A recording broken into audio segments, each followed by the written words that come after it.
Chapter 154. Thales was stunned for a full 10 seconds. Shadow Shield.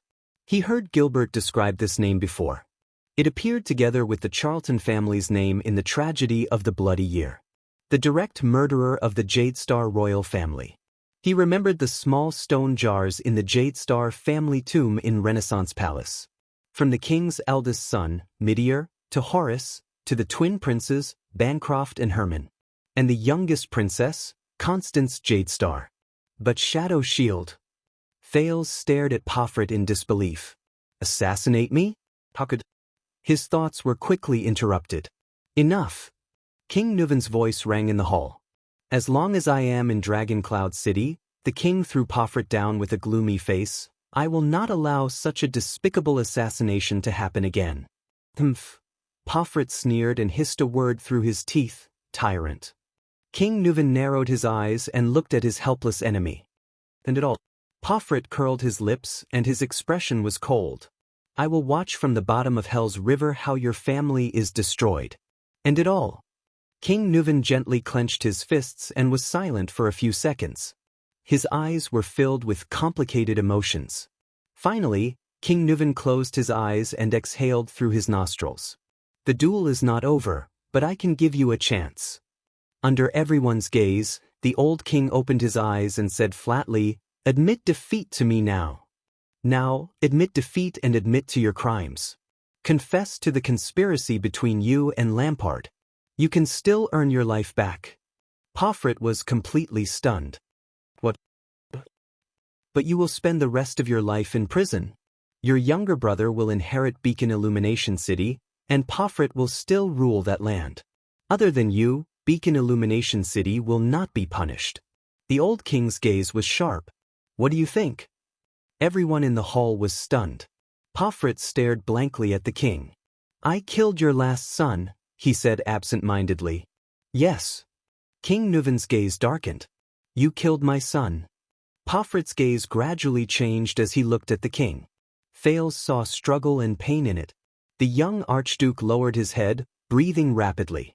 Thales pondered over the king's choice. At that moment, Putre whispered into his ear, if he agrees, if Beacon Illumination City still wants to rule it stably in the future, it must never make an enemy out of the Walton family. Thales nodded in realization. Nicholas snorted coldly by the side. After a few seconds, Pomfret slowly raised his head. A bitter smile appeared on his desolate face. Really? Yes, King Nuvan said flatly. As long as you say that word, you can continue to breathe the air of Northland. The hall was silent for a moment, but not long after, Pomfret, who was lying on the ground, stopped smiling. His face was like ice and his eyes were like steel. His expression seemed to be covered with cold snow that would not melt for 1,000 years. The young duke looked the king in the eye. Pomfret gritted his teeth, but said another word resolutely and decisively, yes. Absolutely not. Thales shook his head. This is Northland, Nicholas said softly behind Thales. Being forgiven by the enemy is also a form of humiliation. King Nuvan sighed. But he immediately raised his head and flashed a gentle smile at Pomfret. Good boy. The old king smiled with a complicated expression. Suddenly, Pomfret kicked the ground with his left leg and struggled to get up from the ground. With a roar, he charged towards King Nuvan. What welcomed him was a gentle kick from the old king that hit his calf bone. Asterisk thud. Asterisk Pomfret lost his balance again and fell to the ground face down. Pomfret let out a final howl of indignation. King Nuvan shook his head slowly. He stood up and knelt down on Pomfret's back. Then he reached out with both hands and grabbed Pomfret's head tightly, lifting him to a place where the 4 archdukes could see. The 4 archdukes, Alcius, Trentida, Rockne and Letko, all stared at their king with solemn expressions. The next moment, the common-elected king of Extet, Nuvan Walton VII, roared loudly in his old but heroic voice. Look! His roar echoed in the hall. King Nuvan's face was filled with anger. He roared loudly. This is the enemy of the Walton family. Pomfret's face was mournful, but he smiled as if he had been released. As many people inhaled, the old king twisted his hands forcefully. Asterisk crack. Asterisk the crisp sound of a neck bone breaking reached Thale's ears. Asterisk plop. Asterisk Pomfret fell to the ground. But this time, his head was facing upwards, staring blankly at the ceiling. King Nuvan sat on the ground and stared expressionlessly at his enemy's corpse. No one spoke. The only sounds in the hall were the howling of the snow outside the window and the crackling of the braziers, along with the uneven breathing of the crowd. The dead silence lasted for a few seconds. Then, a light and moving trill traveled faintly from the other side of the hall. Death, it's just a long-awaited homecoming. High Priestess Holm of Bright Moon Temple said flatly. She crossed her arms again and lowered her body. The eyes on her veil slowly closed. The winner has been decided. The holy duel. The end. As soon as she finished speaking, the High Priestess of Bright Moon Temple turned and left. The Red Witch smiled and turned to follow her. In the hall, many people finally exhaled slowly. It's over. With a wave of Lord Merk's hand, the servants and guards hurried to catch up. The doctors and healers who had been on standby rushed to King Nuvan's side and bandaged the wounds on his chest and face. The king's vassals and the 4 archdukes left the spectating area. They left absent-mindedly with different moods. I was wrong. I can't brag about this duel for a year. Marquis Shiles sighed. It's enough for me to brag about for a lifetime. Nicholas glanced at him coldly and walked down the field. He began to instruct the White Blade Guards to deal with the aftermath. It's been a complicated day, my dear Highness. Shiles adjusted his hat and bowed politely to Thales. Forgive me for taking my leave. I have to go back immediately to estimate the possible business losses we might suffer in Beacon Illumination City. I hope it doesn't exceed the returns King Nuvan has given us. Thales shrugged and watched the Camion leave. It's been a fruitful day. Thales turned around and said sarcastically in a low voice, we have to talk about Shadow Shield. Not only that, but he also had many other things, including many doubts, that he wanted to ask this experienced and knowledgeable deputy. I agree. Putray nodded cautiously and solemnly. At this moment, the 4 of you. The old king's aged voice came from afar. Do you have any opinions about this duel? King Nuvan raised his head. His gaze pierced through the crowd and fixed on the 4 archdukes. The hall fell silent again. Everyone looked at the 4 archdukes. The archdukes had different expressions, but Thales could feel the solemnity and vigilance on their faces. After all, a colleague had just died here. No. The one who answered the king was the cold Archduke Rockney. He only said softly, this is a holy duel. It is a righteous vengeance. It is fair and just. Pomfret also confessed to his crimes. Trent Ida was still smiling. Alcius did not say a word. Letko looked elsewhere, his expression indecipherable. King Nuvan stared at the long-haired archduke for a few seconds and suddenly sneered. It'd be strange if you didn't. King Nuvan sneered. Your dissatisfaction has been going on for a long time, right? Thales suddenly felt the atmosphere in the hall become tense again. Until King Nuvan's next words. You don't have to worry anymore. King Nuvan sighed slowly. I will send a messenger crow tomorrow. The Archduke of Beacon Illumination City has died gloriously in the duel. Beacon Illumination City will be inherited by this fellow's younger brother. He must have been looking forward to it for a long time. The archdukes were slightly stunned. The Walton family has no hope in the next king selection, the old king said desolately with his head bowed. We don't have a candidate who has enough prestige and legitimacy. Archduke Alcius frowned. Your Majesty, King Nuvan did not stop talking and interrupted Alcius. But at least, before I die, I can still do one last thing for my family and Dragon Cloud City. He raised his head. His gaze was piercingly cold. The archdukes shuddered.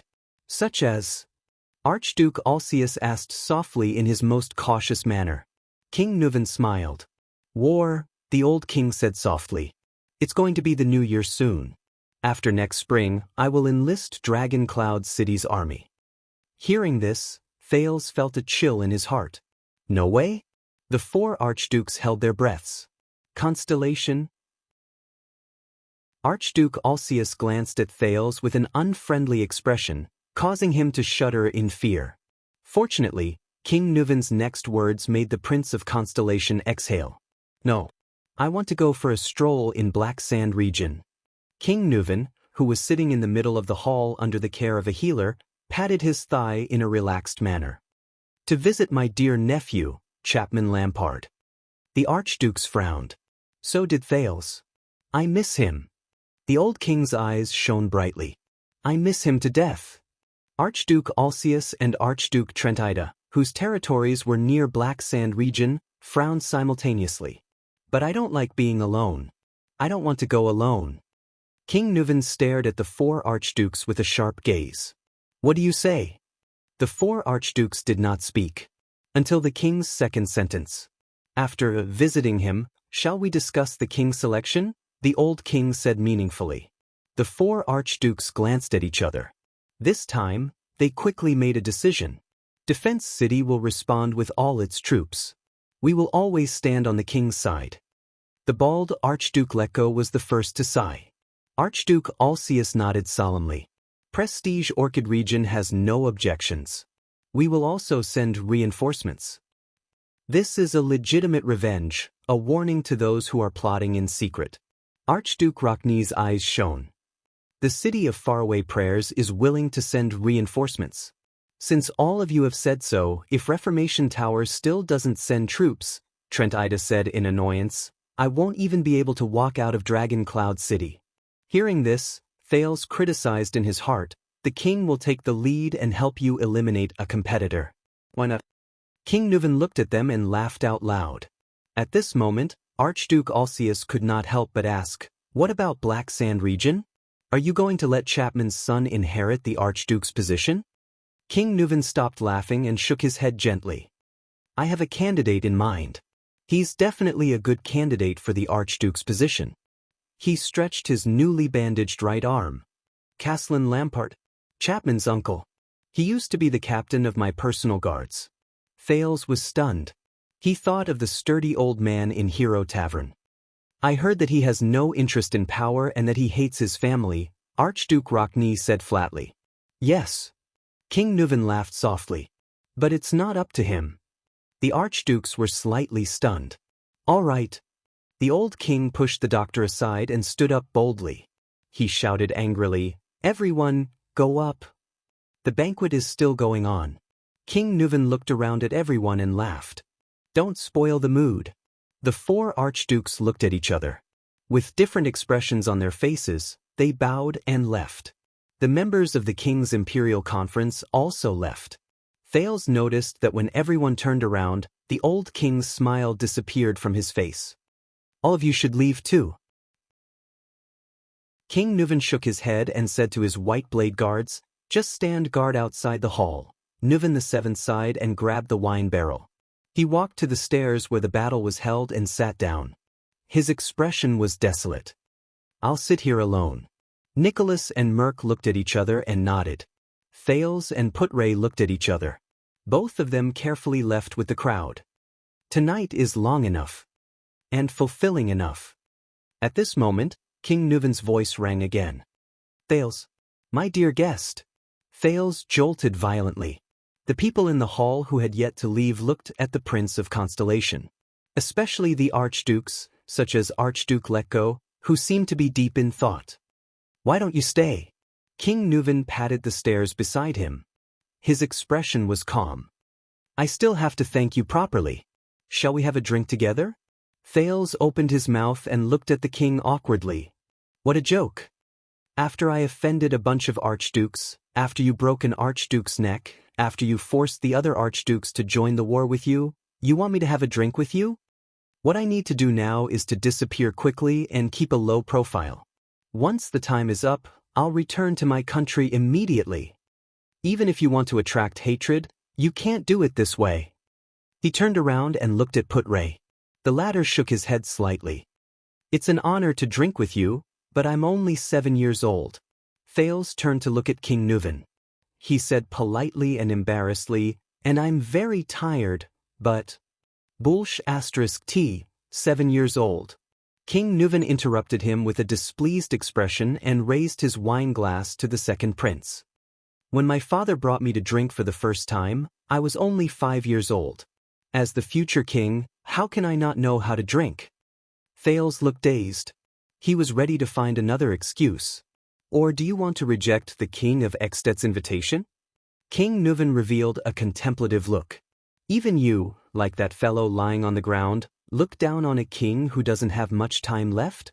The atmosphere in the hall became strange again. Thales' heart suddenly raced. He could only lower his head and sigh. Then he turned around and took a step forward. Under Putre's worry, Nicholas' frown, Shile's smile, and the 4 archdukes' peculiar gazes. Chapter 155. Everyone retreated from the meeting hall. Only 2 figures, one big and one small, were left, sitting side by side on a flight of steps at the edge of the hall. Thales felt slightly uneasy. This old man, why did he keep me here? It can't really be for a drink, right? King Nuvan was draped in a thick cotton robe, revealing his wrinkled but well-defined muscles. He looked at the bandages on his body with an unpleasant expression and raised his goblet. I'm old after all. King Nuvan gulped down a mouthful of wine and moved his left arm. A pained expression appeared on his face. In the past, I could have fought a battle of this intensity for a day and a night, but now, the old king snorted coldly and poured the rest of the wine down his throat. Thales did not speak. He was trying his best to calm his slightly nervous breathing. It was not that he did not have the experience of being alone with a king. In fact, his nominal father, King Kessel of Constellation, gave him more pressure. However, when Thales sat next to Nuvan VII, he always felt extremely uneasy, especially when the smell of the mixture of potion and blood wafted into his nostrils. Perhaps it was because King Nuvan had just killed someone with his own hands. Perhaps it was because the old king had lost all his blood relatives and lived alone in the unpredictable world. Perhaps it was because, your plan is very risky. Thales' thoughts were interrupted. King Nuvan scooped up another goblet of wine from the wine barrel and slowly said in his old voice, if the murderer, Pofrit, faced with such a situation, remained calm and did not react at all, what would you do? Thales exhaled. What should I do? There is still a way. The Prince of Constellation tried his best to put on a warm smile. Then, you can announce to the archdukes that you want to bring them along to meet Chapman Lampard openly and sincerely, shake hands, and make peace. I guess the murderer will definitely not be willing to go. He knows that if you and Lampard combine the information you have, it will be enough to force him into a corner. King Nuvan swirled the wine goblet in his hand and listened quietly. Of course, there is no need to take such a risk. We can completely set up the plan slowly and reveal the 2 pieces of information to the archdukes bit by bit. Thales shrugged. But there is no other way. Marquis Shiles Bamra informed me that the 2 archdukes will be leaving in the morning. We only have 1 night left. We can only think of a way during the banquet. At this moment, King Nuvan suddenly snorted. The laughter went on for several seconds. The old king's cryptic smile stunned Thales, and he stopped talking. Suddenly, a thought flashed in Thales' mind. It couldn't be. Wait, don't tell me. Thales looked at King Nuvan with an incredulous expression mixed with surprise and dissatisfaction. You, King Nuvan tilted his head and looked at Thales with a playful expression. Hidden in his green eyes was an emotionless, cold, and scrutinizing gaze. Thales felt a chill run down his spine. Thales thought it through. None of the archdukes wanted to leave, right? Thales closed his eyes and heaved a long sigh in indignation. That was false information you deliberately gave us. As Grand Dukes, it's impossible for them to just take a quick look at me before leaving. A bit of appropriate urging. King Nuvan nodded nonchalantly. It seems to be very effective. An appropriate urge? Very effective? Thales recalled how panicked and flustered he was today, and he resisted the urge to ridicule them. He adjusted his emotions. After all, this was heroic Spirit Palace, and the Prince of Constellation was just a weak guest. But I have to say... King Nuvan put down his wine cup and stared at Thales. His gaze was complicated. Well done. Thales was slightly startled. Thank you, but... Thales turned his head and snorted softly. That plan was actually thought of by Putray, my vice diplomat and instructor. He reminded me that I could also use Lampard as a bargaining chip. Thales turned his head around and snorted softly. But you are indeed the one who carried it out, King Nuvan interrupted him, his gaze sharp. You deserve this praise. For someone your age, it's practically a miracle to have such a performance. Thales flashed a fake and ugly smile. He did not want to appear like a monster, it was all forced by this world. Perhaps, the Jadestar royal family really produces such geniuses. King Nuvan let out a long sigh. Thales' gaze shifted. The Jadestar royal family's geniuses? Thales asked keenly. Who else? King Nuvan chuckled. A reminiscent expression appeared on his face. Your father's elder brother, your grandfather's eldest son, Meteor Jadestar, the old king said flatly. He was also a precocious genius. Thales' eyes brightened. Meteor Jadestar. Thales recalled Gilbert and Lady Jine's attitude towards the late king's eldest son, the wise prince who was praised by everyone. But at the same time, he also recalled Arund, the Duke of the Northern Territories' despairing evaluation of Meteor in Renaissance Palace, the gloomy eldest brother of the king. When he was 13, he came to present his credentials.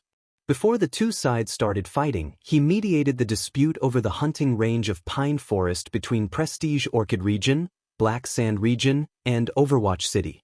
That was a year before I was crowned. It was also in this hall that he faced my father and the two archdukes of Prestige Orchid Region and Black Sand Region. King Nuvan sized up the Hall of Heroes, which was flickering in the firelight, and slowly said, I saw the previous Archduke of Prestige Orchid Region, poor old Alceus, being choked speechless by a child in front of everyone's eyes. I see. Thales nodded awkwardly. No wonder Alceus, that bearded man always found me an eyesore. It seems that we are indeed enemies. Yes, I guess. King Nuvan smiled. My father passed away a year later, and Meteor also played a part in it. Thales awkwardly did not reply. Do you know, in the past, a strange so-called genius like you would have made me extremely fearful? The old king tightened his robe again. His gaze was subtle. Especially when you are the first, no, the only heir to the throne of Constellation. Thales frowned slightly. King Nuvan's gaze made him a little uncomfortable. Meteor's death was really a pity. I have always been curious about what kind of king a man like him would become. King Nuvan sighed, turned his head and stared straight at Thales. But you still have a chance. And a great chance. I believe that once you are crowned king, Constellation will be reborn. King Nuvan's gaze began to become fierce. Extet will welcome a terrifying opponent. Thales quivered. His nerves, which had just relaxed, tensed up again. No way. What are you talking about? What is this guy trying to do? He could not figure out King Nuvan's intentions. Thales endured King Nuvan's gaze and tried his best to calm his increasingly rapid breathing. King Nuvan suddenly laughed in a strange manner. You don't have to be so nervous, he said flatly. His tone was filled with the unique dignity of a king. I am not a man-eating beast. Thales suppressed his desire to refute and forced an ugly smile. He glanced at the center of the hall from the corner of his eyes. It was where Pofrit's neck was broken. King Nuvan noticed Thales' gaze and could not help but laugh. As the heir of a king, you will have to see blood sooner or later. The king took a sip of wine. His gaze was sharp. This will help you. Thales furrowed his brows. See blood. The look in Quide's eyes before he died appeared before his eyes. He remembered the feeling of the dagger in his hand piercing through flesh, and the young psionic assassin who could make a piercing demonic sound, and his wet, warm, beating heart. Thales forcibly suppressed a wave of discomfort. King Nuvan put down his wine goblet and asked slowly, What are your thoughts after watching the duel just now? It left a deep impression, the uneasy Thales answered honestly. Especially when I saw how an old veteran defeated a young and energetic rookie. King Nuvan sneered. And the heroic duel customs of Northland were also an eye-opener for me. Thales carefully chose his words. Of course, there was also your courage as the king of a kingdom to step into the duel arena. When I initiated the duel, I saw your expression. King Nuvan stared at Thales with a profound gaze. You didn't think much of it, did you? Thales was slightly startled. King Nuvan continued to stare at him intently. All right. Thales took a deep breath and said sheepishly, You know, considering your age, after all, this matter concerns such a large kingdom. What if something goes wrong? A few seconds later. Under Thales' nervous gaze, King Nuvan suddenly said something out of the blue. You know, the Walton family and the Jadestar family's relationship and connection started a long time ago. Thales was puzzled. King Nuvan gently extended his right hand and flashed the black ring on his little finger. Do you know what this is? Thales frowned. Then he shook his head honestly. This is triumph. King Nuvan smiled mysteriously. It is also one of the origins of our two great families. Thales could not help but be stunned. Triumph?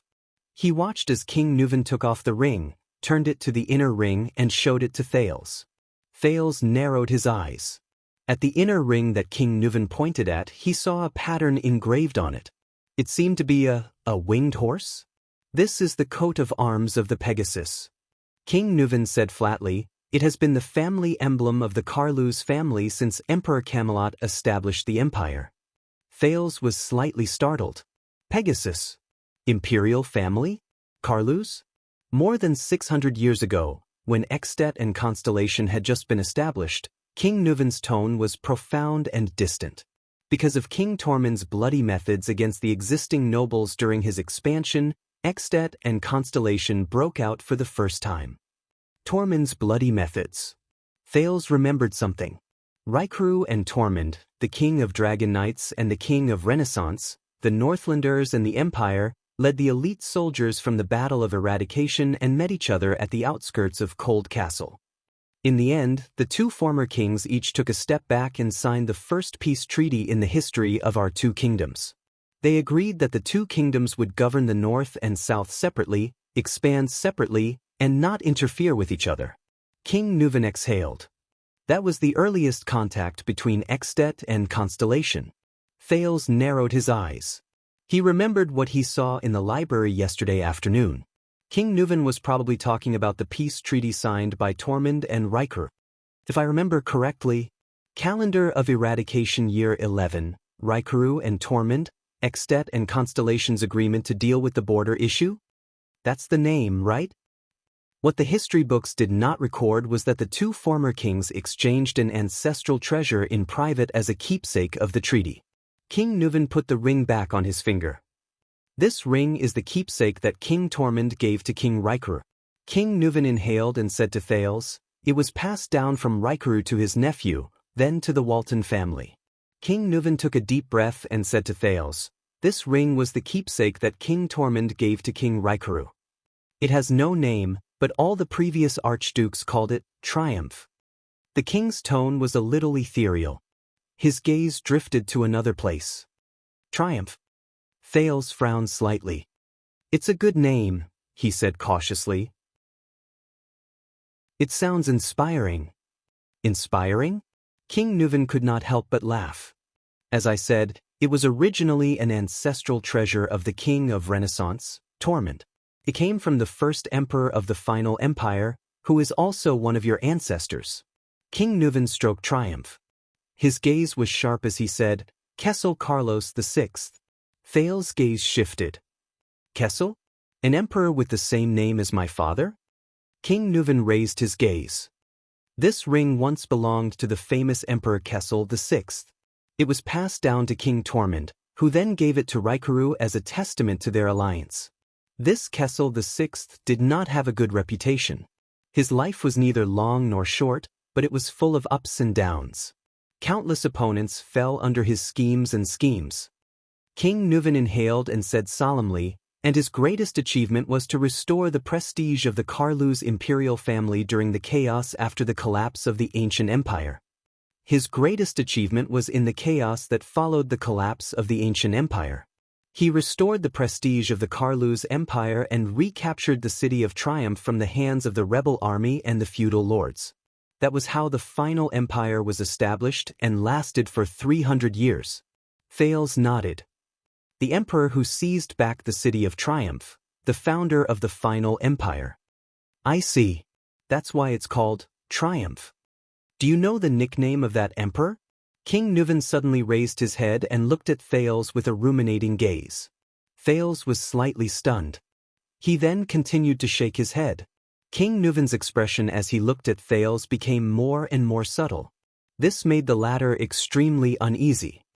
This small ring has a wide range of uses. King Nuvan sighed and gently flicked the ring of triumph. This time, Thales was truly stunned. A wide range of uses?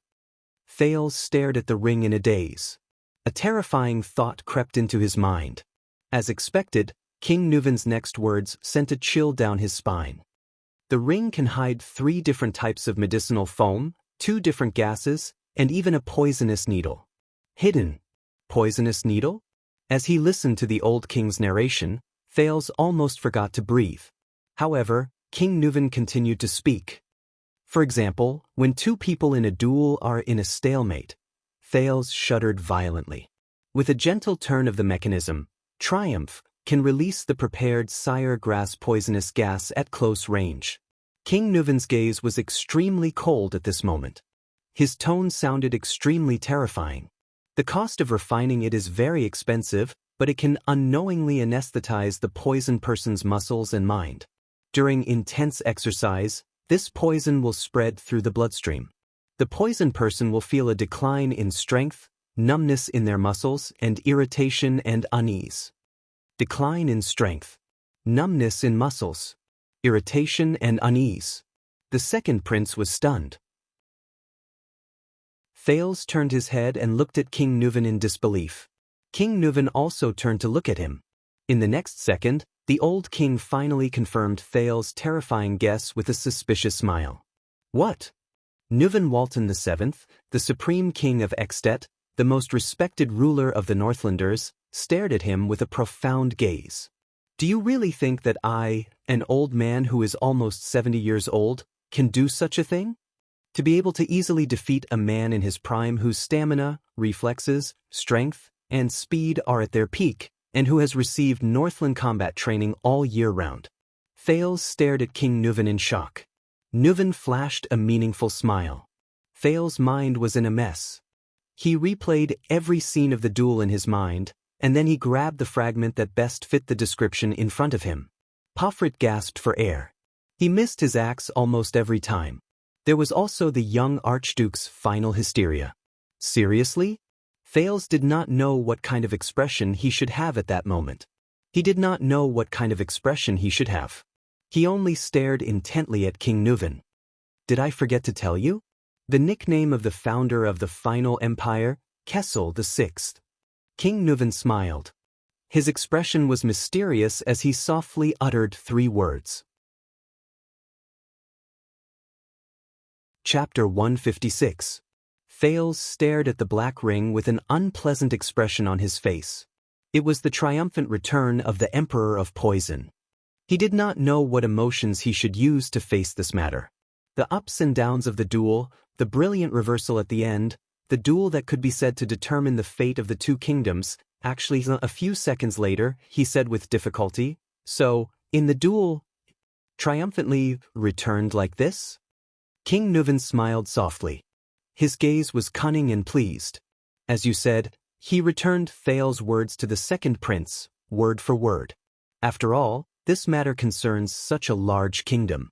What if something goes wrong? Thales' thoughts were in a mess. The image of Nuvan VII that he had just built up in his heart from that duel was a heroic, old, and heroic image of Nuvan VII. It collapsed with a loud bang. What replaced it was an old, scheming, and cunning king who was twirling the ring behind the long table. Remember, young Thales, King Nuvan said meaningfully, a king should never be hot-headed, replace rationality with impulsiveness, and resort to an uncertain gamble for the sake of pleasure. You are not only yourself, but also the entire kingdom. Thales ignored his words. His brain was spinning rapidly at that moment. After a long while, Thales recovered from the shock and tried his best to grasp a few clues from his chaotic thoughts. Based on his understanding of Northland along the way, Once this secret was leaked, King Nuvan would become the target of thousands of curses. This was enough to destroy the reputation of the Walton family and the rule of Dragoncloud City, and even endanger the dignity of the entire Extet and all Northlanders.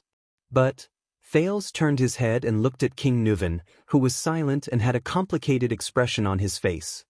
He asked in disbelief, "Why tell me? Shouldn't this be a top secret that will rot in my stomach forever and be brought to my grave? Do you know how serious this secret is?" Thales felt his heart beat faster. He unconsciously clenched his fists. However, King Nuvan only looked at Thales calmly and flashed a happy smile. He did not show the slightest hint of nervousness or seriousness after his secret was exposed. "Of course." King Nuvan snorted lightly and said nonchalantly, "This is the greatest stain to the way of Northland. It is even disrespectful to the gods and belittling the archdukes. Even the most lowly Northlanders would despise the king they once loved the most because of this matter. Once the new king ascends to the throne, he can even use this reason to banish the Walton family from the ranks of archdukes forever." After he finished speaking, King Nuvan narrowed his eyes and looked at Thales with a dark expression. "Now, you know the secret, don't you?" the king said playfully. Thales furrowed his brows. He met King Nuvan's gaze. The doubts and uneasiness in his heart grew deeper. "Your Majesty Nuvan, what exactly do you want to do?" At that moment, Thales felt that the old man in front of him was like a dark, bottomless whirlpool. He himself was like a small boat in a whirlpool. A few seconds later, "This is a show of sincerity," the old king said lightly. "Sincerity?" Thales repeated doubtfully. King Nuvan scooped up a goblet of wine and calmly took a sip. "I gave you a bargaining chip." King Nuvan's expression was calm and his tone was calm. "And as long as you hold on to this bargaining chip, you can destroy the Walton family at any time." "What do you mean?" The puzzlement in Thales' heart only increased. At this moment, King Nuvan's tone changed again. "Previously, you seem to have mentioned this to Nicholas." King Nuvan did not care about Thales' expression. He said softly, "After you cooperate with me to find the mastermind, you want some benefits from me?" Thales' eyebrows twitched and he gritted his teeth slightly. "This is your so-called benefit?" Thales asked with some difficulty. "Of course not. How can this be considered a benefit?" King Nuvan could not help but laugh. "This will only make you uneasy, especially when you are still in Dragoncloud City, within my jurisdiction. Because of this secret, you will constantly worry about your own safety." Thales took a deep breath. He felt his mouth and tongue dry. At this moment, he felt as if he was sitting on pins and needles. The Dragonspear family is never stingy. The old king stopped smiling. His words only made Thales' heart tremble. "So, after seeing you yesterday afternoon, are you satisfied with your reward?" Thales raised his head abruptly. "Yesterday afternoon?" Thales frowned. King Nuvan looked at him with a profound expression. "Yesterday afternoon." The expression on Thales' face changed. "Yesterday afternoon. After he came out of the Hall of Heroes, he got lost in Heroic Spirit Palace. Then, under Thales' incredulous gaze, the old king stroked the ring on his finger and said slowly, "Why? Do you think a foreign prince who has just arrived here, to be able to wander around my Heroic Spirit Palace freely and unfettered?" King Nuvan glanced at Thales. His eyes flashed. "And coincidentally wandered into Rykru's library?" Thales' heart skipped a beat. He stood rooted to the ground, stupefied. "Merc lured you there on purpose," King Nuvan said calmly and flatly. "So, you have met my granddaughter, Thales." In the next second, Thales sat on the stairs in a daze, listening to the calm King Nuvan say softly, "Your future wife, and the queen." The hall became quiet again. Thales stood rooted to the ground, dumbfounded. The scene in the library appeared in his mind. The unruly and capricious little princess who beat and scolded her servants at will, Alex Walton. But then, another figure that left an even deeper impression appeared, the unkempt little girl with a pair of black-rimmed glasses, her face covered in dust, lying on the ground reading a book. "Little rascal." King Nuvan did not speak again. He calmly took another sip of wine. Thales spent a whole minute sorting out the current situation. But what's going on? Thales' breathing quickened. He raised his head. What do you mean by this? King Nuvan inhaled softly and raised his head to look at the fireplace on the other side of the hall. He looked at the shelf on the fireplace. The ferocious weapon passed down from Heir the hero to the Walton family. The Soul Slayer pike. Among the lies you told Alceus and the others, at least one of them was right. King Nuvan's eyes burned with an unknown emotion. For the continuation of the Walton family, the old king turned his head. His sharp gaze was fixed on Thales. His expression was firm. I have to bet on a strong man, a future king. Thales' face was pale. He clenched his fists tighter and tighter. He suddenly figured something out. King Nuvan did not speak. He was waiting for Thales' response. The Walton family is dying, Thales said quietly after a while. You want to use marriage to force the Jadestar royal family and constellation to ensure the continuation of the Dragon Spear family? You want me to marry your granddaughter? Thales subconsciously raised his voice. You want me to let Constellation take over this burden? King Nuvan held his wine cup and stared at the Soul Slayer pike. He snorted lightly as if he did not care. The king's old voice rang again. What I am giving you is a once-in-a-lifetime opportunity. A bargaining chip that you cannot refuse. Thales suddenly shuddered. Think about what you can get. King Nuvan's eyes were deep and cold. As blood relatives of the Archduke of Dragoncloud City by marriage, the supreme royal family of Constellation. From then on, you can intervene in Extet's internal affairs. At that moment, Thales felt a chill in his heart. One of you and my granddaughter's descendants will inherit the Walton surname and power, and become the future Archduke of Dragoncloud City. King Nuvan's tone was cold, as if he was talking about something that had nothing to do with him. And you, Thales Jadestar, you will do what Midir IV and Chara the hero could not do with their combined strength. You will become the supreme king of Constellation. King Nuvan's expression did not change. He said something that made Thales' heart flutter. You will also become the regent of Dragoncloud City, the first territory in Extet. Thales stared at King Nuvan in a daze. Even if he had memories that were incompatible with the rest of the people in this world, even if his brain was working frantically, he could not immediately react to this news. And before that, the old king's expression was unprecedentedly serious. If you still want to hold the Walton family as a bargaining chip, still want to use Dragoncloud City to restrict Extet, Thales exhaled dejectedly and continued King Nuvan's words. Constellation and I must do our best to ensure the Walton family's rule and status in Dragoncloud City, and protect the Dragon Spear family from dying out in Extet, right? King Nuvan revealed a satisfied smile. If the future king intends to use the reason of no male heir to deprive the Walton family of its power, he will have to think twice. Nuvan VII continued. The shield of the Western Peninsula's attitude in the south is that he is moving your cheese. King Nuvan revealed a determined gaze. What you need to do is to show the existence of Constellation and maintain the rule of the Walton family.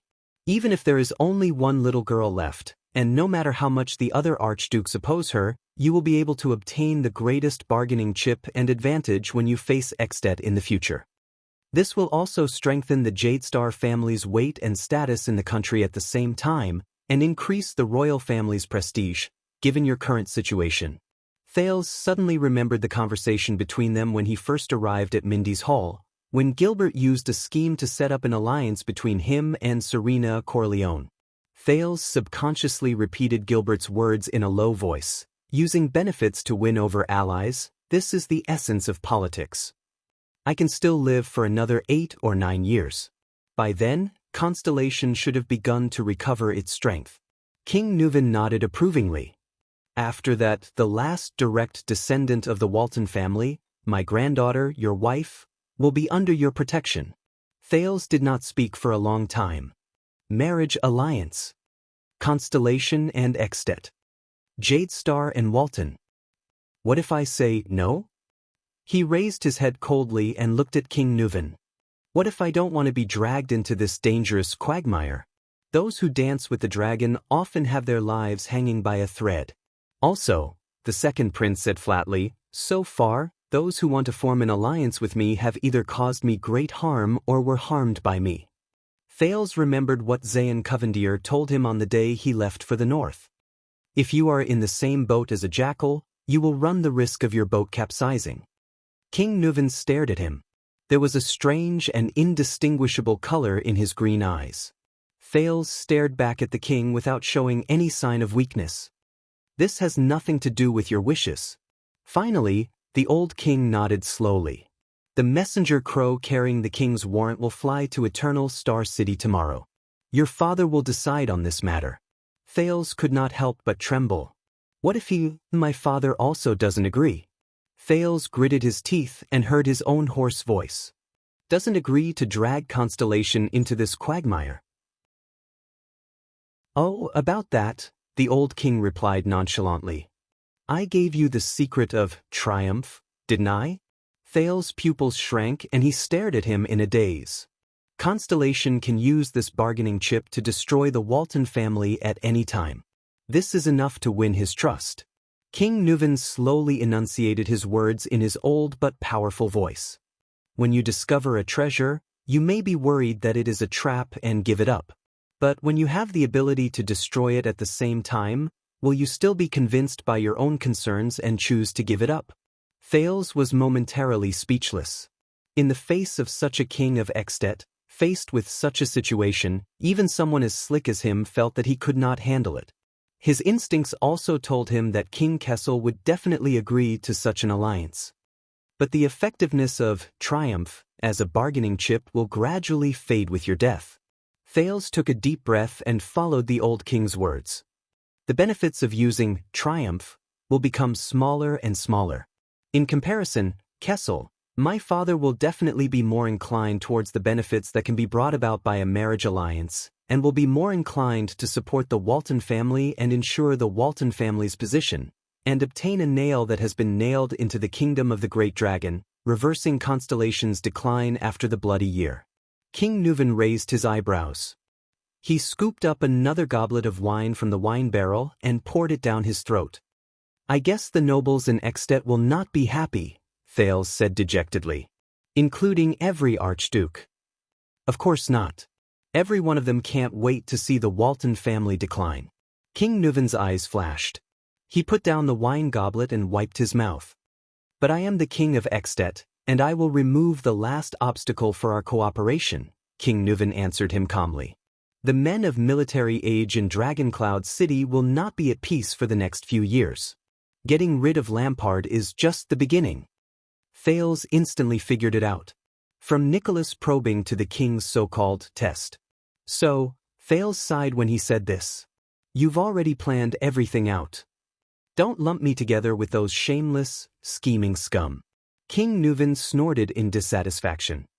This is not a conspiracy, but, to use a Far Eastern term, an overt plot that you can't refuse. Yes. Thales lowered his head. An indescribable sense of loss rose from the bottom of his heart. All these schemes, conspiracies, and overt plots, or something like that. All of you are very good at this.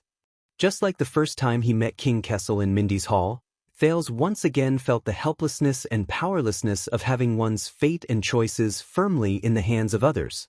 The powerlessness of going with the flow and drifting with the wind. King Nuvan stared at him quietly. After a while, under the illumination of the firelight, the old king slowly opened his mouth. You are a special child, Thales. King Nuvan sighed. There was an obvious sense of vicissitudes in his voice. I can feel that you have Soria's sharp determination, but also Mosul's impracticality. Sharp determination. Impracticality. Thank you for the compliment, Thales replied tiredly. He even chuckled. I think you probably think that the latter is more of the former? King Nuvan faintly inhaled and slowly exhaled when he talked about his two deceased sons. You are not weak, Thales, even if you are only this young, the old king said earnestly. From my observations of you and the reports from Nicholas and the others, you are a survivor. You have all the qualities to become a powerful warrior. But what you need is time, and you need to hone yourself. King Nuvan clenched his fingers into a fist and knocked on the left side of his heart. And a sufficiently hard, cold, and unwavering heart. A hard, cold, and unwavering heart? Thales frowned. He could not stand it anymore and asked, "Don't you feel tired? The court, the country, the archdukes, conspiracies, tricks, assassinations, all of these. God knows what the hell is waiting for you. Ever since I escaped from Red Street Market, until now. Mystics, Blood Bottle Gang, Blood Clan, Iris Flowers, the Black Prophet, the 6 great clans, Extet. Time and time again, I have to face malice, danger, and tiresome conspiracies and schemes. Even though Thales struggled through them time and time again, he still felt that he was reaching his limit. This pace of life made Thales mentally and physically exhausted. Even his life as a child beggar in the abandoned house did not give him this kind of difficult road ahead. Thales hesitated for a moment before blurting out, "I guess if Prince Moriah is really the kind of person Poffert said he is, he would also feel tired." King Nuvan's expression slowly froze. His eyes were filled with deep emotions. There was a few seconds of silence. "It's normal for you to feel tired. Everyone feels tired," King Nuvan finally spoke slowly. "But for us, when you feel tired and want to stop, or even want to give up, you will feel." He clutched his injured shoulder and panted heavily in pain. Whether it's the pain of being swept into the tide and losing control of yourself, or the pain your enemies give you when they see that you are weak and easy to bully. King Nuvan pursed his lips, as if he was recalling something. That kind of pain that penetrates deep into your bones pushes you back to the tired battlefield. You will continue to go back and forth between exhaustion and pain until you get used to it. "This is what we are born to carry, not just us," the old king continued expressionlessly. Before he became an archduke, Alcaeus was poisoned twice by his half-brother. Trent Ida married the daughter of a mountain barbarian tribe leader just to open up a wasteland in the Sighing Mountain for his barren Reformation tower. The old bald Letko once reluctantly married off his youngest daughter to Camus Union in order to maintain his finances until she died miserably in a foreign land. On the day Rockne became an archduke, he personally ordered the execution of 6 domineering counts and viscounts in his territory. They were all his father's most trusted people when he was alive. And Lampard was a ruthless existence who stabbed his own brother's heart in front of everyone to seize the archduke's position. But time and time again, they all returned in pain and exhaustion. "You too? Returned from pain and exhaustion?" Thales lowered his gaze. "Like your son?" King Nuvan did not speak for a whole 10 seconds. After a moment of silence, King Nuvan raised his head and stared at the famous Soul Slayer Pike. "Do you know Soria? My eldest son, the man most likely to inherit this position. He died 12 years ago." Thales was slightly stunned. "Lady Alex's father?" He hesitated and carefully asked, "I heard from Lord Merk that he died in a hunting accident." "No." This time, King Nuvan quickly interrupted the second prince. His face was ashen. "An accident is just what we say to the outside world."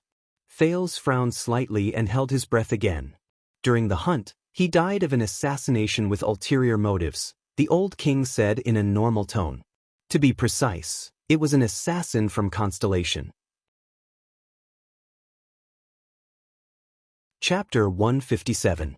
The second prince of Constellation stared at the old king in astonishment. "But I am here now." King Nuvan turned to look at him. His tone was flat, but his gaze was complicated. "I am betting the future of my family on a prince of Constellation like you." Thales suppressed the anxiety in his heart and heaved a long sigh. "My 2 sons." King Nuvan's expression was gloomy. "Their fates, or rather, their misfortunes are strikingly similar. But I still want to stand here, manipulate the chips, and win a future for the Waltons." Hearing King Nuvan's words, Thales secretly shook his head. "Nobles and rulers are another kind of creature. They live on power. This is what Putray told me. So you better get used to it." King Nuvan put away his gloomy expression and revealed his tough and cold face again. "For your own good." Thales gently closed his eyes.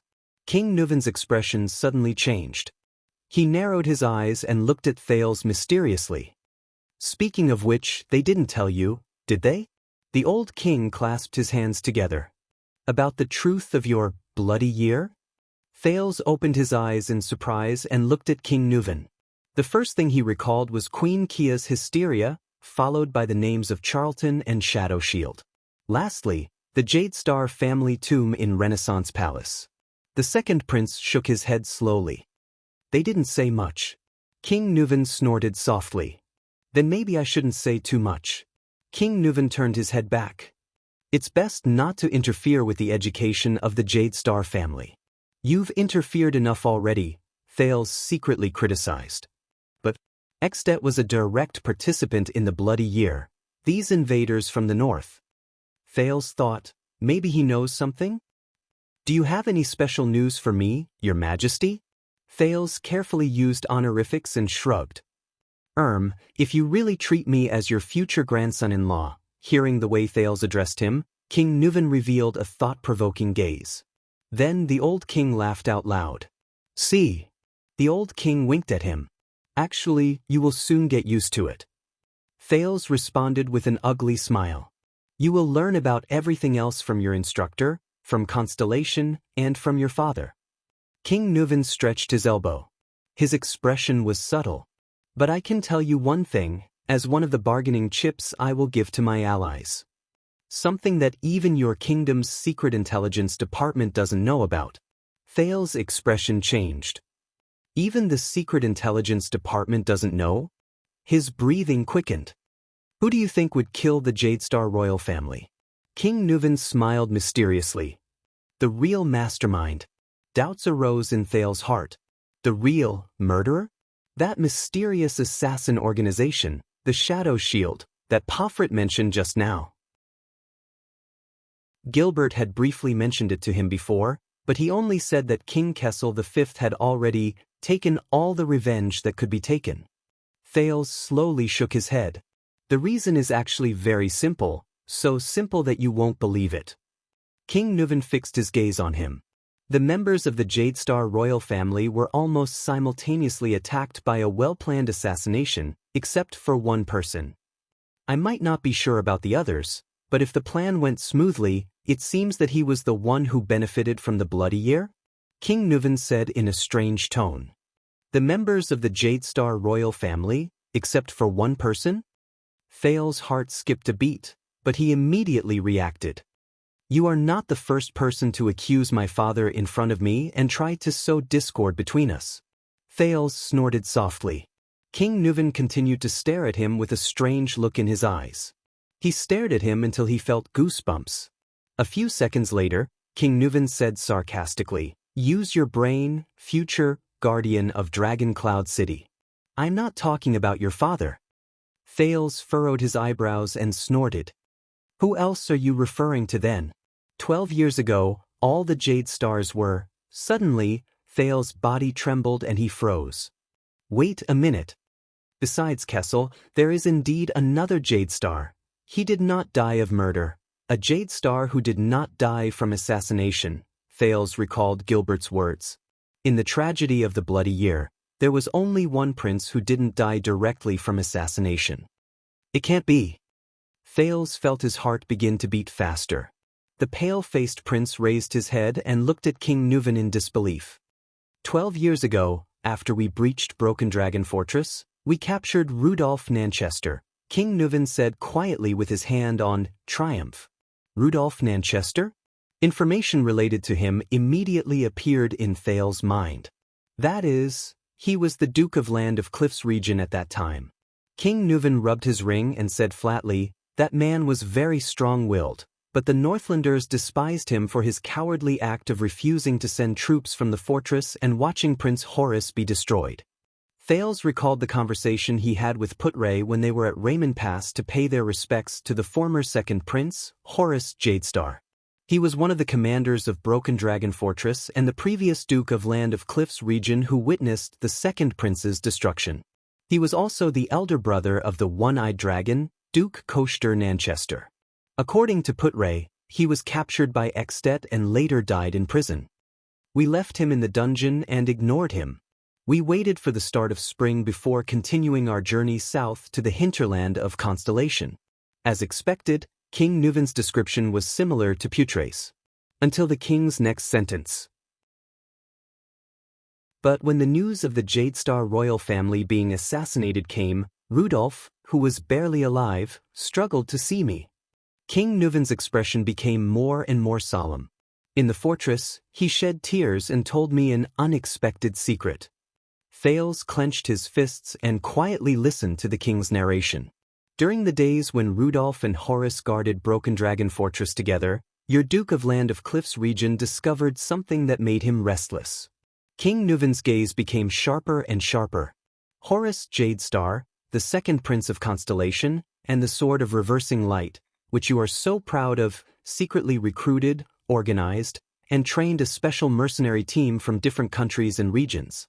Since they were not part of the Royal Guards and Jadestar private army, and Prince Horace had always liked to make friends with all kinds of elites and brave men, no one in Constellation found out about it for many years. It was not until the day Horace officially used that team, King Nuven said softly, that Rudolf discovered some clues. Thales could not help but feel nervous. Rudolf found out that the small team was given a mission that year. King Nuven's tone became very cold. He enunciated each and every word clearly, how to lurk, hide, infiltrate, and even invade a fortress with the most airtight layout, the most heavily guarded, the most perfect defense, and the least possibility of being breached? Thales said in surprise. Fortress? The doubts in his heart deepened. King Nuven nodded. His eyebrows were as dark as water. When Horace took the risk to attack and harass our supply line, Rudolf Nanchester, who had long been suspicious, found a lot of things in Prince Horace's bedroom, from coded communications to secret ledgers. King Nuven pulled over his outer robe and took out a thick piece of folded paper from the inside pocket. He said coldly, "There's also this thing." Thales looked at King Nuven in surprise. "You prepared it a long time ago?" King Nuven did not speak. He only waved the thick paper in his hand. Thales took a deep breath and suppressed his trembling hands. He took the folded piece of thick paper and unfolded it. The paper was made of the best material. It felt smooth and hard to the touch. It seemed to be able to be preserved for a long time. It was more than 2 meters wide, so Thales had to lay it flat on the ground and spread his hands before he could begin to observe it. There was a map drawn on the paper. There was a square building on the map. It was a flat top and side view.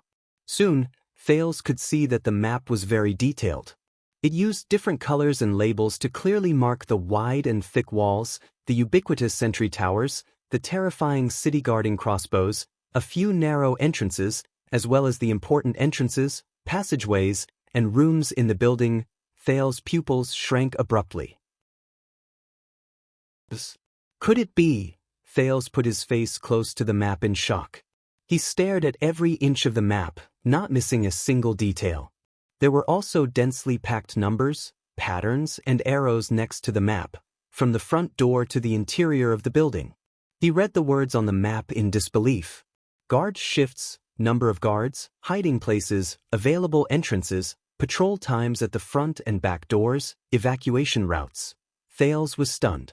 No, it can't be. A few minutes later, the second prince of Constellation gently climbed up from the map. The astonishment and shock on his face had yet to dissipate. King Nuven took in the entirety of his expression. In view of the war with Constellation at that time, I hid this secret and sent Rudolf back to Dragon Cloud City to be detained in secret until he was sent to death row. King Nuven, who had just revealed the shocking secret, sighed. You can use this information as a bargaining chip when you need it, King Nuven said softly to Thales.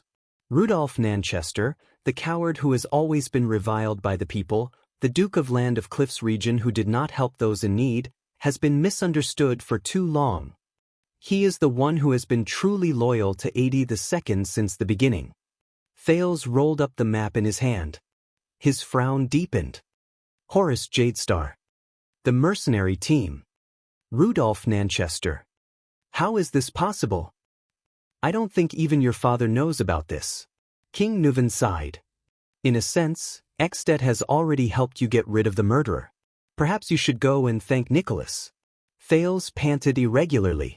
He recalled the Jade Star family tomb in Renaissance Palace, 82's large stone jar, and the few small stone jars beside it.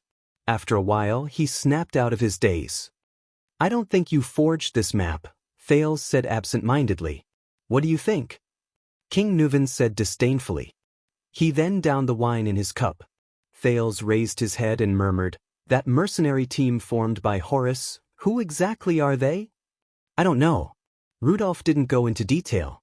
King Nuvan stared at his empty cup.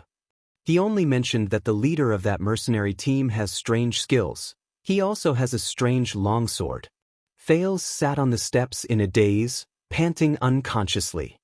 He was so shocked by this secret that he could hardly speak. Why did he do that? The second prince asked subconsciously after a while. I think he had his own reasons. King Nuvan shook his head slightly. His eyes were filled with melancholy. And that reason was very sufficient. What do you mean? His own reasons? Thales raised his head.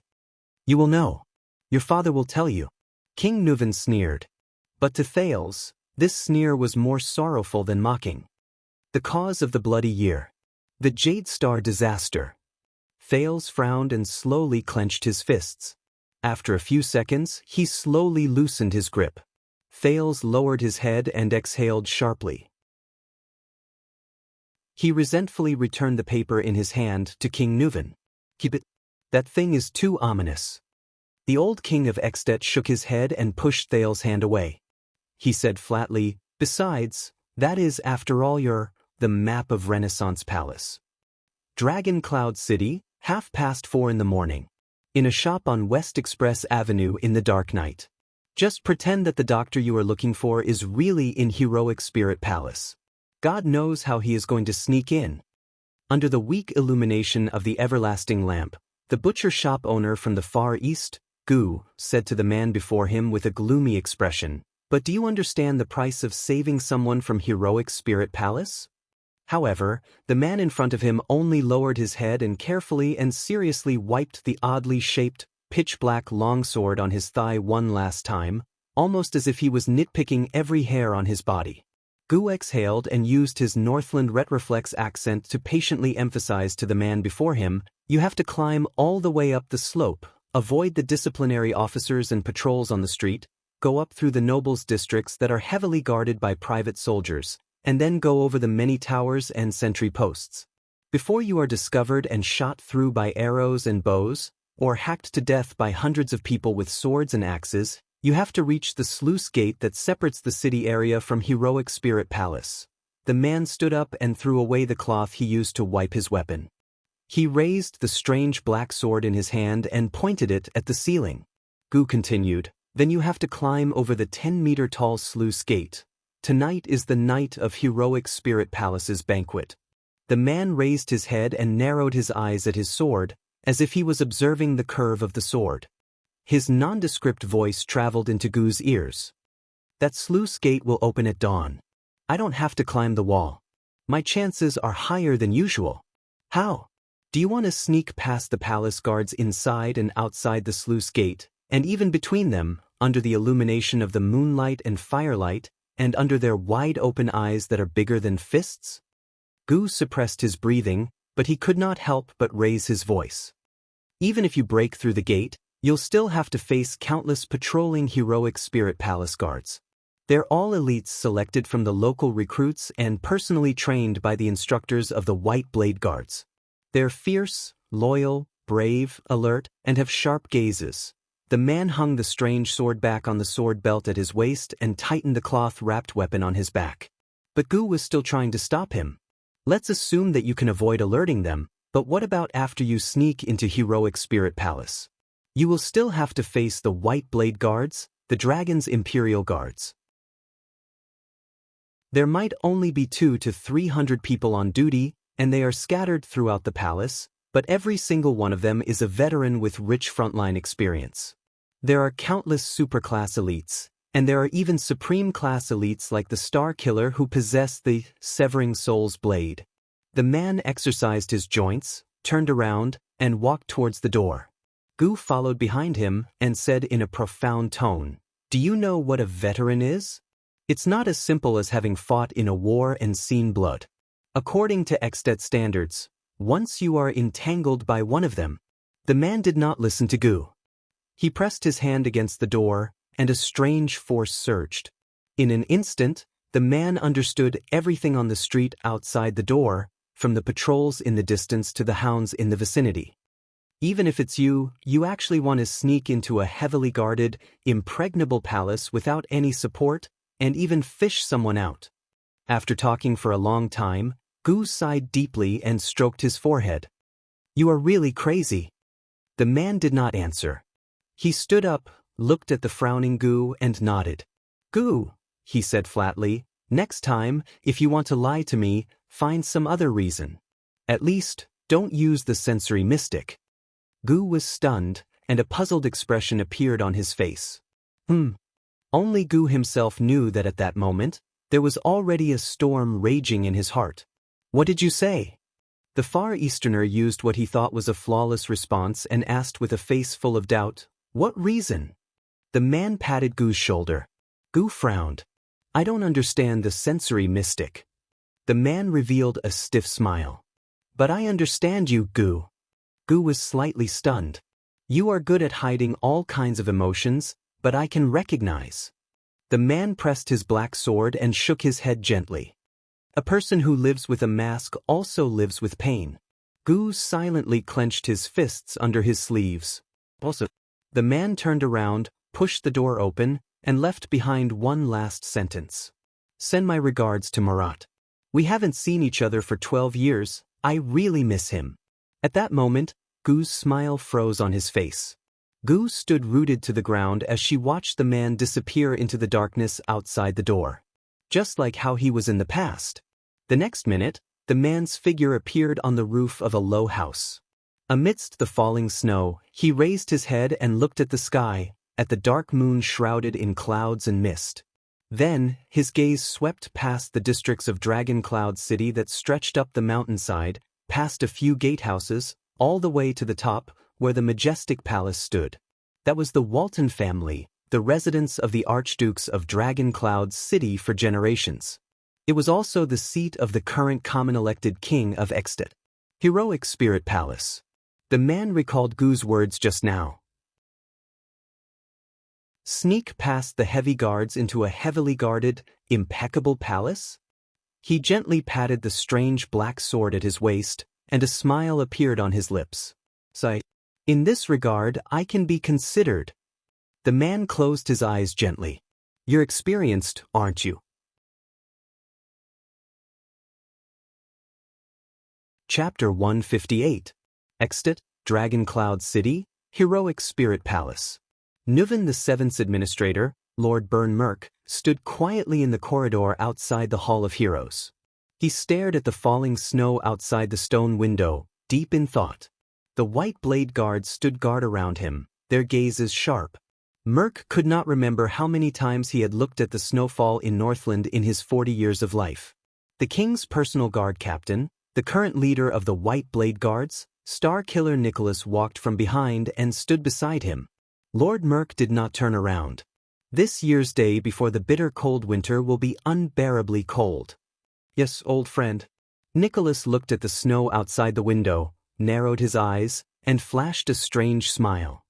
"Do you still remember the days when we first joined the White Blade Guards, when we were trained in the bitter cold winter?"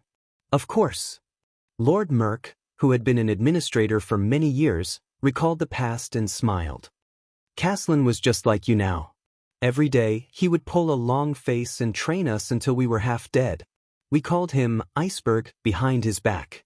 Even when we were sleep-talking at night, we would curse him to die early or not get a wife. Until his wife came to the camp to see him." Nicholas laughed. Monty's eyes almost popped out of his head. God knows how Iceberg's wife could be so beautiful. It's so unfair. Merk's gaze drifted into the distance. He still remembered when he first joined the White Blade Guards more than 20 years ago. The famous commander of the Earthshaker, Caslin Lampard, used a leather whip to chase the group of recruits, outside on the bitter cold winter at 4 o'clock in the morning. Even though those who could join the White Blade Guards were all tough men who had been through the front lines. Do you think it's cold? The north wind and the bitter cold are the master of mountain's most generous gifts to the Northlanders. They make you stronger, harder, and more unstoppable. That was what Castellan had said at that time. Merc still remembered his old superior's huge body, which was comparable to that of a grizzly bear, and his frost-covered but fierce face. Stop dawdling. Take off all your clothes and start running. There's hot water at the finish line. If you can't reach it in half an hour, you'll freeze to death on the road. When he thought of this, Merc's gaze flickered and he asked Nicholas, "Are you guys still going on with the greeting gift? All the new guards have to run around naked in the day before the bitter cold winter?" Of course, we were kept up so badly in the past. Nicholas chuckled and said, "If we don't let the newbies experience it, wouldn't it be a pity?" Merc exchanged a smile with him. At that time, among the White Blade Guards, the almost undefeatable legendary Castellan was still in his prime. Bloodhammer, Dominic had not sacrificed his life in White Mountain. He always wore his signature hateful smile and helped them count laps. Inextinguishable flame, Turen still carried his silver and black motionless bow on his back. His every move was majestic. At that time, 3 of the future 5 war generals were gathered here. Sorry Nicholas was an arrogant soldier who disliked everyone. He had not earned his nickname, Meteor, at the fortress, and no one believed that this troublemaker, who was always beaten up, could become Castellan's successor in the future. Isaiah Salian, who was later nicknamed Prickly Wind, was named the Prince of the Guards because he was picky about his meals every day. 7 years later, he would lead the legendary battle where he shone brilliantly in the 38th century ground. Probably no one would believe that the terrifying Raven of Death, Ned Monty, was a country crossbowman who was full of obscenities, had shifty eyes, and liked to nag about the size of girls' buttocks when he had nothing better to do. They were all young and hot-blooded warriors, each more arrogant and impulsive than the other. Merc could still remember how Nicholas was tied to a wooden stake in front of all the new guards because he did not listen to orders. Then, he was whipped by Castellan with a barbed whip until his skin was torn and his flesh was torn. He had to bite a piece of wood and moan in pain. Under Castellan's cruel hands, they were forged into King Nuvan's most reliable daggers and the sturdiest dragon's imperial guards. They fought fiercely in the glacial defense line of the Sentry Ground, in the deep valley battlefield of White Mountain, in the complicated Golden Corridor, and in the tragic Broken Dragon Fortress. They left behind countless corpses of their comrades. They wept and mourned when they failed, sang war songs during fierce battles, and drank to their heart's content when they won. In the end, their names were engraved on the platinum page of the legend of the White Blade Guards, on the same page as the Northland heroes from the ancient empire. Those days were like a dream. Of course, there was also the young man who hid his identity and trained with them with a hearty smile. He once fought with me for a bowl of meat soup. That bastard. When he thought of this, Merc could not help but smile softly. Then his eyes dimmed.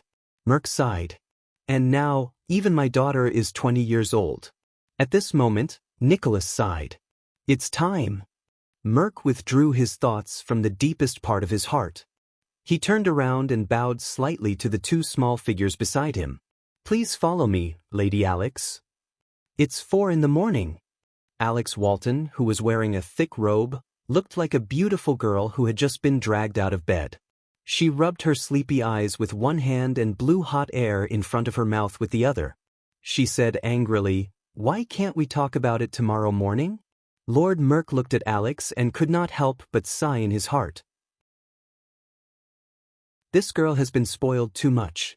So much so that her temper is like that of a merchant's daughter or a nouveau riche noble. This is not a good thing, especially since she is the last direct descendant of the Walton family, even though she is a girl. I told you, this is His Majesty's order. Lord Merc nodded slightly without any expression. And please believe me when I say that what happens next is crucial to your future, my dear lady.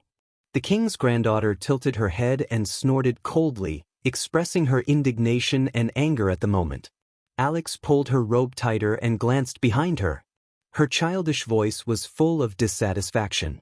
But why did you bring her here? This lowly maid. Merc frowned slightly. Behind Alex, a thin girl with platinum hair and a pair of thick, black spectacles shivered in the cold night wind. She timidly took a step back. It's still His Majesty's order, Lord Merc replied flatly. We must obey. Alex did not say another word.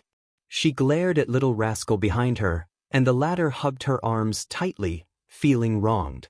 Merc nodded and walked into the Hall of Heroes with the two little girls. Alex yawned and held her head high. Little rascal, on the other hand, cowered and followed behind her. Occasionally, she would take a small step back in fear when she saw a fierce-looking white blade guard. At that moment, Nicholas, who was behind Merc, suddenly called out to him. Burn, do you remember when we raised our white blades and made our sacred vow to the legend of the Book of Legends? Nicholas took a deep breath. His eyes were filled with nostalgia for the past. The last few words? Merc felt that Nicholas was a little strange today. He was not usually this nostalgic. Merc stared straight at Nicholas, trying to find something on his old friend's face. Of course. But the training back then had penetrated deep into his instincts. Merc chuckled and then put on a serious expression. He enunciated each word clearly. My blood is my oath, my body is my proof, my blade is my witness, my soul is my sacrifice. Nicholas' eyes flashed and he nodded. With a complicated expression, he said the next sentence together with Merc, resist the powerful enemy, fight 100 battles, until the last drop of blood is shed. The expressions of the white blade guards beside them instantly became serious. They pressed their fists against their chests in unison.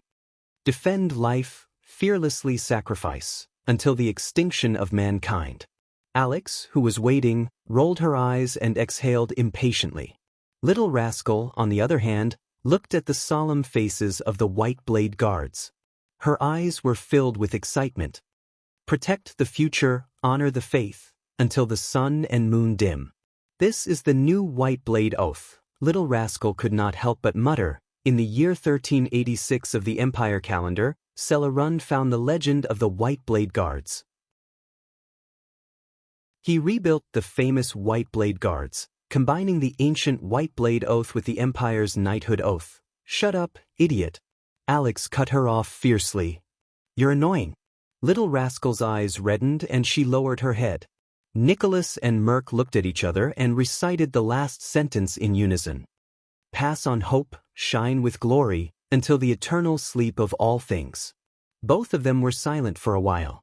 They looked at each other and smiled. Merc nodded. He brought the two little girls into the Hall of Heroes. The person he respected the most, Nuven VII, who had just gone through a duel, was sitting on the steps at the edge of the hall. Next to the king was the envoy of Constellation, the subject of much discussion among the vassals, the young and precocious Prince Thales Jadestar. However, both of them were silent. They were not in a good mood, as if they had just had a rather unpleasant conversation. Merc brought the two puzzled girls to the king. Your Majesty. The administrator nodded at the king and stepped aside. Lady Alex. Thales looked up. What's going on? He stared in surprise at the brown-haired, blue-eyed Alex and little rascal, who did not even dare to breathe loudly behind her. They seemed to be frightened by the situation in front of them. Alex sensed his gaze. The teenage girl glared back at the Prince of Constellation rudely, causing Thales to frown slightly. This is my future wife? Thales, who was still disturbed by the secret just now, could not help but turn his head away and sigh. This action made Alex pout in dissatisfaction. Grandpa, what's wrong? Alex Walton, the only remaining direct female descendant of the Archduke of Dragoncloud City, pouted and said to the indifferent King Nuven, I'm very tired now. Little rascal hid behind Alex. She poked her head out and carefully and curiously looked at Thales, whose eyes were gloomy. The boy. What's wrong with him? Is he unhappy? Nuven VII did not answer his granddaughter. He only scooped up another goblet of wine from the wine barrel beside him and took a sip. Merc, the old king's aged voice rang, my granddaughter will marry this boy. As a former White Blade guard and my administrator, what would you have done? Merk frowned slightly. Even though he had expected it, when he heard it for real, what? Miss Walton cried out in surprise. Alex's small eyes widened even more than her mouth. She sized up Thales in disbelief. Grandpa, you want me to marry? You want him to be my husband? Alex's breathing quickened.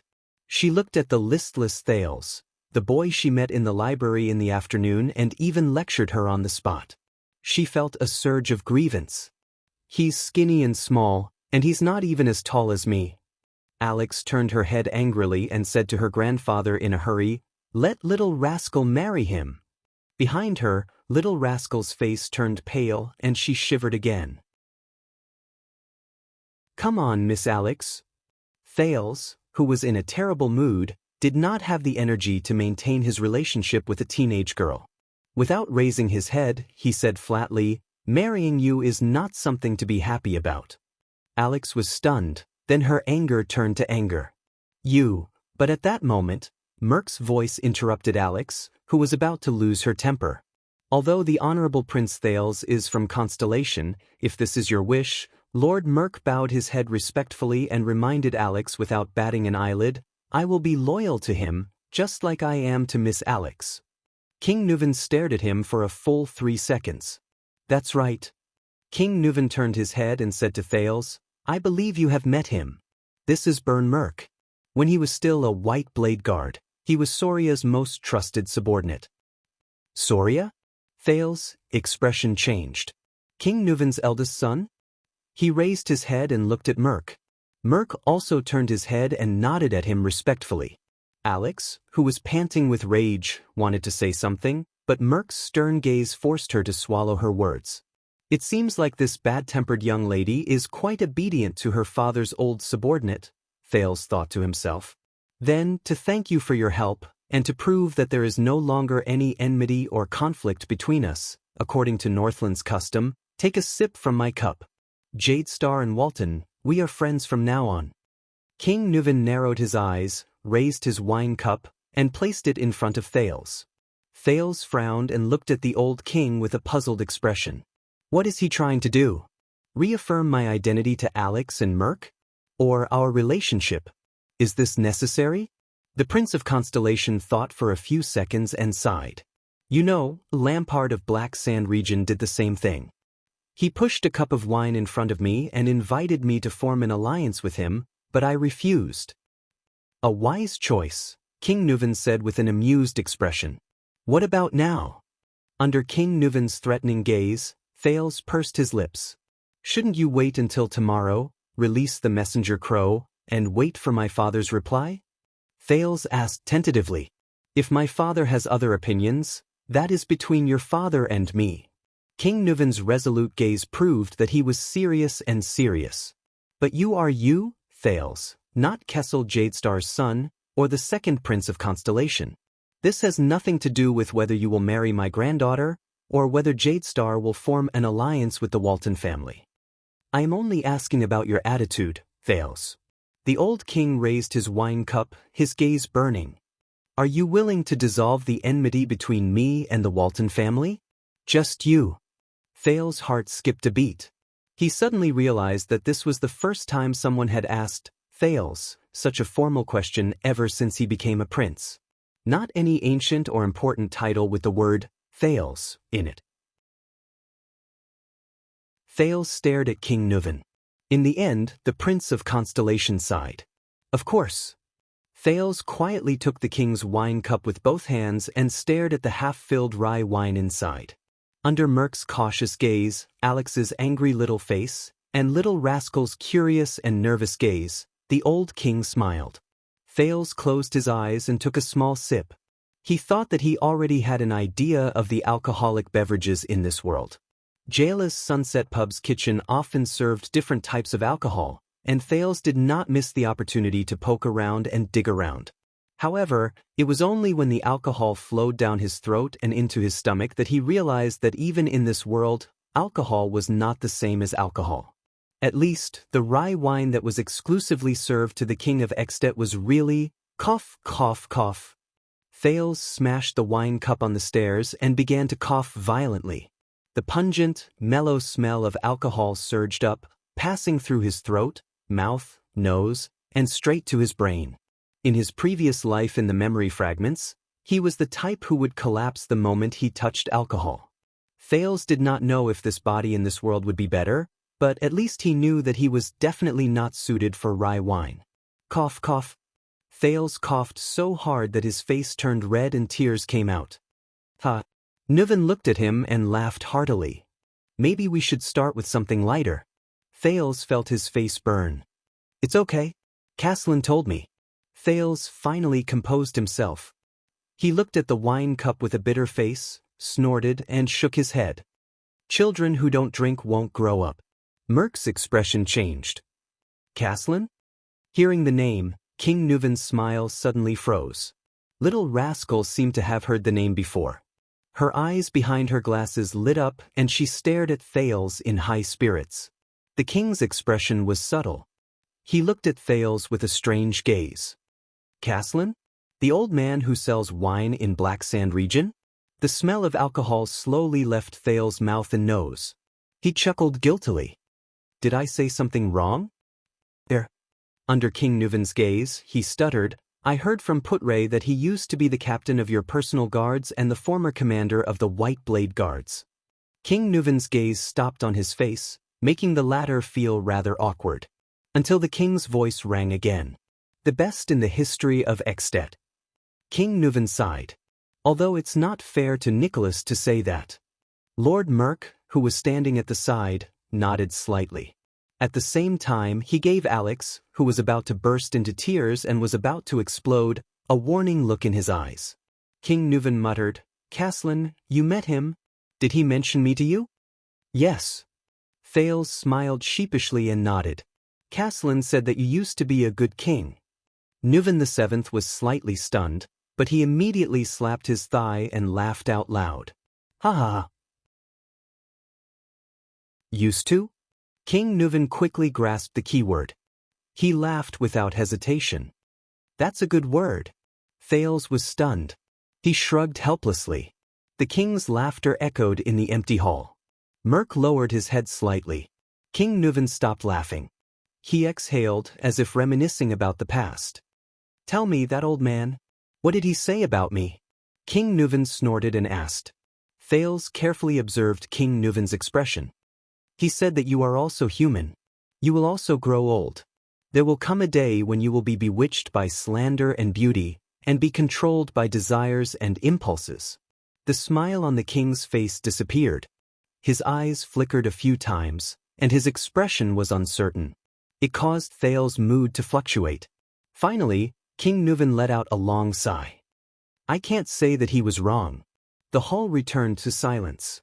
Now, Thales, why don't you treat our beautiful lady to a drink? King Nuven suddenly spoke. He raised the goblet and handed it to Thales, then nodded slightly in Alex's direction.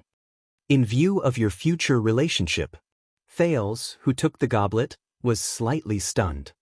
What's going on? Asking the arrogant young lady to a drink? Lord Merc, who was watching from the side, was also puzzled. Alex's expression changed. She looked at Thales in horror, then at the iron goblet. Then she shook her head firmly. No, Grandpa, I don't want to. King Nuven looked at her quietly, his eyes cold. Alex seemed to be frightened by the old king's gaze. Her voice slowly weakened. However, the king's granddaughter did not seem to want to give up. She frowned and suddenly her eyes brightened. She turned around and pulled Little Rascal over. Let her drink. After all, she's my maid. The unprepared Little Rascal was suddenly pulled out by Alex. The bespectacled little girl looked at King Nuven in horror, then at Thales. She was about to cry. No, Thales narrowed his eyes, watching everything unfold in confusion. At this moment, Merc's voice rang out. Lady Alex. The king's administrator looked at Alex sternly. His eyes were filled with undeniable anger. Stop fooling around. Alex's voice suddenly faltered. She seemed to shrink back in fear. That's your grandfather, your king. It's his order. Merk unceremoniously pulled Alex away. Go, listen to his orders, whether it's the wine or your marriage. Under Merk's stern lecture and King Nuven's urging gaze, Alex took a step forward, feeling wronged. She reluctantly took Thales's wine goblet. With reddened eyes, she glared at the innocent Thales, then looked at King Nuven pitifully, but the latter did not say anything. Thales spread his hands, indicating that he was powerless. Left with no other choice, Alex pouted, painfully and angrily gulped down a mouthful of wine. Alex angrily threw the goblet down and glared at Thales. A few seconds later, she coughed from the spiciness. The king chuckled. Merk, this reminds me of Soria's alcohol tolerance. King Nuven laughed heartily. I once heard from Castellan that when he was training in the White Blade Guards, he knocked out a large group of people. Merk also laughed and nodded. Prince Soria is very forthright and a great drinker. Yes, I remember. You have a good relationship with him? King Nuven raised his head and looked at Merk with nostalgia in his eyes. We got to know each other when you asked him to conceal his identity and train in the White Blade Guards. Merk smiled and nodded. He's not just a prince, he's also my comrade and friend. I still remember his hearty laughter. King Nuven's lips curled up. Thales ignored Alex's dissatisfied gaze. He watched as the king and his vassal reminisced about the past eldest son of the king, Soria Walton. He began to wonder, should I leave? Yes, he's a guy who likes to laugh. He's just like me. King Nuven sighed. It's a pity that he married a wife who wore a sad face all day long. I still remember that every time they dined in front of me, they did not even look at each other. Madame Adele came from Vine City in the southwest of Camus Union. The climate there is warm and humid. She was also the daughter of a marquis and wasn't used to the harsh life in Northland. Lord Merk glanced at Alex and sighed. Lady Alex obviously inherited many of her mother's traits. Alex pouted for the third time. King Nuven snorted. Thales. Just as Thales was about to leave, King Nuven suddenly raised his head and stared at him coldly. I told you before, my eldest son didn't die in an accident. He died in an assassination. Merk's expression changed slightly. Soria? He looked at Thales and then at King Nuven. He seemed to want to say something but stopped himself. The old king's next words made Merk's face turn pale. Tell him, Merk, King Nuven said flatly, how did my son, Soria, die? Thales held his breath and looked at Merk. A new doubt emerged in his mind. Something's not right. The king's eldest son? Why did he mention something that happened so many years ago? Also, King Nuven's change of topic is a little unnatural. Did he purposely bring this up? Alex seemed to know the seriousness of the topic. She quieted down and looked slightly fearful. Your Majesty, Lord Merk objected with an unpleasant expression, with Prince Thales' status, but King Nuven interrupted him. Tell him. He needs to know. The old king grabbed the wineglass on the floor and said coldly, from the process to the outcome. Merk stared blankly at King Nuven.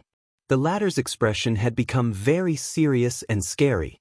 Sensing that the atmosphere was not right, Alex lowered her head and took a step back, bumping into Little Rascal. What's wrong? Thales carefully controlled his tone. Your Majesty, you just said that it was an assassin from Constellation, right? Merk was stunned. He didn't expect Thales to already know. King Nuven cast a stern glance at Merk. Thales rolled his eyes and observed the situation. He regretted not fleeing earlier. It seemed like the atmosphere wasn't too good. The administrator let out a sigh and finally said, it was at the turn of autumn and winter 12 years ago. A thought struck Thales. 12 years ago? Wouldn't that be, Prince Soria brought Lady Adele and Lady Alex, who is less than a year old, out to Dragon Cloud City to hunt. Since I was originally in charge of Prince Soria's safety, Nicholas assigned me to bring a team of White Blade Guards to protect them. Merk lowered his eyelids. His voice was deep and pained, as though he was recalling that period of his life. But the accident still happened. Thales did not say a word and listened quietly. I don't know if it was a coincidence, but Harold Lampard, the eldest son of the previous Archduke of Black Sand region, was a guest in Dragon Cloud City at that time. He actually went to the same place to hunt. When Merc said this, he let out a breath, but his voice began to tremble slightly. That assassin is among Harold's entourage. Thales narrowed his eyes. The assassin snuck under Lady Adele's carriage and waited for Prince Soria to return after his conversation with Harold. Then, Merc clenched his fists and exhaled through gritted teeth. King Nuven was silent. He sat on the stairs without any expression on his face. His gaze was numb. I shot a signal arrow to ask for help. Thales could tell that the day Merc went through must have been very painful and difficult. The latter closed his eyes and his face twitched. Nicholas intercepted the assassin on the way, but he still managed to escape in the end. Prince Soria was severely injured and lost too much blood. He died on the spot. To protect Lady Alex, Lady Adele also, when he said this, Merc closed his eyes in agony. I couldn't protect them. Alex lowered her head and stared at the ground in a daze. Behind her, little rascal did not even dare to breathe loudly. A few seconds later, Lord Merc finally recovered. He gulped and said mournfully, although there is no evidence, the secret room is very sure after their investigation, that assassin came from Constellation and was even directly under the orders of the palace. Thales furrowed his brows. No way. The assassination 12 years ago? But wasn't Constellation going through the bloody year at that time? His train of thought was interrupted. King Nuven raised his head slightly. His tone was heavy and sorrowful. Thales, 12 years ago, there was a reason why we sent troops south to Constellation. Constellation, Eternal Star City, an unknown underground place. Asterisk clang. Asterisk the sharp metallic sound of an iron gate being violently pulled echoed clearly in this dark place. 2 torches soaked in eternal oil were lit. 2 men dressed in guard uniforms appeared in a dark corridor. The torches lit up the cells with thick iron bars on their left and right sides. Following the noise and the light, there was a commotion in the cells. Damn it! Don't you have any sense of time? In one of the cells, a well-groomed but shabbily dressed man, suspected to be a nobleman, seemed to have just been woken up. He was lying on his bed and yelled with sleepy eyes, "It's definitely early morning or late at night." If this was in the past, in the Department of Foreign Affairs, the 2 guards holding the torches ignored him, as if they were already used to it. They respectfully moved to the sides and made way for a sturdy figure in the middle. "Your Majesty, King Adi, you're finally here." This was an unkempt old man with disheveled hair and a perplexed and fanatical expression. Stimulated by the light, he pounced forward and shook the iron bars with all his might. He roared madly, "Please consider my words. Even if you don't think for yourself, what about Prince Midir? Are you willing to hand him a constellation riddled with holes?" Under the direction of the sturdy figure, the 2 guards looked at each other, walked in front, and began to lead the way. The prisoners on both sides woke up one after another. They behaved differently, but most of them were either acting abnormally or screaming madly. "You're all going to die, ha!" This was an old prisoner lying on the ground. He roared madly, "Even if you're from the royal family, you're all going to die. How dare you, how dare you, The 3 figures ignored him and continued to move forward. "Look who we've welcomed." A rather imposing, middle-aged prisoner leaned against the bars and squinted at the light. He seemed to be very clear-headed. "Isn't this the 5th prince, the disgrace of the royal family? Why aren't you working hard on a woman's belly, working hard for your pitiful bloodline? Why are you here in the cold wind?" "It wasn't me, it really wasn't me." A prisoner hugged his head and wailed, "I didn't even touch Prince Bancroft's wine glass. It's all Jenkins' fault, he's the one who poisoned me." "Norfolk, yes, Norfolk." This was a prisoner with his back facing the corridor. He could be seen carving something on the wall as he muttered to himself, "I know that he's planning something behind Duke John and Count Caribbean's back. Maybe it's related to the rebel army. I've suspected him for a long time, but that hateful woman, Sonia Cecere." The 3 of them continued to move forward. "Brett." A prisoner with a scar on his face pounced on the bars when he saw who it was and shouted, "How's the situation at the Western front lines now?" Did we regain Blade Fang's dune after you conquered the desert god's altar? What about the orcs? What about the 8 great tribes under the dragon skeleton throne? Tell me, tell me. The well-built figure turned a deaf ear to the voices on both sides and moved forward. 2 guards with calm expressions brought him to the next area. There were no prison cells with transparent bars here. Instead, there were sealed cells sealed off by thick, heavy iron doors. There was only one opening on each iron door, and it was the only connection between the sealed cells and the outside world. The 2 guards brought the newcomer to the innermost room. One of them knocked on the iron door forcefully. Asterisk bang, bang, bang. Asterisk the other guard looked at the well-built newcomer. The latter nodded slightly. So, the guard grabbed the iron bolt on the iron door that controlled the opening and pulled open a hole that was only the size of half a person's face. The prison cell was dark. There was also a frightening silence. It lasted for a long time. Then, a boorish voice slowly traveled into his ears from the dark prison cell. What a surprise! What brought the great Iron Hand King to a traitorous duke? The 2 guards bowed slightly. After inserting the torches into the groove on the wall behind them, they left respectfully. Under the illumination of the fire, a haggard face with a scruffy beard appeared at the opening on the iron door. The prisoner in this cell was the current Duke of the Northern Territory, Iron Eagle Valorund. He stared sharply at the person outside the door. Outside the door, the Supreme King of Constellation, Kessel V, sat down gently on a chair that had been prepared outside the cell.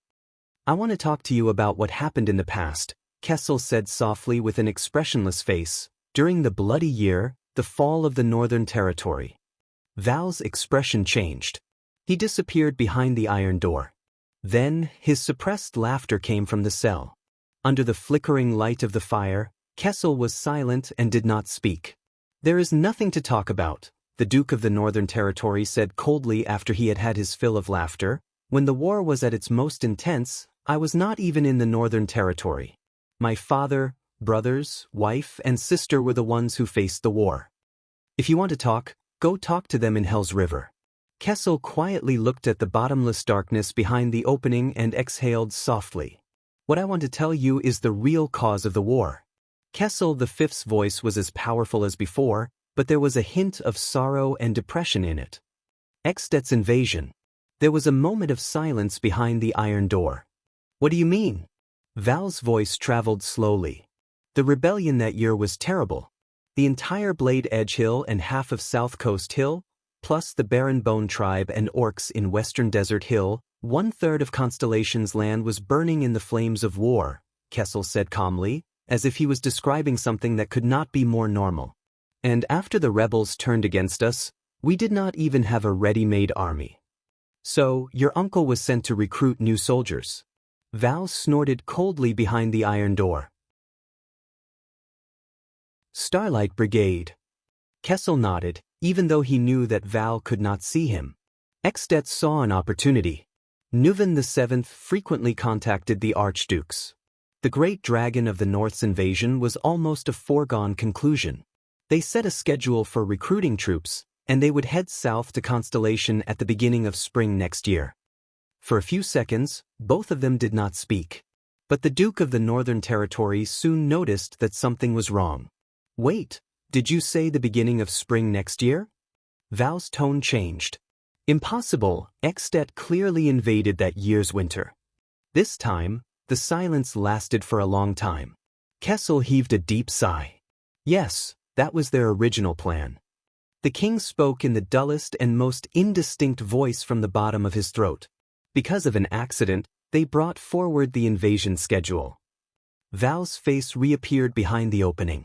His face was ice-cold as he stared fixedly at Kessel outside the prison cell. He realized that there was something strange about this place. What accident? The Duke of the Northern Territory asked anxiously. Why did Extet bring forward the invasion schedule? King Kessel stared at the ground and did not move. Answer me. Val gritted his teeth. Answer me, Kai. Kessel inhaled deeply and raised his eyes to look at his former close friend. When we received the intelligence from Northland, the entire court was terrified. The rebel army, the Baron Bone tribe, and Extet, Constellation was powerless to fight on all three fronts, Kessel said slowly. So, our court came up with a plan. To delay Extet's invasion schedule. A chill that he had never felt before struck Val's heart. Delay? The Duke asked subconsciously. Kessel nodded expressionlessly and said, provoke a conflict between Dragon Cloud City and Black Sand region so that they will be too busy with their own affairs to invade. Asterisk bang. Asterisk Val suddenly pounced and grabbed the 2 bars of the opening. He gritted his teeth and stared fixedly at Kessel. Constellation sent out assassins and mobilized all their manpower to target the 2 heirs of Dragon Cloud City and Black Sand region, Soria Walton and Harold Lampard. Kessel's voice became increasingly hoarse, as though a force was devouring the strength in his strong body. That assassin should have pushed the blame for the death of one of the heirs onto the other party, creating a rift between Dragon Cloud City and Black Sand region that could never be mended. Hearing this, Val's breathing became heavier. But an accident happened. Because of some reason, that assassin was exposed, Kessel said slowly, and Soria, Nuven's eldest son, died. Val leaned against the iron door with his back, his expression indiscernible. Even though there was no evidence left, Nuven knew that we were the ones who did it. Kessel closed his eyes. What's worse is that this also exposed our true strength. It told them that we were powerless to resist the Northern Army. You know what happened next? Kessel slowly opened his eyes. His voice was filled with exhaustion. Extet brought forward the schedule. They chose winter, the most unfavorable time for the transportation of supplies, to send their troops south.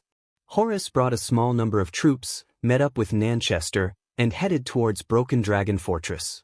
On the 2nd day after his death, John took down Zodra City, the last stronghold of the rebel army. 10 days later, the fortress fell.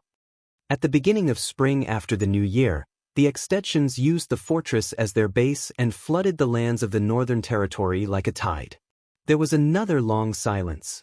It was so long that even the light from the fire began to dim. Then, the Duke of the Northern Territory broke the silence. Haha. Val let out a sorrowful laugh.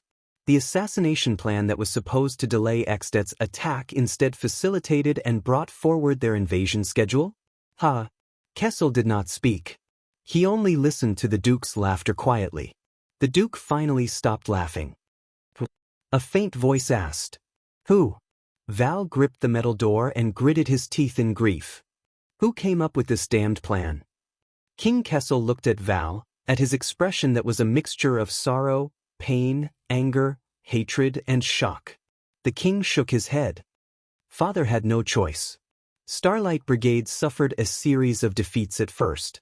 John retreated step by step from Jade City to the Land of Tusks, then all the way out of Walla Passage. The rebel army even penetrated deep into Eternal Star City. No one expected that John would be able to achieve such a great victory in such a short period of time. At that time, the entire palace was shrouded in the shadow of the kingdom's demise. Kessel took a deep breath. That's why that assassination happened. Val's expression slowly froze, but his hand, which was holding the cell door, kept trembling. If there was no such plan, no assassination? The Duke of the Northern Territory subconsciously murmured. Kessel pressed his hands on his knees and lowered his head slightly. Kessel's face was slightly contorted. He tried his best to control his neck and nodded while trembling slightly. If Extet had waited until the beginning of spring to attack, John's Starlight Brigade would have been able to head north in time to support your father and the fortress. Broken Dragon Fortress would not have been breached. And neither would Cold Castle or fall into the enemy's hands. The Northern Territory would not have had such a tragedy. Val slid down behind the metal door dejectedly. Asterisk bang. Asterisk the muffled sound of 2 knees hitting the ground came from behind the metal door. And the Duke of the Northern Territory's suppressed, pained growl. You mean? Val said hoarsely, your father, those bastards at the Imperial Conference, their stupid plan, caused the deaths of thousands of people in the Northern Territory? We always thought that Nuven seized the right opportunity to invade and took down the fortress. In the end, Kessel did not answer. He only waited quietly. The flickering firelight illuminated the side of his face. The King of Constellation's eyes were filled with numbness. After a long while, "What about that stupid assassin? That guy who failed in his assassination and exposed himself?" Val's sorrowful voice, which had slightly changed its tone, came from behind the metal door. There was deep hatred in his words. "Didn't you dig out his heart?" Kessel V turned his head and stared at the empty space. It was as if someone was standing there. There was silence. For a moment, there was only Val Arun's low and suppressed sobs in the air. Kessel's gaze was filled with complicated and indecipherable emotions. Yes. After an unknown amount of time, the Supreme King of Constellation, Kessel V, stared at the empty space and slowly said with an emotion that was difficult for ordinary people to understand, "For that failed assassination with grave consequences, that assassin is paying the price. He is forever imprisoned behind a cursed mask, never to see the light of day." The king stared at the empty space. His voice was extremely quiet. In endless loneliness and boundless darkness, he has tasted pain and suffered all kinds of torture. With the rest of his lowly life, for that tragic war, for the countless dead souls he owes.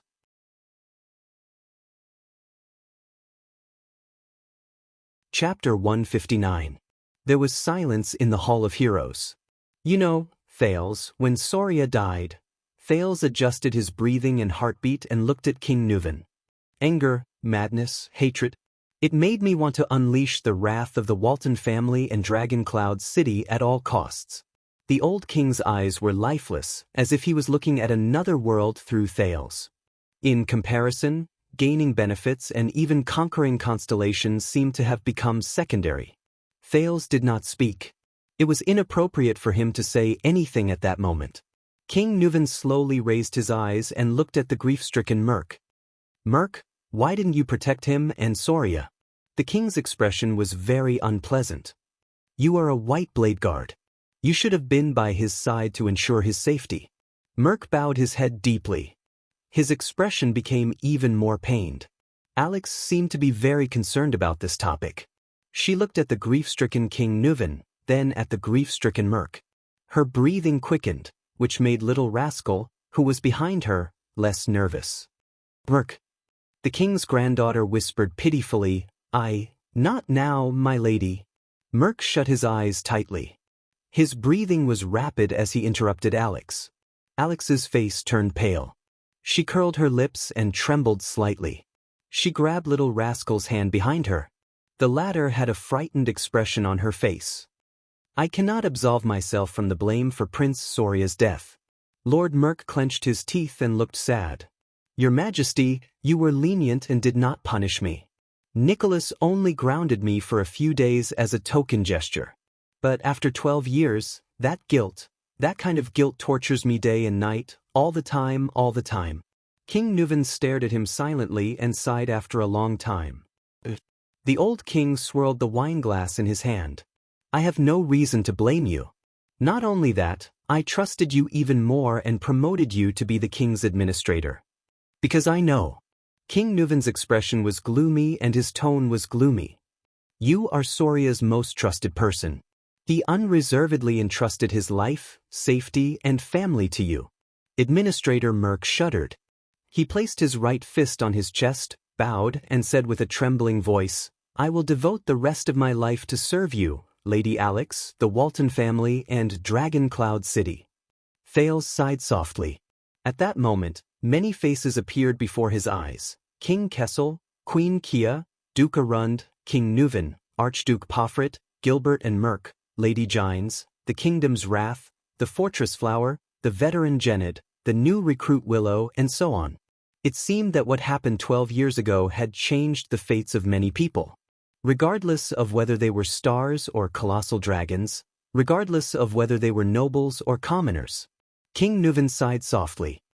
"Soria, you have been by his side for many years, starting from the White Blade Guards, Merc." Just then, Alex's lips trembled. She tugged at the corner of Merk's shirt. I think. Merk tried his best to calm himself down. He turned around and comforted Alex. Don't worry, Miss Alex. Soon. Alex shuddered again. Thales furrowed his brows. In the next second, Alex's eyes rolled back, and her whole body went limp. Asterisk thud. Asterisk little rascal, who was behind her, was startled and cried out. Merk's expression changed drastically. He knelt beside Alex and helped her up. Lady Alex. Lady Alex, what happened to you? However, Alex only stared at the ceiling with lifeless eyes. Her limbs swayed unconsciously, and her body began to twitch. Thales jumped down from the stairs and stared at Alex's strange condition in shock. What happened? Does this young lady have a disease? Epilepsy or something else? Little rascal shuddered in fear. Merk's face was pale. He held Alex in his arms and raised his head to look at the king. He said urgently, Your Majesty. Lady Alex, do we have to hurry? Yes. But King Nuven still seemed to be immersed in the past. His gaze drifted as he pretended not to hear. He continued, I remember that you were the closest of friends and brothers, whether it was on the battlefield or at banquets. Seeing Alex's strange condition, Merk was extremely anxious and could not help but shout, Your Majesty. Alex, whose face was pale beyond recognition, opened her eyes and stared at Merk. Her gaze was filled with endless fear. She raised her trembling hands and scratched Merk's clothes in agony, like a drowning person grasping at straws. Thales watched in disbelief. It took him a few seconds to realize what was happening. King Nuven only stared into the distance with unfocused eyes. Alex's mouth twitched. Her face was drenched in cold sweat, and she looked like she was in extreme pain. Alex opened her mouth wide and inhaled in large mouthfuls of air, but it was as if she was suffocating. The only sound that came out was an unintelligible choking sound. Ugh. Little rascal, who was watching from beside her, covered her mouth with both hands and stepped back in horror. No, no. Merk hugged Alex in a panic. Seeing her look as if she was in extreme pain, his eyes were filled with fear. Lady Alex, the administrator no longer cared about King Nuven's reaction. He picked Alex up and turned around abruptly. He roared at Little Rascal, Don't just stand there. Go get the doctor. Little Rascal was startled. Still in a state of shock, she turned around instinctively. But Thales reacted faster than her. The Prince of Constellation clenched his teeth and ran out of the hall. As he ran, he yelled, Is anyone there? Help. I need a doctor. However, a voice that was even colder and more terrifying blocked Thales' words of help from his mouth. Don't bother. It's a poison refined from blue vine grass. It takes effect violently and quickly. It takes effect within a minute. From the beautiful Archduchess of Enlenzo Dukedom 300 years ago to the Crown Prince of Constellation 12 years ago, they all died from this poison. Thales was shocked. He stopped in his tracks and turned around in disbelief. Lord Merk also raised his head in horror and looked up the stairs with the most incredulous gaze. There, King Nuven opened his ice-cold eyes. He stared at Merk and his convulsing granddaughter, as if he was uttering the most vicious curse. She's already dead. As if to prove the old king's words, in the next second, Alex, who was in Merk's arms, jerked backwards, almost breaking her neck. She stared at Merk with her frightened eyes, as if she did not understand what was happening. Then, Alex Walton, the last direct descendant of the Walton family, slowly closed her eyes. Her body gradually became limp, and she stopped convulsing. Her hands hung in the air, swinging back and forth. Her head was tilted to one side, right at Little Rascal. Little Rascal looked at Alex's expression and screamed in fear. She fell to the ground on her butt. Thales subconsciously took a step back. His breathing quickened. What? Impossible. How could this be? Thales could not accept the current situation. He widened his eyes and fixed his gaze on Alex. After a few seconds, he turned to King Nuven, whose face was ashen and gloomy, especially the ring on the little finger of King Nuven's right hand that he was stroking. It belonged to the Emperor of Poison, Kessel Carlus VI, Triumph, and the goblet in King Nuven's hand It's you. Thales gasped for air and stared at King Nuvan in horror. You poisoned him? Of course. King Nuvan snorted gloomily. And don't forget, you're the one who handed her the goblet. Lord Merk's body trembled uncontrollably. He looked at the little girl in his arms. Thales clenched his fists so hard that they almost cracked. Handed her the goblet? He gritted his teeth and glared at King Nuvan. He felt a strange emotion brewing in his chest. Bastard! Thales gritted his teeth and glared at King Nuvan. But the king only curled his lips nonchalantly and looked at Merk again. A few seconds later, Merk, whose face was stiff as if his mind was blank, finally extended his trembling right hand and placed it under Alex's nose. Then, as if he had touched the hottest flame, Merk flinched and withdrew his right hand. Merk, who was holding Alex, fell to his knees. The administrator raised his head and looked at King Nuvan. His eyes were filled with despair and pleading. No. Merk shook his head violently. His face was contorted as he stared at the motionless girl in his arms in disbelief. He looked at His Majesty in panic and fear, then at Lady Alex, who seemed to be asleep in his arms. At that moment, Merk's terrified face was filled with helplessness. Thales stared at the motionless Alex in a daze. Little Rascal, who was sitting by Thales' feet, seemed to be scared out of her wits. She just stared at Alex's body blankly and shuddered from time to time. Merk's face began to contort. I beg you, Your Majesty. He knelt on the ground and spoke in a different tone. Like an asthmatic, his voice was a mixture of gasps and pauses. Tears rolled down Merk's cheeks and dripped onto Alex's face. What followed was his pleading voice. What? Why? Thales clenched his fists, lowered his head and exhaled. Merk sobbed and screamed at the king. Why? Why? King Nuvan seemed to have just recovered from his silent contemplation. He stared at Merk, who was trembling and crying, and uttered through gritted teeth. But Merk, shouldn't you know this? Merk shuddered violently. If it wasn't for Mariah's death, I wouldn't have combed through the Walton bloodline. King Nuvan closed his eyes and said in pain, the High Priestess of Bright Moon Temple wouldn't have realized that she wasn't of the Walton bloodline.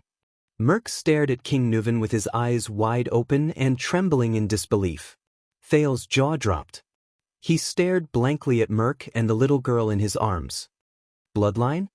Not of the Walton bloodline? Doesn't that mean that the Walton family, which has been passed down for 600 years, and this also reminds me of many things, King Nuvan said coldly. Soria loved to hunt, but he never brought a woman with him, not even his wife. Speak, the old king said in a low voice. What happened in the assassination 12 years ago? Merk listened to the king's words as if he did not hear anything. He subconsciously hugged the little girl in his arms tightly, sobbing, tears falling continuously. King Nuvan seemed to have exhausted all his patience. His face was ferocious, and he roared like a terrifying lion, Speak! Frightened by the roar, the nervous little rascal shrank back with a yelp. Thales tried hard to sort out the situation before him. He exhaled forcefully, walked to Little Rascal and pulled her up. Little Rascal grabbed Thales' arm tightly as if she had found someone to rely on. She looked at the terrifying scene before her from behind her glasses with a terrified expression. Merk's eyes were filled with despair and desolation as he cried. He looked at the girl in his arms and snorted, as if he was crying but not laughing. 12 years ago, Soria brought Madame Adele out of the city, because his words were mixed with his panting, like the last words of a dying man. Because what? King Nuvan stared at him. Because... Merk stroked Alex's hair painfully. Because Soria found out. Found out what? The king's voice was bone-chilling. Merk's face was filled with pain, as if he was tormented by the biggest nightmare of his life. He found out about us, about me and Adele. Thales stared at the short-haired warrior in shock. Little Rascal pulled Thales' arm and hid behind the Prince of Constellation. She gritted her teeth and watched the scene in disbelief. Yes. Merk wailed in despair. Alex. She is my daughter, *clang. King Nuvan could not take it anymore. He threw the wine goblet on the ground with a force filled with hatred. The iron goblet clanked on the ground, accompanied by the administrator's sobs. Thales took a deep breath and tried to understand the situation before him. Only Merk's sobs and the old king's heavy breathing could be heard in the hall. Ha ha! King Nuvan's suppressed laughter came from his throat. There was a hint of sadness in it. Soria's most capable subordinate? Best friend? Most trusted brother? Just like that, you used betrayal and deceit to repay his trust. The king's voice reverberated in the hall. Merk, who was kneeling on the ground, sobbed and raised his head. As if his greatest dignity had been violated, he roared with tears and snot in his eyes. I did not betray him. I did not betray Soria.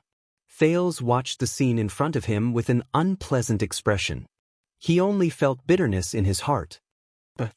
Merk looked at the girl in his arms and sobbed softly. Prince Soria. Soria was a good brother, and I was willing to give up my life for him. He growled. In the White Blade Guards, we trained under Caslin to become the most valiant warriors.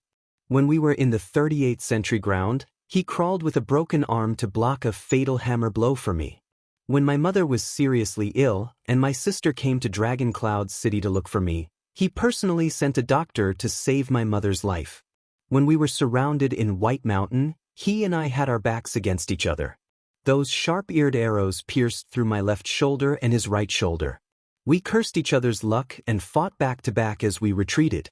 We persevered until Caslin came to help us. I still remember the day I went back to my hometown to get married. That bastard, Merk said with a smile through his tears. Soria brought his brothers from the White Blade Guards and came to our village with a tray full of rye wine and roasted meat.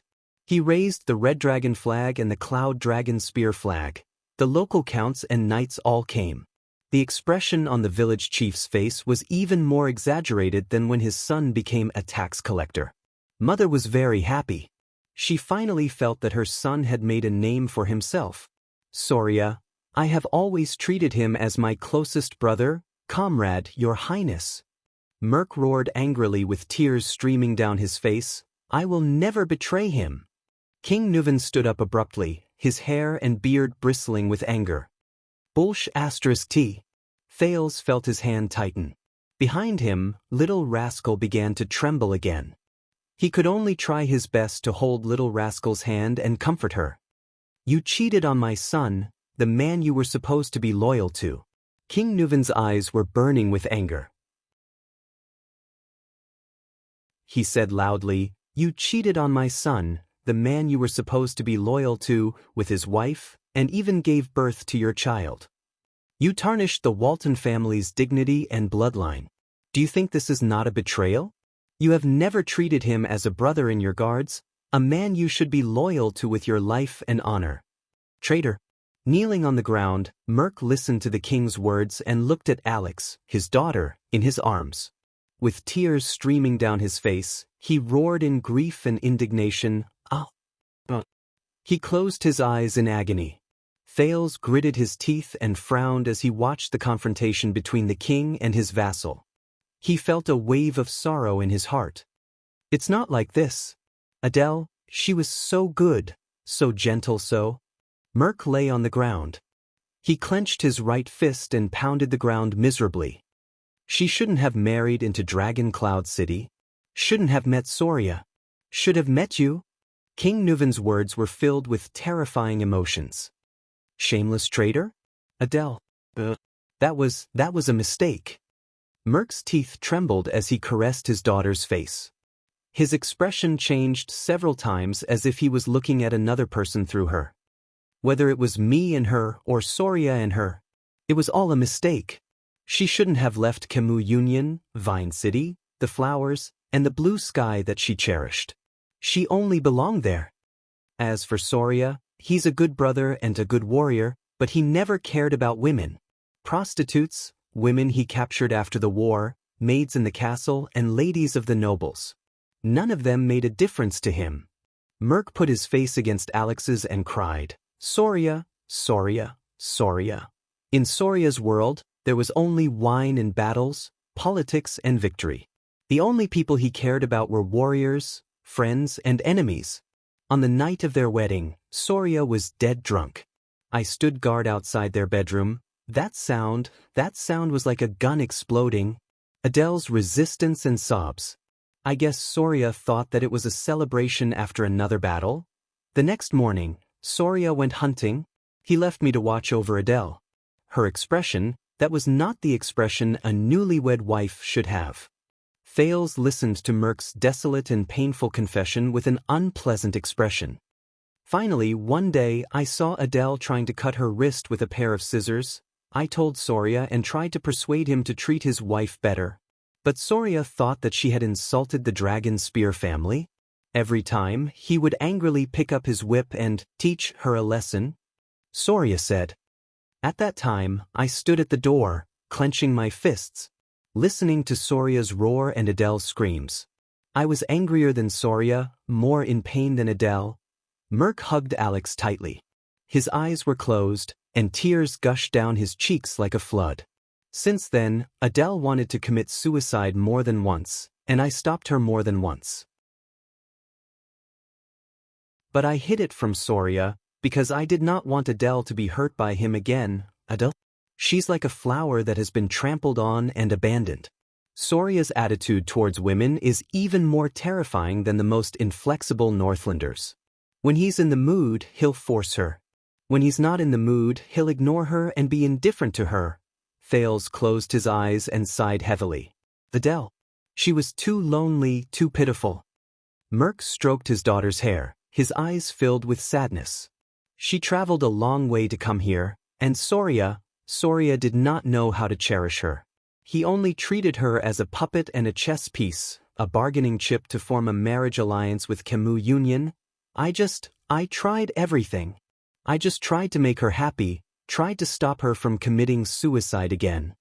Agitated, Merk muttered incoherently, from magic tricks, to flowers, to finding girls from Camus Union to relieve her boredom, to trying my best to get Soria drunk at night when she did not want to. Adele was very grateful to me and happy that I did these things for her. She stopped trying to commit suicide and started to smile, even though she only smiled at me. My wife passed away in my hometown. When I didn't know how to raise the 5-year-old Croche in front of me, Adele was the one who took care of her. This made Soria's attitude towards her much better. We became more talkative. She teased Croche in the room, and I laughed foolishly outside the room. She asked questions in the room, and I answered her outside the room.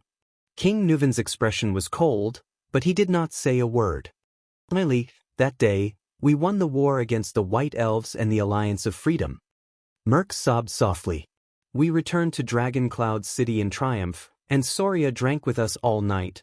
But that day, all I could think about was her. Adele. Merk pressed his face tightly against his daughter's. His tears did not stop, and his right fist was almost crushed. They were all drunk. I went to Adele's room, wanting to listen to her voice as usual. But my wound burst open at that time, and Adele asked me to go in and bandage it. Thales' gaze darkened. Thales' eyes dimmed. A memory surged up from an unknown place in his mind. Hey, Brother Brainiac, you're actually reading a romance novel. What the hell is a romance novel? This is a bestseller written by an American sociologist. This book title. Strange, why would you read this kind of book? What are you thinking about? This? Don't think too much, it's just a classmate asking. No, could it be? Hey, hee, why are you blushing? It's hot? Ha! Why are you touching my face? I lied to you. Ha! It's so funny. Alright, don't be angry. I'll give you a vitality kiss. Ha! It's still very funny. What should I do? Hey, don't be stingy. Come, explain it to me. How do I explain it? Alright, it mentioned something interesting. In the Western world, love originates from cheating. What the heck? Cheating? That's so cool. For example, in Celtic mythology, the story of Lancelot and Guinevere is like this. The marriage of King Arthur and Queen Guinevere was only a political function. There was never any love to speak of. True love is the taboo love between a knight and a queen. That is emotional, impulsive, and pure love. Another example is in Don Quixote. One of the main character's dreams is to be a knight and have a true love with the wife of the king he serves, the mistress. This originated from the Middle Ages, especially the Crusades. All right, you can shut up now. I'm still on the side of the king and Lon as a couple. Coyote, get lost. Queen Lily, get lost. I'm going to see it again. Oh, right, so are we having an affair now? Different social situations can't be compared like this, sister. The memory fragment slowly faded away. Thales looked at Merc before him and could not help but sigh deeply. Merc continued to sob on the ground. God knows how much I regret it. But Adele.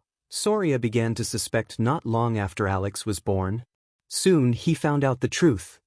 The administrator gently brushed his daughter's hair aside and said in a hoarse voice, I could see the pain and hesitation in his eyes. I really wanted him to kill me with a sword. That night, Soria told me that he was willing to let me and Adele go. He would clean up and cover up. When Merc said this, he hammered the ground in grief and indignation. Nuven listened quietly. The next day, Soria took us out with him to finally resolve this matter. It was that day the assassin, Thales, felt little rascal trembling behind him. The assassin's first strike wasn't fatal. The assassin saw Alex and didn't strike a second time, but Adele. Merc opened his mouth and howled in pain. Adele didn't know Soria's purpose. She thought His Highness wanted to execute us. So, when she saw Soria fall, she picked up a dagger. Hearing this, King Nuven seemed to have lost all his strength. He sat down on the stairs weakly. In the Hall of Heroes, only Merc was left sobbing in grief.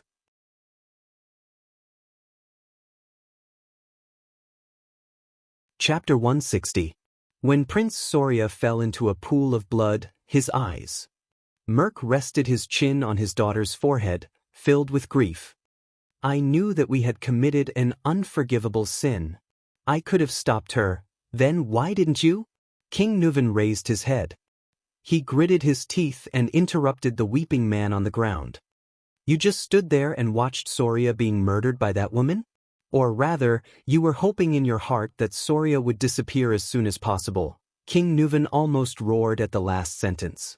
Hoping that the barrier between you and that woman would disappear? The administrator shuddered violently.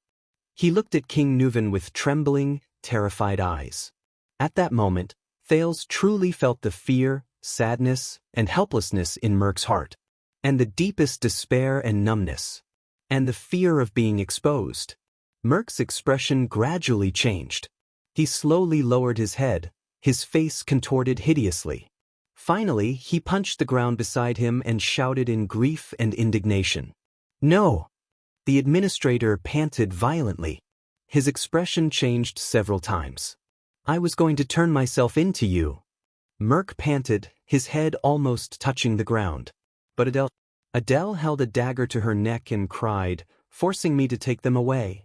She didn't want to stay in this place anymore. But I couldn't. I knew I couldn't. I'm a Northlander. I'm a White Blade Guard. I'm Soria's brother and subordinate. Merc's sobs became more obvious. I couldn't. Forgive me, Adele. Merc trembled. He held his head and sobbed weakly on the ground like a child. I couldn't. But you didn't say anything. You let Soria rot in lies and deceit. King Nuven's expression was numb. You even brought this child, the sin of you and that woman, back to my court. Merc lowered his hands and looked at his daughter in despair. He stared at her motionless face. But, Alex. His voice trembled as if his jaw was twitching. Alex, she doesn't know anything. She's innocent. Merc cupped his daughter's face and closed his eyes in agony through his tears. Little rascal lowered her head in fear, but she felt Thales' hand tremble slightly. She raised her head in fear and alarm. She saw the Prince of Constellation pursing his lips tightly and staring fixedly at King Nuven. His gaze was cold and furious. Why do you feel wronged? King Nuven let out a sinister laugh that was a mixture of mockery and madness. Do you feel pain? Do you feel like your whole world is collapsing? Because I killed your daughter? Merc inhaled sharply and stared into King Nuven's eyes. Thales took a deep breath and quietly watched Merc's movements. Remember this feeling well. King Nuven's voice was deep and heavy. There was a chill in it. You deserve it. Merc hugged his daughter and gritted his teeth. His eyes were red with tears and agitation. He growled in pain. Coward, coward, if you feel indignant, come and avenge her. King Nuven did not care about the enemy who was close at hand. Merc's knuckles cracked as he clenched his fists. He was like an enraged beast. His eyes were filled with hatred, pain, desperation, and madness. All kinds of emotions were intertwined. Thales frowned when he heard this. He looked out of the hall. Where are the white blade guards? What about Nicholas? If Merc really went berserk and assassinated the king, damn it. Merc stared at the king. His breathing became heavier and his fists began to tremble. But the king looked at his administrator without fear. It was as if the person before him was not a powerful former white blade guard, but a weakling who was shackled and could not fight back. Come on, kill your king. A complicated look flashed across King Nuven's eyes. He snorted softly and said slowly, just like how you used your incompetence, cowardice, vacillation, and weakness back then, kill Soria. At that moment, Merc's expression trembled as if he was struck by lightning. He opened his mouth slightly. His lips trembled as if he wanted to say something. But Merc slowly shut his mouth in the end. His face was pale. His body swayed and he collapsed to the ground again. He sobbed silently. Little Rascal cried out in shock. The king did not speak again. Thales tried to regulate his breathing and control his emotions. The Hall of Heroes today had shocked him too much. For a moment, only Merc's irregular sobs could be heard in the hall. After a long time, King Nuven snorted with an indecipherable meaning. Get lost, the old king said tiredly. Don't ever appear before me again. Merc looked up numbly. But Merc, live on like this until you die. King Nuven raised his eyes. His gaze was dim and his eyebrows trembled slightly. Live forever in guilt, regret, loneliness, and torment. Never be forgiven, never be at peace. This is your punishment, for Soria. Merc chuckled like a maniac. He looked down at his daughter and suddenly started sobbing again. Get lost. In the next second, King Nuven roared angrily. Take your sins with you, and get lost. Little Rascal shuddered again. If not for Thales' support, she would have collapsed to the ground. Merc stared at King Nuven with lifeless eyes. After a few seconds, he subconsciously hugged Alex's body and slowly stood up. He turned away insensibly. The child you are hugging is a disgrace to the Walton family. She is the symbol of a traitor. The king stared at his back. His gaze was terrifying. She cannot be buried. She cannot taint my land. If I find out that you have buried her anywhere in Extet, even if only ashes remain, I will send people to dig her up and feed her to the wild dogs. King Nuven coldly finished his sentence. Hearing this cruel decision, Thales sighed and looked at King Nuven with a frown. Merc shuddered as he hugged his daughter. But he gritted his teeth and walked forward step by step. He walked forward with difficulty. Lady Alex. Little Rascal sniffled and instinctively wanted to follow, but Thales pulled her back. Oh no. Thales shook his head and whispered, It's all over. Your lady. Little Rascal shuddered and looked at Thales helplessly and aggrievedly. Thales just stared at Merc's back quietly and did not move an inch. Nicholas appeared at the entrance of the hall and looked at Merc with a complicated expression. But Merc only lowered his head and stared at his daughter. His face was ashen, and he turned a blind eye to everything around him. Then, Nicholas' voice came slowly. My blood is my oath, my body is my proof, my blade is my witness, my soul is my sacrifice. Merc looked up abruptly and came back to his senses. He stopped and stared at Nicholas in a daze as he listened to the Star Killer recite the rest of his words. Resist the powerful enemy, fight 100 battles, until blood is shed. Defend life, fearlessly sacrifice, until the extinction of mankind. Protect the future, honor the faith, until the sun and moon dim. Pass on hope, shine with glory, until all things rest forever. Merk closed his eyes in pain. Tears flowed out again. Rest in peace, my sworn brother. Nicholas finished reciting the oath. His gaze was subtle and he looked at Merk with a pained expression. Your story ends here in the legend of the Book of Legends. Merk took a deep breath and smiled with tears in his eyes. He walked forward numbly. He brushed shoulders with his old superior. Don't forget His Majesty's words. Without turning his head, Nicholas said calmly to Merk, who was behind him, if we find out that you dared to bury her in the country. Merk chuckled in a daze. In the next second, Merk walked out of the Hall of Heroes with the girl's body in his arms as if he was unconscious. His face was dazed and his eyes were unfocused. He walked out of the place he swore to guard. Thales watched Merk's figure disappear at the entrance. Then, the Prince of Constellation panted softly and turned around to ask the question he had been suppressing for a long time. But King Nuven raised his gloomy gaze. Alex is just a little girl who knows nothing. Thales left little rascal's side and walked towards King Nuven. With an unpleasant expression, he said, whether it's Soria or Adele, what does these things have to do with her? She doesn't even know anything. King Nuven snorted. Send her away, isolate her. You obviously have a better way. Thales controlled his breathing. I've discovered another characteristic of you. King Nuven chuckled coldly. His tone was mournful and silent, overflowing with an unnecessary sense of justice. Who taught you these things? This has nothing to do with justice. Thales clenched his fists. In his mind, the children in the abandoned house, their ragged clothes, sallow faces, and emaciated faces appeared. She is just an innocent child. They did not deserve such a fate. Every day she's alive is an insult to the Walton family and a threat to our cooperation, King Nuven replied quietly. This is a necessary and the best choice. Thales snorted coldly. You can find 1,000 reasons to justify your actions. Thales snorted coldly. Political needs, benefits, secrecy, revenge, punishment, impulsiveness. You can even say that you were forced by your position, that you had no choice and that it was the best choice. But none of these can justify your actions. Thales stared at King Nuven and gritted his teeth. You poisoned an innocent 12-year-old girl and ended her future, Nuven Walton. Just to punish her father for his mistakes. Thales showed disgust. Do you feel happy? Do you feel avenged? Sometimes you are more mature than the most cunning nobleman. King Nuven snickered. There was a mocking expression on his face. Sometimes you are more naive than the stupidest fool. Thales ignored his snicker. The Prince of Constellation lowered his head and clenched his fists. I used to see a person who vented his anger on a child.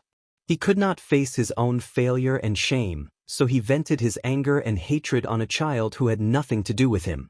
You are no better than that kind of coward. Thales panted, recalling the feeling of his right hand piercing through flesh. Do you want to know what happened to him? King Nuven's gaze turned cold. Don't forget. The old king straightened his back and snorted coldly. If it were not for the girl's birth and the sins hidden behind her, we would not have gone south to Constellation, and you would not be standing here. Go to hell, Nuven, Thales said bluntly. We understand each other. Put away your pointless lies. Under those circumstances, whether there was an assassination or not, whether Prince Soria was dead or not, Extet would have invaded. It was just a matter of time. So you are pitying her?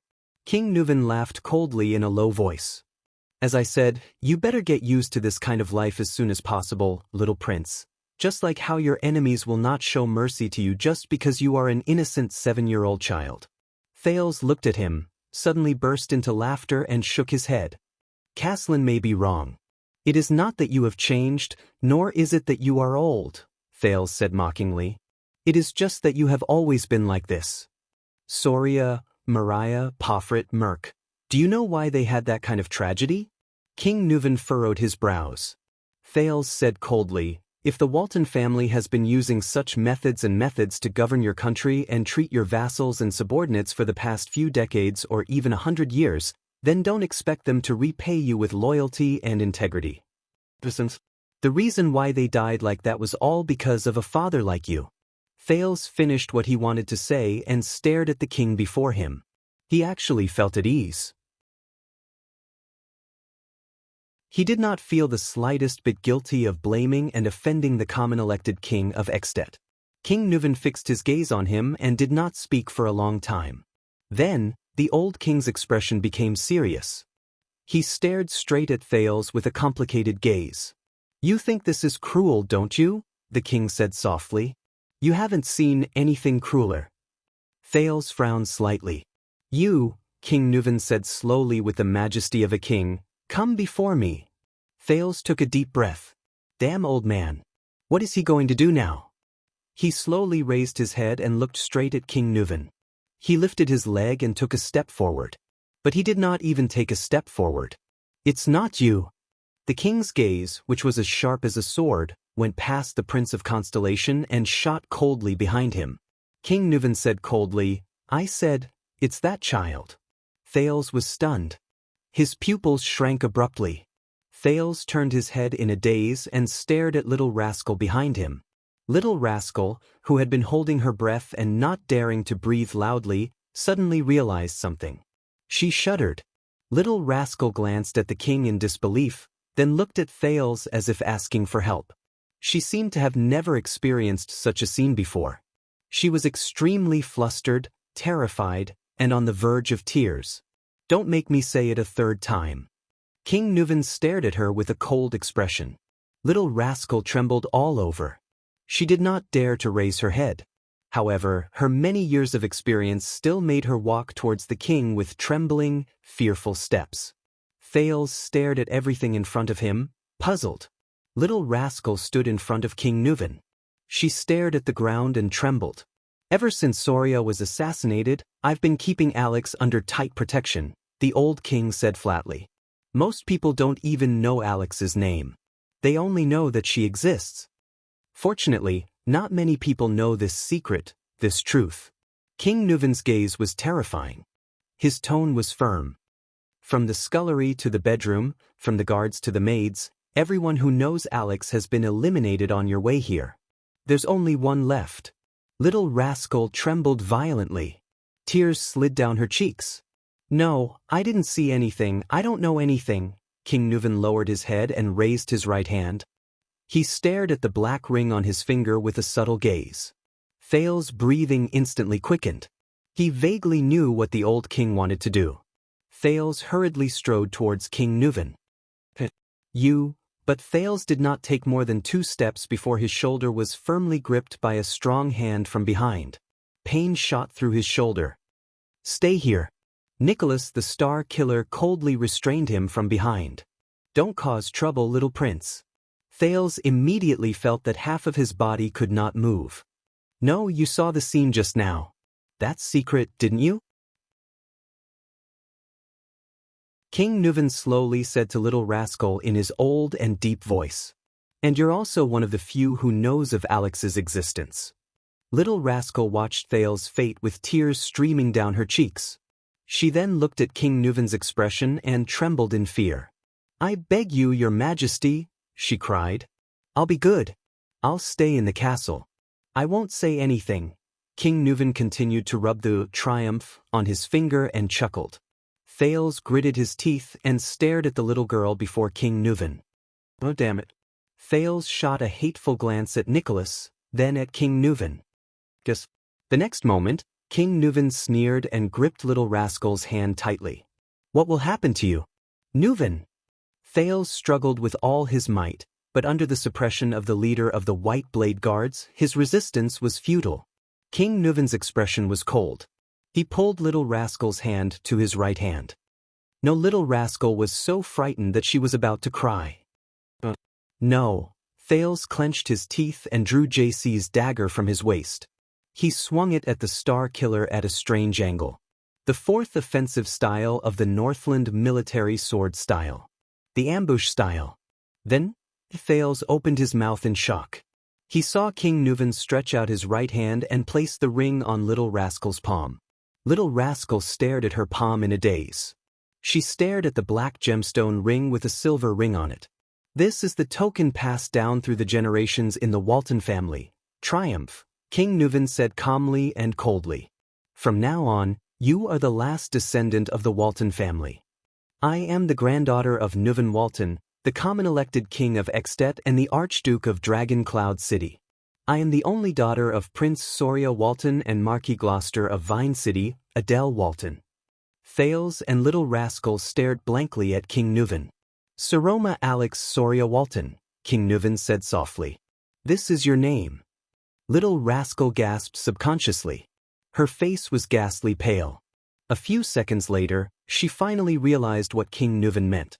The bespectacled girl trembled as she held Triumph in her hands. She took a step back in fear. Nicholas let go of Thales and the dagger that was aimed at him. He snorted coldly. But Thales had no time to care about his attitude.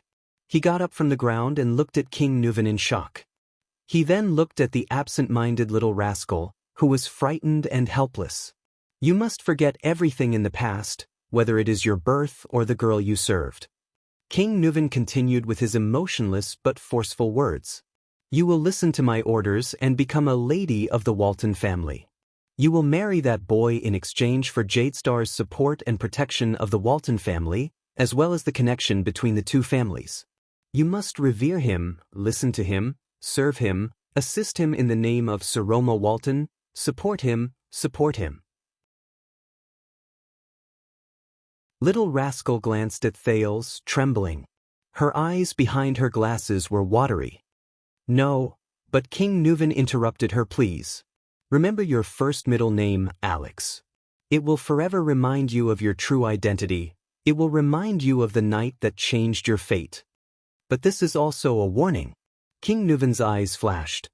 If you do anything that threatens the interests of Jadestar and the Walton family, that boy can reveal your identity at any time. A bloodline ritual can destroy everything. Trust me, you won't like that. Little Rascal was petrified. She was so terrified that she forgot to breathe. Only when she was exhausted did she inhale a mouthful of air. And you fails. King Nuvan turned his head and looked at the Prince of Constellation. His expression was solemn. Today, I will expose the family's biggest secret, the most terrifying past, before you. Triumph is only the first lock. This is the second lock. Now, you can take over the Walton family without worry. Our alliance is still in effect. Thales shuddered. He looked at Little Rascal. Whether it is for your own interests or your ridiculous pity, you have to protect her and her identity. King Nuvan's voice suddenly became tired and hoarse. Just like how you protect the Waltons. Little Rascal snapped out of her daze. She stared at the ring in her palm and began to tremble. No, I beg you, your majesty. Little Rascal cried out in fear. I'm scared. I don't know anything. I can't. I'm not asking for your opinion. King Nuvan turned his head abruptly and looked at Little Rascal, causing her to stop talking. The king's eyes flashed fiercely. Do you understand? Little Rascal was so scared that even her glasses were crooked. She could only nod mechanically. King Nuvan smiled faintly. Thales watched the scene in a daze. His heart was filled with a myriad of emotions. All right. The old king sighed and said slowly, Thales, you already know everything you need to know. King Nuvan lifted his gaze. His tone was extremely tired. Go back to your room. Thales panted and clenched his fists. He glanced at Little Rascal again, at her helpless and pitiful gaze. Then he gritted his teeth and turned to leave. Behind Thales, King Nuvan said to Little Rascal in a low voice, and you, from tonight onwards, you will sleep in Alex's bedroom. Thales clenched his teeth tighter and tighter. Little Rascal screamed behind him. If you ever feel bored, think about today. Think about the previous owner of your bed. Thales' breathing gradually quickened. He could imagine Little Rascal's expression at that moment. Think about Alex's fate. Think about how she convulsed in agony before she died. Thales gently closed his eyes. His footsteps became slower and slower. Little Rascal's sobs came from behind him. Think about the people who died because of this, and think about how lucky you are. Thales stopped and took a deep breath. The servants and kitchen have all been cleaned out, but you'll soon have new servants. You'd better act properly. Enough." Under everyone's astonished gaze, the Prince of Constellation turned around and glared angrily at King Nuven and the sobbing little rascal. Thales gritted his teeth and strode forward, grabbing little rascal's wrist. Then, without giving her a chance to speak, he pulled her to his side. He could feel that little rascal's wrist was still trembling. "Don't be impatient, Thales." King Nuven waved at Nicholas, who was about to step forward, and said slowly, "You will have plenty of time to spend with your fiancée in the future." "That's it." Thales stared coldly at King Nuven. "Tonight she has to stay with me." After saying this, he dragged little rascal out of the hall with a solemn expression. Little rascal pressed down on her glasses, which were about to fall off. She allowed Thales to drag her, occasionally looking back in fear. "Thales," King Nuven said flatly behind him, "where are you taking my granddaughter?" "She can't stay with you anyway," Thales said rudely as he walked. "A bunch of lunatics." King Nuven's laughter came from behind him, but it only made Thales more annoyed and confused. "Thales Jadestar." The king's laughter came from behind him. "First night? Be nicer to your fiancée." Thales did not look back. He dragged little rascal out of the hall, ignoring the white blade guard's frowning expressions. He just walked forward resolutely. When little rascal recovered from her stupor and fear, she spoke quietly. Little rascal tugged at his clothes timidly. "My name is Thales," Thales said coldly. "Miss Alex, is she really?" Little rascal sniffled and said pitifully, "Really, dead?" "Yes," Thales answered firmly with a straight face. "She's dead, poisoned to death." Little rascal shuddered violently. Thales furrowed his brows. "Poisoned to death?" Little rascal's gaze was unfocused as she started to mumble to herself. In the year 207 of the Empire calendar, Duke Shkichi killed the fourth knight with a poisonous arrow. In the year 489 of the Empire calendar, Count Kate Nanty and Princess Leslie were both poisoned to death on their wedding day. In the year 721 of the Empire calendar, Emperor Adi III fell into a coma. In the year 1171 of the Empire calendar, the Emperor of Poison poisoned suzerain Redizodra to death on the negotiation table.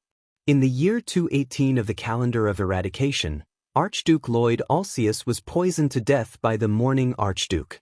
In the year 359 of the calendar of eradication, beautiful Archduke Lacey and Lenzo died from a cup of flower tea. In the year 660 of the calendar of eradication, the Crown Prince of Constellation was poisoned by blue vine grass. "Enough!" Thales roared resolutely and interrupted her murmurs. "Don't think about this anymore." Little rascal came back to her senses. Thales pulled her along and continued walking forward. We should go back," Little rascal said hesitantly. "You can't go back," Thales cut her off firmly and shook his head. "According to Nuven, a bunch of people just died there. It's definitely not suitable for you to stay." Little rascal shuddered slightly. Thales sighed in his heart as he walked. "But I'm afraid that we..."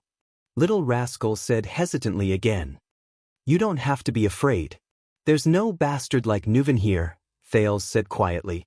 "But I can only protect you for a while." "No, I mean..." Little rascal said softly with a sobbing tone. "We went the wrong way."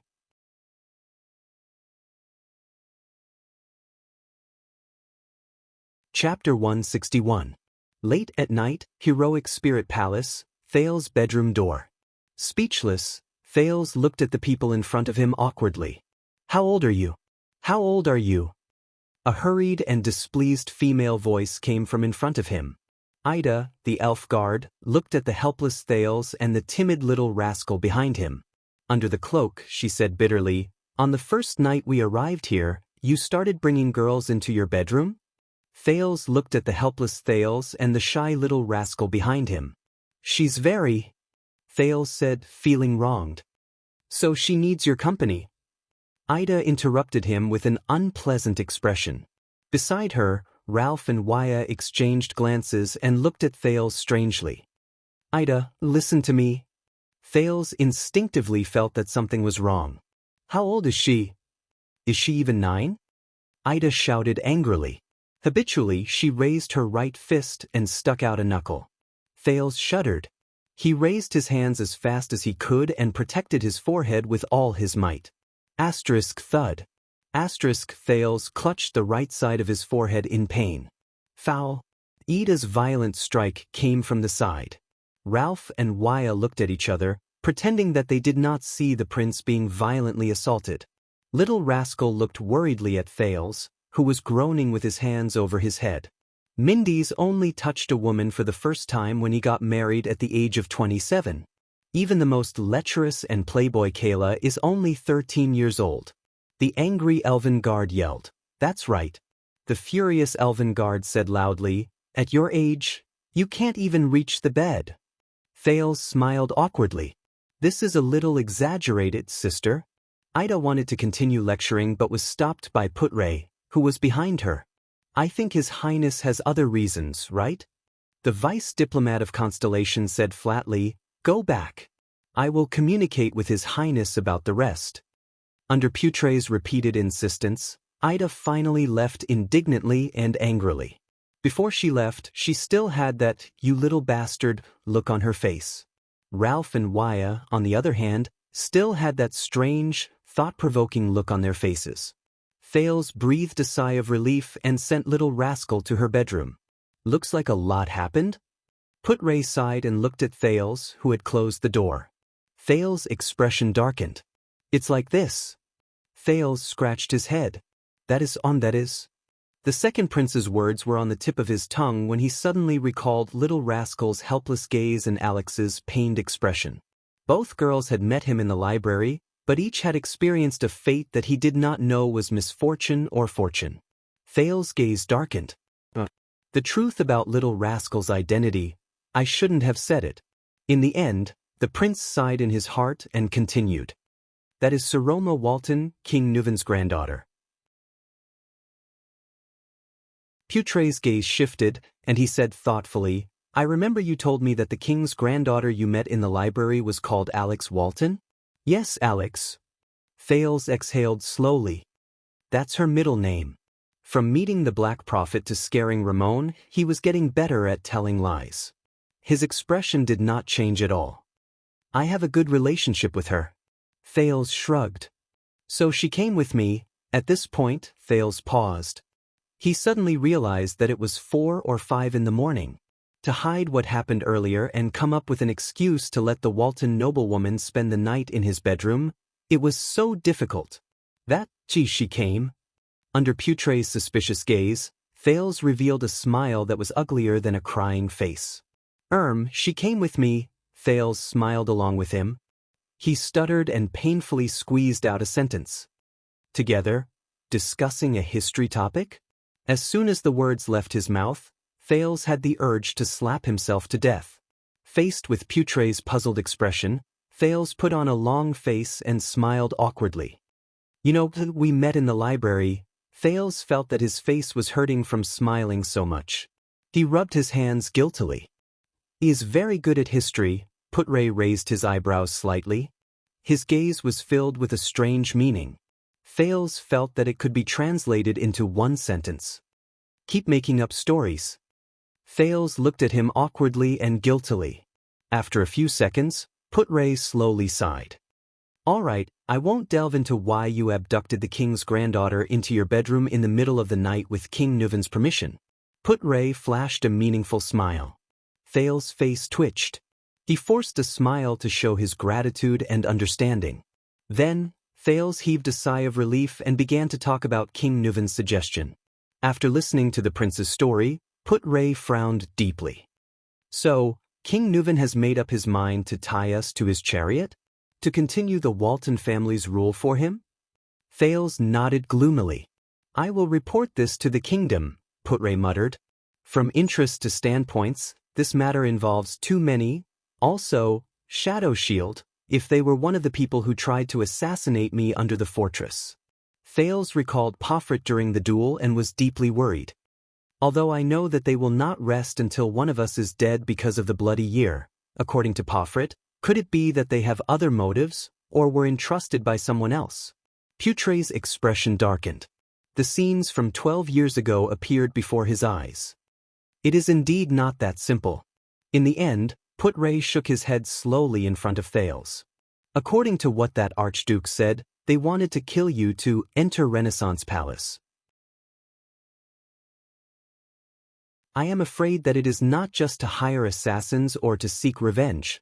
Especially after the bloody year, Shadow Shield suffered heavy blows and disappeared from the sphere of influence of Constellation and its allies for many years. But they still did not give up. They chose to assassinate the last of the Jade Star bloodline in Extet, Renaissance Palace. So, it's about seizing the throne again? Thales scratched his head in annoyance. Do we have to look for the mastermind behind those assassins again? Putre stared at Thales' expression. No, let your father and the kingdom's secret intelligence department worry about this. We just have to protect your safety. The vice diplomat of Constellation, who was good at reading people's expressions, flashed a reassuring smile. You have done enough tonight, and you have done well enough. The risk of war between Constellation and Extet has disappeared. Constellation is safe. Thales thought of something. He looked at Putre. This is the result of your hard work. The latter nodded slightly at him, his eyes filled with encouragement and approval. I won't say much about this. Even though I was prejudiced against you before, you are indeed a competent prince. With a complicated and sorrowful expression, Putre slowly said, not every prince can travel far beyond the country's borders at this age and avert an unavoidable war disaster for the country and its subjects. Thales inhaled and slowly lowered his head.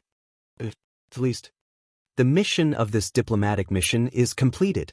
Although the process was full of twists and turns, it was still daunting but not dangerous. Thank you, Putre. The prince raised his head, flashed a smile, and said sincerely, thank you, all of you.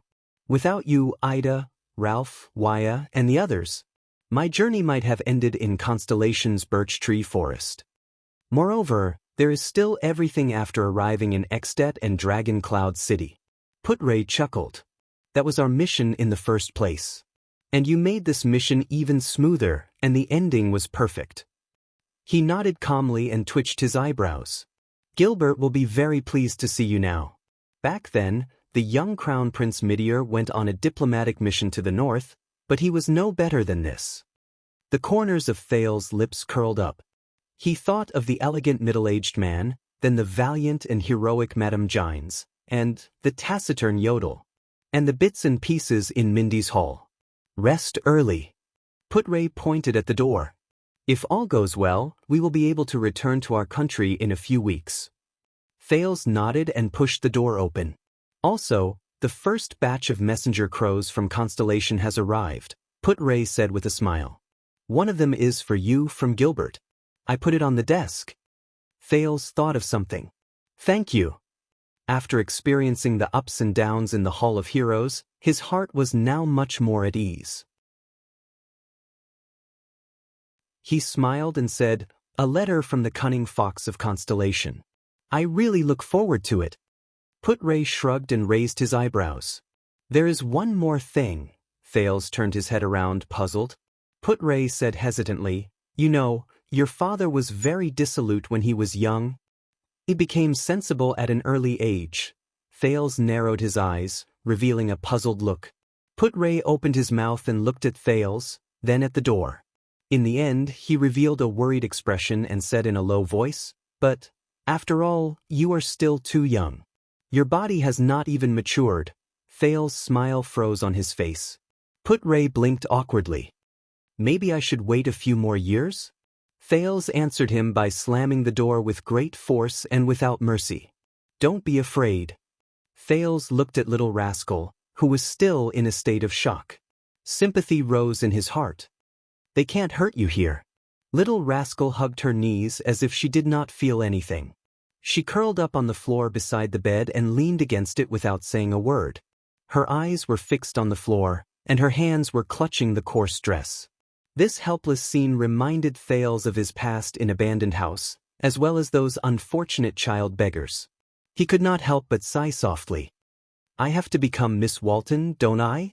Little Rascal noticed his arrival and said dejectedly, "It's like a dream, perhaps," Thales said in a low voice. "No one can change King Nuvan's will." Little Rascal shuddered. Her eyes reddened and she hugged her shoulders helplessly. In that instant, Thales only felt a deep sadness. This girl was dragged into their dangerous game by the tides of fate.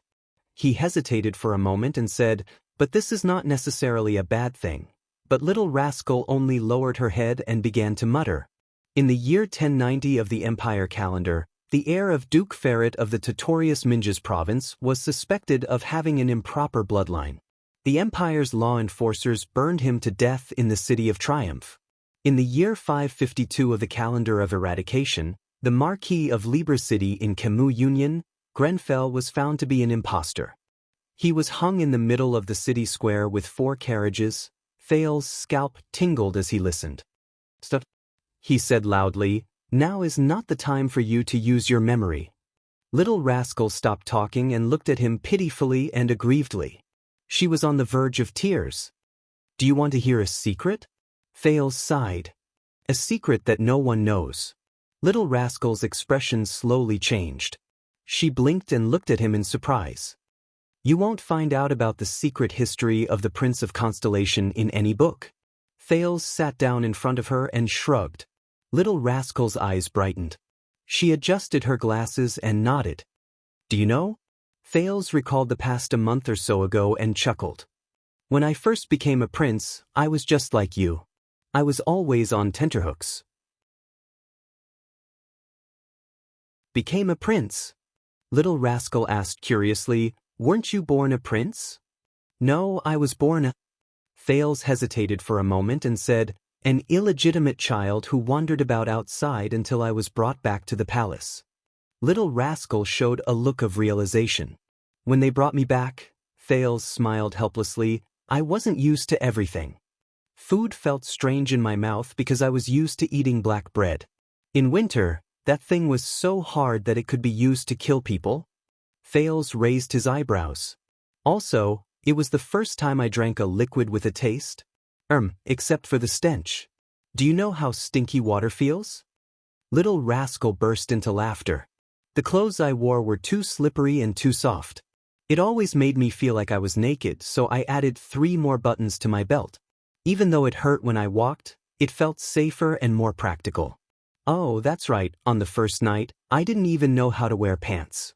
Thales recalled this ridiculous history and could not help but shake his head and sigh. Little Rascal listened attentively and gradually forgot the tear stains on her face. "I've never walked on such a flat, smooth black stone floor. In the past, it was either muddy, dirt, or brick roads. When I saw that the floor in the study was actually made of wood, every night, lying on such a soft bed was a form of torture. I felt suffocated under the blanket, so I could only run underground, hide in a corner, and sleep with my clothes on." Thales shook his head. Little Rascal looked at him sympathetically. She blinked and nodded. "But I couldn't sleep well. On the contrary, I slept better when I was camping in the wild on a diplomatic mission to Extet. Gilbert was very strict, and the classes were very intense. He wanted me to write 200 words a day. On the 20th day, he actually went overboard and forced me to compose a poem in the ancient language of the Empire. The first time I sat in a carriage, I had to hold onto the handles on both sides of the carriage door to avoid falling." As he spoke, Thales became absorbed in his own story. Little Rascal also listened attentively and occasionally chimed in with him. When he told the story of how he was thrown off by the same pony 58 times, Thales suddenly realized something. Little Rascal was already leaning against the side of the bed. Her head was tilted to her right shoulder and she had fallen asleep. Her glasses were tilted to one side, and her head was resting on the soft edge of the bed. Her small hands were pressed against her chest by her bent knees. Her entire body rose and fell heavily as she breathed. The little girl's long platinum hair fell softly. A few strands of hair fell into her mouth, causing her to smack her lips from time to time in her sleep. Thales looked at her sleeping face and revealed a smile. He shook his head slowly. He carefully pushed aside her long hair and pulled the few strands of hair out of Little Rascal's mouth. Then he forcefully pulled down a corner of the cup and covered little rascal's body. Thales stood up and sighed softly. Hopefully she can sleep peacefully again, before she truly becomes a Walton. When he thought of this, Thales turned around in low spirits. He went to the study table and climbed onto the chair with great effort. He picked up Gilbert's letter on the table. Thales looked at the familiar handwriting on the letter and shook his head in nostalgia. He then unfolded the letter. It was a short letter. Your Highness, I hope you have safely arrived at Dragon Cloud City. We have learned of your encounter on the road. Lady Gines is very worried about your safety and repeatedly asked me to ask about your health. Please allow me to express my concern and worry for you. His Majesty has already notified the suzerains along the road in the Northern Territory and Central Territory. He has also notified the 2 commanders of Broken Dragon Fortress. They will send out patrols and troops to ensure your safety on the road to the Birch Tree Forest when you return. Information and affairs regarding the Blood Mystic have been handed over to the Kingdom's Secret Intelligence Department. Lord Morat has personally assured me that they will handle it well. His Majesty has officially sent a letter across the sea to the Night Kingdom in the name of the kingdom. As of now, he has yet to receive a reply from the Night Queen. In addition, after a deep conversation with His Majesty, Duke Zayn Covendier has generously donated a high-yield crystal drop mine to the royal family and increased the amount of eternal oil transported to Central Territory. He has also agreed to transfer the jurisdiction of the 3 baronies to the north of South Coast Hill to the royal family.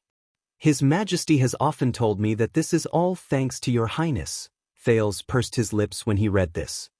His Majesty has already rewarded Baron Araka Murch and Lady Sonia Cecere. He has also sent more troops to Broken Dragon Fortress to urge the nobles in the Northern Territory to give Black Sand Region the pressure it deserves. He has also instructed the 2 commanders to give Black Sand Region the pressure it deserves as a show of solidarity with you and as a protest against Archduke Lampard's rude actions.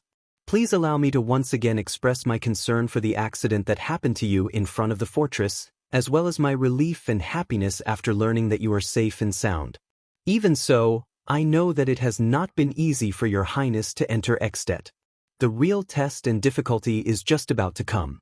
In this regard, as the former Foreign Affairs Minister, I must remind you of 3 important points. First, Extet's political system is completely different from ours. Apart from being the king, King Nuven is also the Archduke of Dragon Cloud City and the master of the Walton family. The interests of Extet and the Walton family are completely different to him. Please pay special attention to this point. Second, although the Archdukes of Extet are powerful and have an abundant military force, the relationship between the Archdukes is rather complicated. From current interests to past history, they are entangled.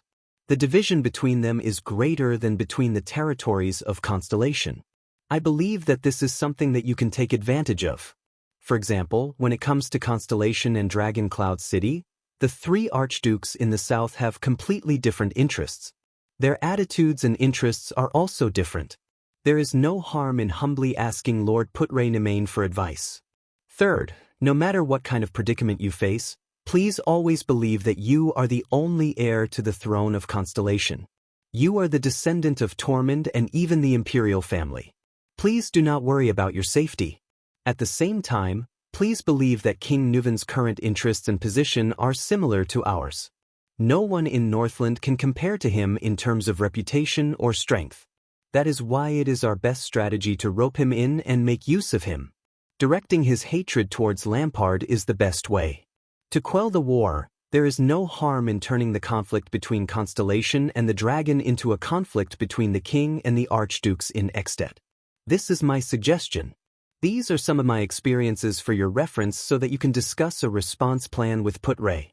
But I know that real politics and diplomacy always swing back and forth between plans and accidents. Hence, grasping the essence of things and adapting to circumstances is the truly brilliant way to do things. Just like how you behaved in the Hall of Stars. I am very confident in you. There is one more thing. The owner of Sunset Pub that you asked me to send someone to search Blackstreet in Lower City District has changed. The female bartender and the children you mentioned are nowhere to be found. I suspect that they have fled to a faraway place to avoid trouble. We may need to rely on the manpower of the kingdom's secret intelligence department to find out the specifics. After all, it is not suitable for us to brazenly search Lower City District in the name of the royal family. This will allow many people with ulterior motives to guess your past, which is disadvantageous to them. But please do not worry. Our people have received information that a girl who is very similar to the female bartender you mentioned visited the police station in Western City District not long ago. I believe that we will be able to find their traces very soon. When you are in Extet, please do not fall behind in your studies. When you return, I will test your method of writing sonnets. Also, Madame Gines said that you must continue to practice your sword and must not slack off. She wants to train you with a real sword when you return. Thales exhaled in resignation. As a royal protector, Lady Aida's loyalty and strength are unquestionable. However, she is not a perfect person. There are still areas where she does not think things through. When Thales read this, he could not help but roll his eyes. He was also impressed by Gilbert's tactful tone. I hope that with the other attendants filling in the gaps, you can take good care of yourself. Allow me to express my concern and longing for you once again. I wish you all the best in the future. His Majesty is very concerned about your safety and the success of your journey. During the days you were away, he missed you very much. Thales was sure that Gilbert added this sentence later on. Calendar of Eradication, Year 672, 27th of December, 27th, Eternal Star City. Yodel seems to have asked me to send his regards to you in this letter. I hope I did not misunderstand him. Thales put down the letter. The image of Gilbert holding a cane and wearing a top hat as he bowed appeared before his eyes. He also saw Gilbert's lively and respectful manner as he lectured Thales in a proper manner. Thales could not help but grin. He reread Gilbert's 3 suggestions regarding Extet in the letter and shook his head slightly. Gilbert probably did not know that they had completed their mission on the first day they arrived in Dragon Cloud City. At the same time, Thales could not help but feel worried about the disappearance of the people in Sunset Pub, Jayla, Cinti, Ryan, and Coria. However, Gilbert did mention that Jayla had appeared before. Since Jayla was safe, then the child beggars should be fine as well. Moreover, the Brotherhood had gone through such a huge incident as the Battle of Red Street Market. They should not have the energy to care about a few child beggars. He exhaled and thought of his past as a child beggar. He thought of everyone in the 6th house and was filled with emotions. Fate is unpredictable, is it not? Just like little rascal who was sound asleep behind him. When he thought of this, Thales could not help but stretch his body and let out a satisfied moan. This trip to Extet, aside from the strange things that happened, was actually quite smooth. Little Rascal's murmurs and mumbles in her sleep came from behind him. The remaining days in Extet should be much easier. As he thought of this, Thales happily rolled up the letter. At this moment, Thales was stunned. He found a second letter where the original letter was. He did not notice it earlier, probably because his attention was attracted by Gilbert's letter. No. Thales picked up the thin, dark blue double-layered paper and furrowed his brows. This is not a letter. It's an invitation. Strange. Thales looked at the blue invitation in puzzlement and scratched his head. There were only 4 words written on the cover of the invitation, "To my dear friend." It was written in beautiful, classical cursive. It reminded him of the treaty between Tormund and Raikuru in Raikuru's library. The cursive on it was equally beautiful. Thales furrowed his eyebrows slightly. He looked at the strange invitation and was a little hesitant. But, what else do I need to be afraid of when I've already overcome a difficult situation like tonight? Thales shook his head in a self-deprecating manner and opened the invitation without hesitation. What entered his eyes was another beautiful cursive in the common language. Dear Thales, it has been a long time since we last met. I miss you very much. Especially after I went through so much trouble to find your whereabouts and learned that you have found your identity, I missed you and was sincerely happy for you. I hope that you can learn enough, good enough, broad enough, and profound knowledge during your time as a prince. After all, both Jadestar and Carluz are great names. Our last meeting was too hurried and too short, so much so that I did not have the time to tell you many things I wanted to tell you. There are simply no words that can express how regretful I am about this. This also reminds me of our mutual friend who is agile and wears a mask. I am very happy that he did not follow you to Northland. That is why I can send you this invitation. Of course, I miss him very much too. As I write this, I really can't wait to see you again. I am taking the liberty to send you an invitation for our next meeting. The location is up to you. As for the time, why don't we set it to be 15 minutes after you open the invitation? I wish you a happy mood. I look forward to our upcoming meeting. P.S. With reference to your complaint at Red Street Market, I have specially prepared an invitation this time. I've used a starry blue cover design that matches your family's colors. I hope it's to your liking. Yours faithfully and truly.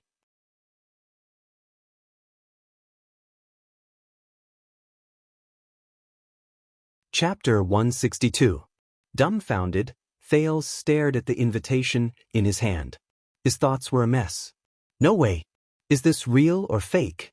He blinked in disbelief, confirming that everything in front of him was not an illusion. Is someone playing a prank? A few seconds later, he put down the invitation and took a deep breath. He tried to make sense of the current situation. First of all, wasn't that guy killed by Yodel? Then Etta was next door. Waya and Ralph took turns guarding the door. And the other soldiers and guards in the diplomat group, the countless guards in Heroic Spirit Palace, and even those so-called cool-looking white blade guards. How could they let that guy? Suddenly, Thales felt his heart palpitate. He stopped breathing. Thales felt something. He turned his head, feeling his skin crawl. He shifted his gaze to the window. At that moment, the prince's heart skipped a beat. His long-lost friend, Asda Sakern, stood by the window with his hands behind his back. He stared at Thales with a pair of seemingly indifferent eyes. Just like the first time they met, the mystic wore a thin but neat blue robe. His posture was straight, and there was a mysterious but confident smile on his handsome face. He was as elegant as ever, as composed as ever. At that moment, Thales' mind went blank. What happened to 15 minutes? Hello. The air mystic nodded at him slightly. His tone was gentle. My smart, mature, and mischievous little friend. Thales opened his mouth and took a deep breath. From now on, no sound between us can travel more than a foot away. Asda seemed to know what he was thinking. He slowly raised his right index finger and shook it at him with a smile. No one else will disturb us. Hearing that, Thales felt like a deflated balloon. He exhaled the breath he took in. He gave up on the idea of calling for help. Asda's smile was so warm, but in Thales' eyes, it made his heart turn cold. Wait. He and the mystic were not the only ones in the room. Thales thought of something. Following Thales' line of sight, the mystic glanced at little rascal, who was deep in slumber beside the bed. Of course, your adorable little maid won't be woken up either. Little rascal's mouth was still opening and closing in her dreams, but Thales could no longer hear her murmurs or even her breathing. Thales sighed softly. He turned his head and curled up the corners of his lips to reveal a smile that was uglier than crying. You're still the same. You're so considerate. Asda nodded politely. Thales forced himself to start thinking about everything he knew about this mystic. However, the first memory that popped up was the chess room in the center of Red Street Market, where 3 people were squeezed into balls. The second prince gulped and laughed dryly. He tried to imagine something acceptable. Like comparing him to the adorable Giza? Oh, right. Thales shrugged in a feigned relaxed manner and waved the invitation card in his hand. He tried his best to speak in the most normal tone and said nonchalantly, I thought you would only arrive after 15 minutes. You know, Asda flashed his pearly white teeth, I like to enter early. Thales tried hard to keep his thoughts in check and swallowed the sarcasm that was at the tip of his tongue. Is that so? I thought you wouldn't appear so soon. Thales changed his sitting position and smiled awkwardly. Everyone said that you would disappear for a long time.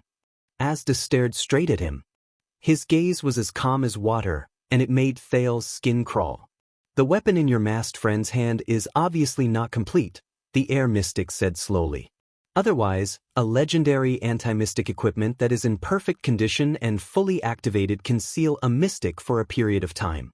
It should be, Asda's gaze was still calm, but the words he spat out startled Thales slightly. Permanently. Legendary anti-mystic equipment. So, mystic. Permanently. Even so, that incomplete equipment can still seal me for at least 10 years.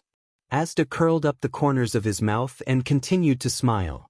But I received some small help, and that's why I was able to get out of prison so quickly. Thales did not know if it was due to the curiosity he inherited from the memory fragments of his previous life, his natural personality, or his anxiety towards the mystery of himself, but at that moment, Thales' exuberant desire to learn about mystics overwhelmed his fear of his identity as a calamity. He yearned to know more. First of all, I would like to congratulate you. Asda put his hands behind his back and walked towards Thales with a smile that was clearly friendly but inexplicably frightening. Your Highness?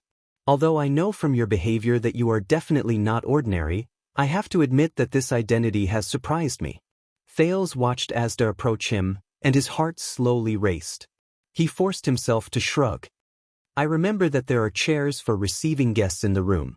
We can sit down, Asda shook his head and said nonchalantly, don't worry about it. The next moment, Thales felt his skin crawl as he watched Asda walk towards him. Then he bent his knees and sat in an invisible space. Asda grinned brightly on the transparent chair. I brought my own chair. The prince looked at this strange scene and tried his best to control his facial muscles so that they would not twitch too much. Let's talk about your future. Asda watched Thales' performance with interest. Your Highness. Thales knew that although he addressed himself as Your Highness, the man before him did not care about this special identity at all. This made Thales, who had experienced all kinds of gazes after becoming a prince, instantly feel a strange feeling. Thales took a deep breath and forced himself to calm down. Only then could he understand the situation and protect himself, even if the existence before him was a calamity that could not be understood with common sense. Of course. He recalled his conversation with Ramon and muttered, during this period of time, I have thought of ways to investigate some things about Heir, mystics, and magic. First of all, in this asymmetrical conversation, he had to seize the initiative. Very good. This will save us a lot of time. As expected, Asda's eyes brightened. What do you know? Not much, but not little either. Thales carefully chose his words. For example, what exactly is magic, and the 3 great magic towers? I met a person who is quite knowledgeable about magic. Asda's interest was piqued. While Thales was on tenterhooks, he briefly repeated what Ramon told him. Even Asda could not help but sigh softly. 1,000 years have passed since the collapse of the magic tower, and magic has been banned for 6 centuries. To think that there are still believers in magic. This is indeed beyond my expectations. Thales observed Asda's expression and at the same time, tried his best to think of a way to escape. The other party is a mystic. I don't even need to think about non-peaceful means. Stall for time. I can consider this. But can I really stall for time until help arrives? Or will help really work? The other party's goal should be to become one of them. Damn it, the mystic that everyone hates. Then, my best choice is to deal with the other party on this issue and achieve some results by making concessions and lowering my stance. So, is magic the kind of existence he mentioned? A kind of meaning? A kind of belief? At the thought of this, Thales asked cautiously. At the same time, he was really curious about this question. What do you think? But the Heir mystic did not answer immediately. Asda's lowered gaze did not move. Under Thales' curious gaze, he crossed his hands and remained silent for a long time. No. Magic is not like this. Not only that, it doesn't have to be like this. Finally, Asda shook his head slowly and spoke slowly. Everyone has their own understanding of magic, and they believe in the magic they understand. Thales was stunned when he heard this. Asda raised his left hand and looked at his palm. His gaze was complicated. At that moment, Thales felt that the Asda in front of him was more like a normal person than ever before. And not a terrifying calamity. Magic is a kind of choice. Asda stared at his palm and slowly clenched his fist. And these choices are neither exclusive nor mutually exclusive. There is no superiority or inferiority. This is the basic philosophy of the seat of all magic, in Soul Tower. Thales shuddered. Wait a minute. He heard a special word. It is also one of the philosophy of magic that I agree with and recognize, Asda said flatly. Thales raised his hand subconsciously. This was a habit from his previous life in the memory fragments. He quickly realized that this was not his previous life, and there were only the two of them. Just as he was about to put his hand down in embarrassment, to Thales' surprise, Asda very skillfully and naturally extended his palm, tilted it up slightly, and then nodded. He was allowed to ask questions. That feeling was as if he had done this hundreds and thousands of times. Both of them looked at each other's actions and were stunned for a moment. Asda reacted and smiled slightly. Very good. It seems that I do not need to teach you the etiquette and habits of a wizard apprentice in class. Thales put his hand down and asked eagerly, Soul Tower? I know this, but what kind of magic tower is it? What about its origin?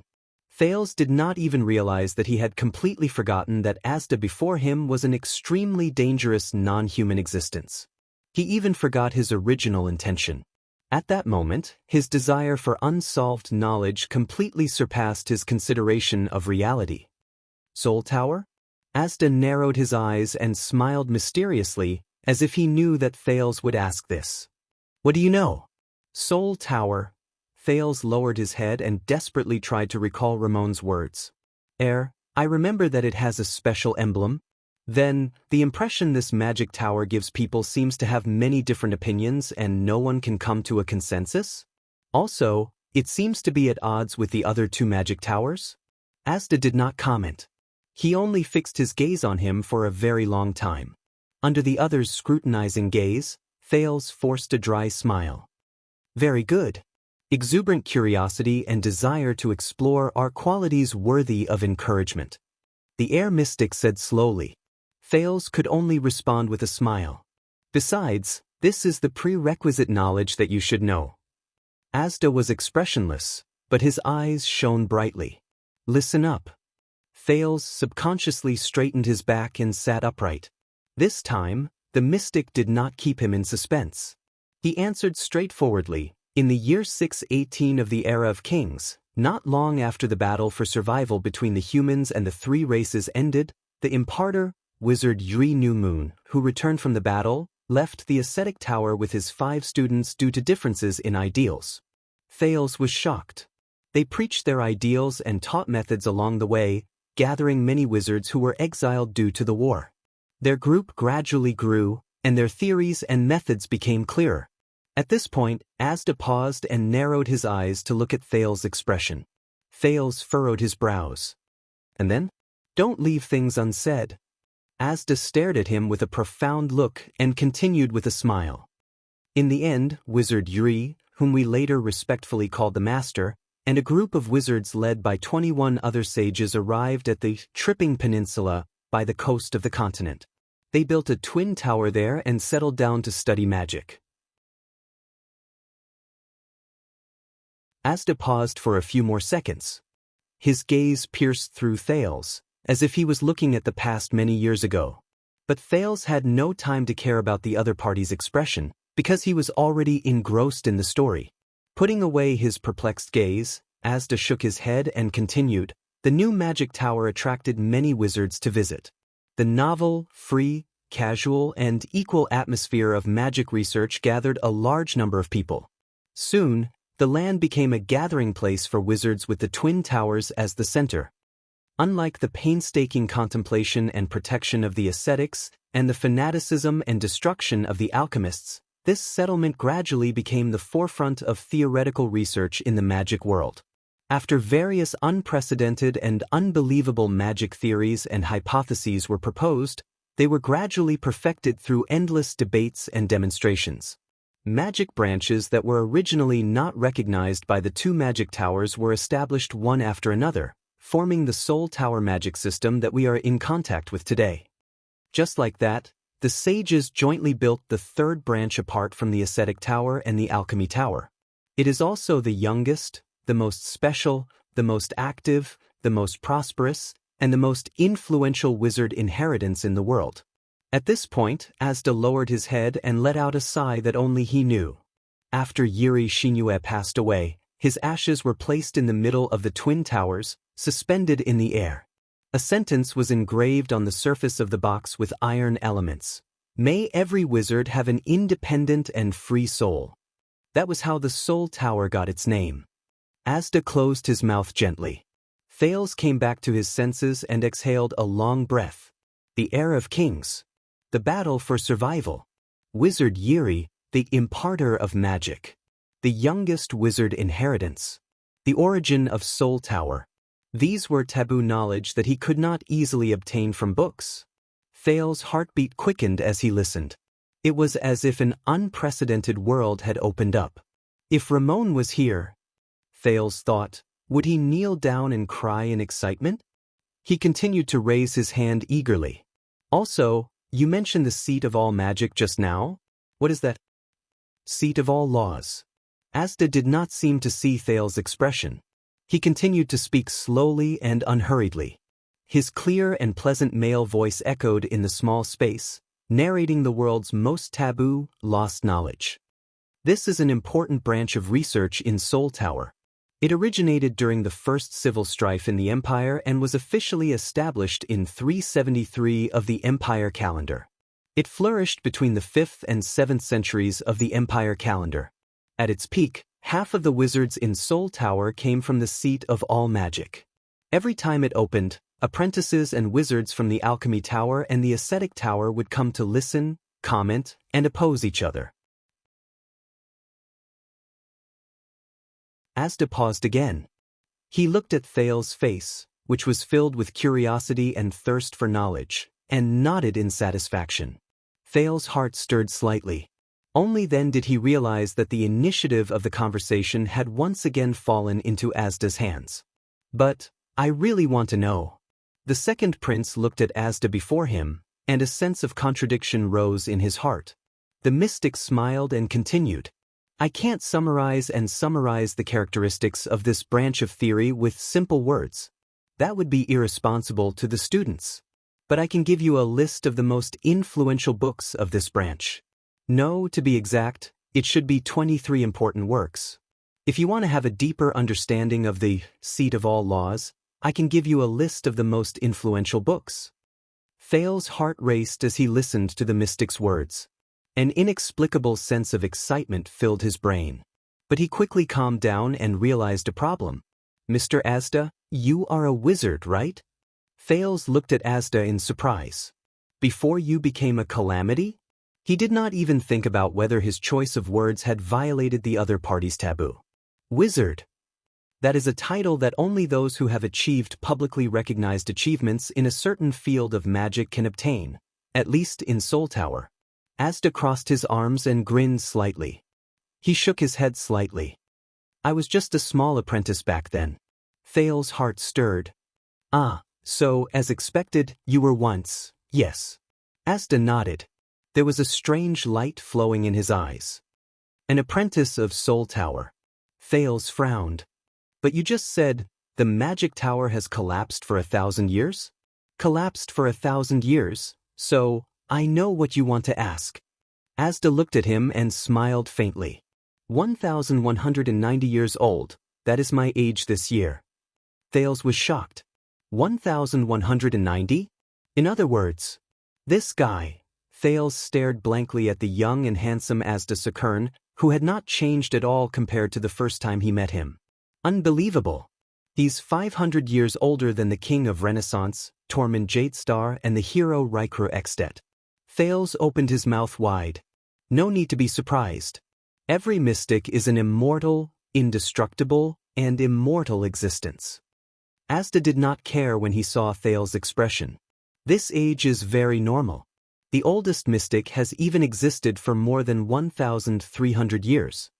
Thales subconsciously wanted to find a notebook until Asda stopped him with a hand gesture. "There's no hurry." Asda raised his head and stared at him with a burning gaze. "We still have a lot of time to spend together, and I have enough patience. I will teach you from the beginning, from the basics, from magic to the magic tower, to mystic energy and everything about being a mystic. From philosophy to power, from history to the future, all the secrets of the magic world will be open to you." Asda's tone was full of temptation. "Then, you will obtain the secrets and power of mystics that are above all of them, until you truly become a mystic." At that moment, Thales felt as if he was pulled back from a dream world to reality. Become a mystic. Thales swallowed hard. He remembered Gilbert's attitude towards the calamity and the drama of the Battle of Eradication in Dark Knight Temple. And that crazy and unreasonable blood mystic. The mystic who is hated by everyone? Can I say no? But a voice also whispered in Thales' heart. "But I am very curious. I want to know more, to learn more, to understand more." Thales realized that the knowledge that Asda described earlier had captured his thirst for knowledge and his thirst for knowledge. Moreover, with his obviously abnormal body, he had to understand his current situation better. Thales frowned with a bitter expression and said tentatively, "About this, if I don't want to become a mystic." The air mystic did not speak. But the prince felt that the atmosphere around him had become tense. Thales tried hard to control his breathing rate and waited anxiously for the answer. "Thales." Asda stopped smiling and looked at him sternly. He said softly but seriously, "Becoming a mystic is your destiny. You cannot avoid it. There is no second choice." Thales panted slightly. "Looks like it's a little bad. Why don't you tell me first?" Tension and pressure returned to Thales' heart. He tried to smile and asked carefully, "Mystics, what are we?" This time, Asda stared at him expressionlessly for a long, long time. As he withstood the mystic's seemingly emotionless yet pressurizing gaze, embarrassment and helplessness crept onto Thales' face. Until Asda spoke slowly. "I cannot tell you the answer to this question, because you are still not a mystic." Asda's gaze was still fixed on him, but his tone and words had become cold and mysterious, as if he had returned to that night in Red Street Market. "Only when you truly become a mystic that only you can understand, will you finally know what a mystic is." Asda's gaze was still fixed on him. Thales furrowed his brows slightly. "He doesn't want to tell me? But before that, you have to tell me some basic information, right?" Thales scratched his head. As he thought of a plan to escape, he said, "At least tell me your understanding. What do you know about mystics?" But before he could finish, Asda's expression changed. He suddenly opened his mouth and used an unprecedented solemn tone to interrupt him. Asda said solemnly. His expression became cold again, and he added solemnly, "Absolutely not. You are not allowed to ask this question again." He looked as if he had encountered the most terrifying thing in the world. Thales was shocked by Asda's sudden nervousness. "Did I ask the wrong question?" Thales observed Asda cautiously until he was sure that Asda would not skin him alive the next time he opened his mouth. Only then did he ask carefully, "Why?" Asda narrowed his eyes, but his expression remained serious. "Because this is one of the 3 great covenants," the mystic said softly. Thales was completely stunned for a moment. Three great? What? "Remember, what I am going to tell you next is a top secret that only we mystics know." Asda knew what Thales was puzzled about. He furrowed his brows and his gaze was as cold as frost. With a solemn expression and tone that Thales had never seen before, he said the following words under Thales' fearful gaze. "Revealing them is equivalent to betraying all the mystics in the world. Believe me, you will not like that outcome." Once he finished speaking, Asda's gaze was cold as he stared straight at Thales. Thales instantly froze. Top secret that only mystics know? At that moment, the air around them seemed to have frozen. Thales could only feel his heartbeat speeding up. He could only force a smile and nod with difficulty. After seeing Thales's reaction, Asda nodded slowly. There are 3 rules that mystics must abide by. They are known as the 3 Great Covenants, Asda said softly in the frightening silence. What I just said is the first one. Thales frowned slightly.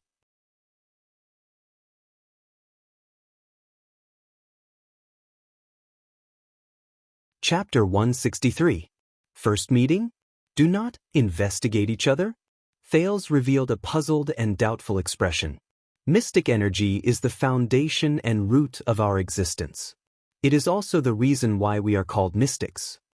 Never, ever, ever, ever ask another mystic about their understanding of mystic energy, and never reveal your own understanding of mystic energy to any other mystic. Asda's gaze was cold. He used the word never 3 times to emphasize his attitude at the moment. This is do not investigate each other. Mystic energy? Understanding of mystic energy? Thales could not help but raise his eyebrows when he heard this. So that is the weakness of mystics. Once your foundation and root is figured out, you will be attacked by another mystic? However, Asda only maintained his cold gaze and stared fixedly at Thales. For a few seconds. What's wrong? Thales felt a chill down his spine under his stare. What you are doing now is trying to probe my understanding of mystic energy, Asda finally said quietly, but the words that came out of his mouth caused his listeners to turn pale with fright. Among mystics, this will be seen as a declaration of war. Startled, Thales subconsciously shrank back a little. This is considered a declaration of war? Thales immediately remembered the blood mystic's words, the civil war of mystics. Alright, I won't ask. The second prince could only shrug anxiously. So mystics cannot talk about mystic energy? Then everyone's daily interaction is to greet each other when they meet, say hello, goodbye, have you eaten, and then go their separate ways, never to contact each other. This is not a joke. Asda interrupted him coldly. The 3 great agreements of mystics were concluded by our predecessors through countless experiences and examples over a long period of time. No matter which one is violated, it will bring about terrible, serious, and unpredictable consequences. The Heir mystic's eyes flashed, causing Thales to feel a slight chill down his spine. Thales was stunned.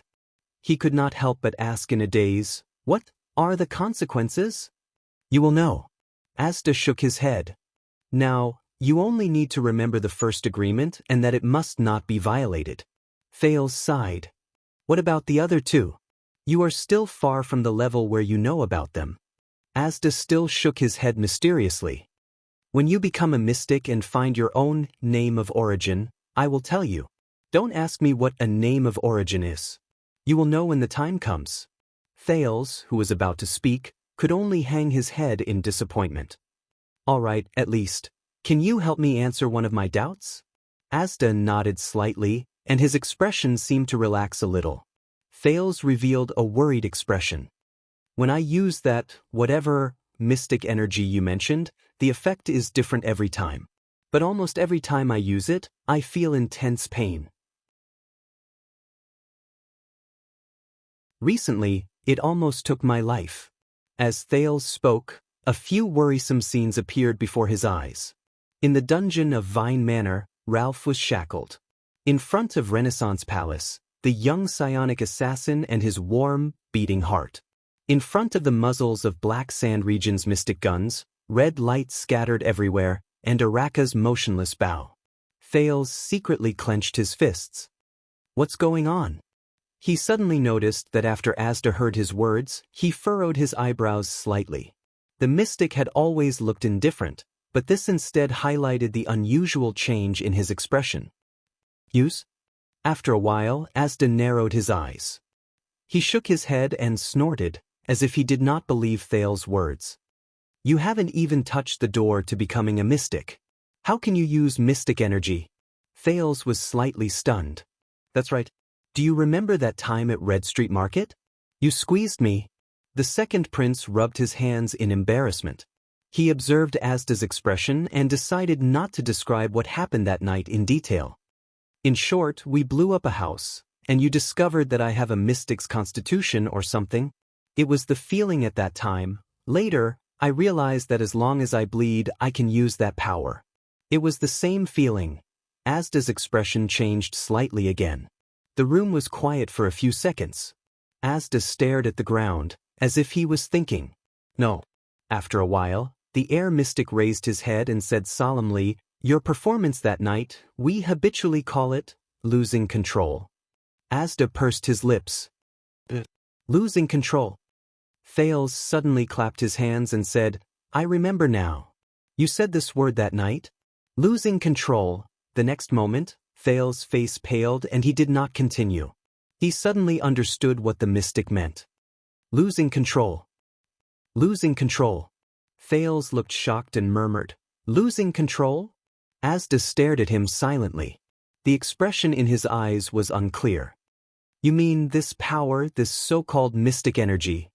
Thales furrowed his brows and his breathing quickened. "Can't be controlled by myself? I can't actively use it?" Asda narrowed his eyes slightly. He seemed a little surprised that Thales had reacted so quickly. Asda shook his head and confirmed Thales' guess. "At least in your current stage you can't." Thales looked at Asda doubtfully. "Impossible. I can use it every time I bleed." Thales gritted his teeth and touched his head. "That feeling is like I woke up from a chaotic dream." At this moment, the mystic's expression changed. He suddenly raised a finger. In the next second, Thales' voice was cut off. He then felt the air around him stagnate, and he could no longer inhale air. Thales stared at Asda, who had raised his finger, in shock. However, the mystic only stared coldly at the prince. He did not say a word. Thales clutched his neck and opened his mouth with all his might, but he still could not get any air. It was as if the air around him had solidified and stopped moving. "Are you trying to suffocate me to death?" Thales opened his mouth in vain, but no sound came out. He could only make an angry expression at Asda until his face turned red from the lack of oxygen. Just as Thales was about to reach for his dagger, Asda finally lowered his fingers slowly. The air began to flow again. Phew! Thales finally inhaled a mouthful of air. He slumped on the chair and panted heavily. "Why?" Thales, who had regained air, raised his head and looked at Asda with anger and indignation. "Have you forgotten so quickly?" The mystic leaned forward and stared into Thales' eyes. His expression did not change, but his tone was cold. "What did I say to you just now?" "What did you say?" "We only met." Thales was stunned at first, and then he reacted. All right, Thales murmured, remembering Asda's words. "The first contract of mystic energy." His face fell and he sighed. "Not delving into each other's affairs. Damn it." Asda stared at him deeply and nodded slowly. "Don't forget again." The mystic gave Thales a deep look before returning to his seat. After experiencing what happened just now, Thales was in an extremely bad mood. He continued to straighten out his breathing. At the same time, he raised his slightly lowered vigilance to the highest level again. "Damn it. This guy." As expected, he cannot be treated as a normal person. While Thales was cursing in his heart, Asda lowered his head quietly. His expression was unclear. There was a strange silence between the two of them. After a while, Asda finally said, "Aside from your feelings and understanding of that state, tell me all about the times you actively lost control." Thales sighed. He narrated everything from Vine Manor to Broken Dragon Fortress. A few minutes later, aside from Red Street Market, the rest did not seem like I lost control at all. Being able to use mystic energy during the unconscious contactor stage? Asda muttered, "That's too strange. This is the first time I've heard of it. I should say, in the history of mystics, there has never been such an example. And it was accompanied by increasing damage and burden to the body?" Asda's eyes flickered, as if he was deep in thought. For a moment, Thales could swear that he saw a flash of blue light in the mystic's eyes. Thales slowed his breathing and could not help but feel nervous. It felt like he was waiting for a doctor to read out a diagnosis. However, every mystic is unique. Finally, Asda raised his head with a calm expression. Perhaps you are one of the more special ones. Who knows? But before we progress step by step, don't use mystic energy anymore. I don't want you to become a corpse before you become a mystic. One of the more special ones? But why am I special? Thales sighed in his heart. As he said this, Thales suddenly thought of something. He thought of something crucial. By the way, Mr. Asda, Thales said hesitantly. Excuse me. Asda narrowed his eyes and waited for him to ask. If you have lived for so long, you must know your own kind, peers. Thales paused for a moment, then finally gritted his teeth. Excuse me, do you know a mystic? Her name is... He took a deep breath. Varanjarana. Asda's expression did not change. Thales raised his head and looked straight into Asda's eyes with a burning gaze. She might be my mother. And the reason why I'm so special. Asda leaned back in the air. More than 10 seconds of silence fell between the two of them again. In the silence, Thales could even hear his own heartbeat. But he did not rush him. Instead, he looked at Asda anxiously and waited for his answer. This might be the best opportunity to unravel the mystery of my constitution and origins. Thales looked at the mystic and thought, I can't waste it. Moreover, he had long suspected the identity and race of his birth mother in this life. While Thales was distracted, Asda's voice rang slowly. Why do you think so? The mystic said flatly, Why do you think that your mother is a mystic? Thales was slightly stunned. The only possibility is that I inherited the constitution of a mystic from her, isn't it? Thales touched his head and said anxiously, And I was thinking, if my mystic constitution is hereditary, could my mother also be? And Thales anxiously thought of his strange and rough physique that recovered quickly, his abnormal brain capacity, and the memories of his previous life that often came back in the form of flashbacks. Not only that. From King Kessel, Gilbert, and Gine's secretive attitude towards my mother, to the suspicious conversation between King Kessel and Lycia during the bloodline ceremony, to the high ritual master's fear and hatred towards my mother, and Yodel's words about being entangled with calamities in Mindy's hall. Doesn't all this indicate? Impossible. A clear male voice rang. Thales was stunned and looked at Asda in front of him. Asda looked into his eyes and shook his head sternly and decisively. Firstly, Asda's gaze was indifferent. The constitution of a mystic is not inherited and has nothing to do with the bloodline. There was once an experiment conducted by wizards. They divided 5,000 people into 5 groups. Forget it, you don't want to know about this. After all, mystics are not hereditary. Thales frowned slightly. Asda closed his eyes and slowly opened them again. Secondly, mystics are no longer ordinary creatures. Once we completely become mystics, our physiques will undergo a huge change. Everyone is different, but there is one thing in common. We can no longer reproduce with other races. Asda closed his eyes and slowly opened them again. Thales opened his mouth in shock. Thirdly, Asda's expression was solemn and his tone was resolute. Other than you, there are a total of 14 mystics in the world, including those who have been sealed. I have met every single one of them, but none of them have this name. Asda's expression was solemn and his tone was resolute. Thales stared at him blankly. 14 mystics. So few? And none of them are. Anyway. Asda shook his head with absolute certainty and his tone was resolute. Your mother cannot be a mystic. When he heard this, Thales was stunned for 10 seconds. Then he nodded absent-mindedly. I see. So, there is no mystic named Varanjarana. Thales exhaled. For some reason, he felt as if a tense string had been released from his heart. As for mystics, it's impossible for them to reproduce.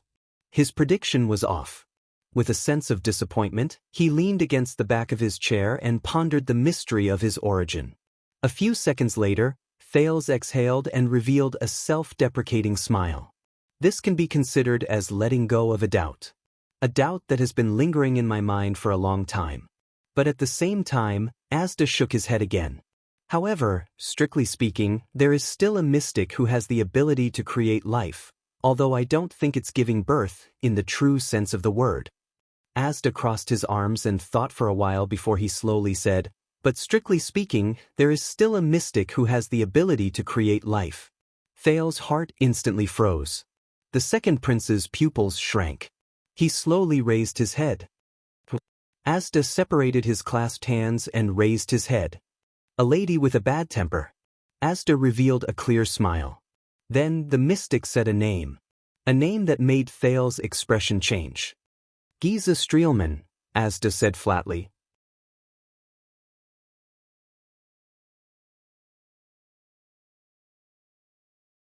Chapter 164. Your reaction is not quite right.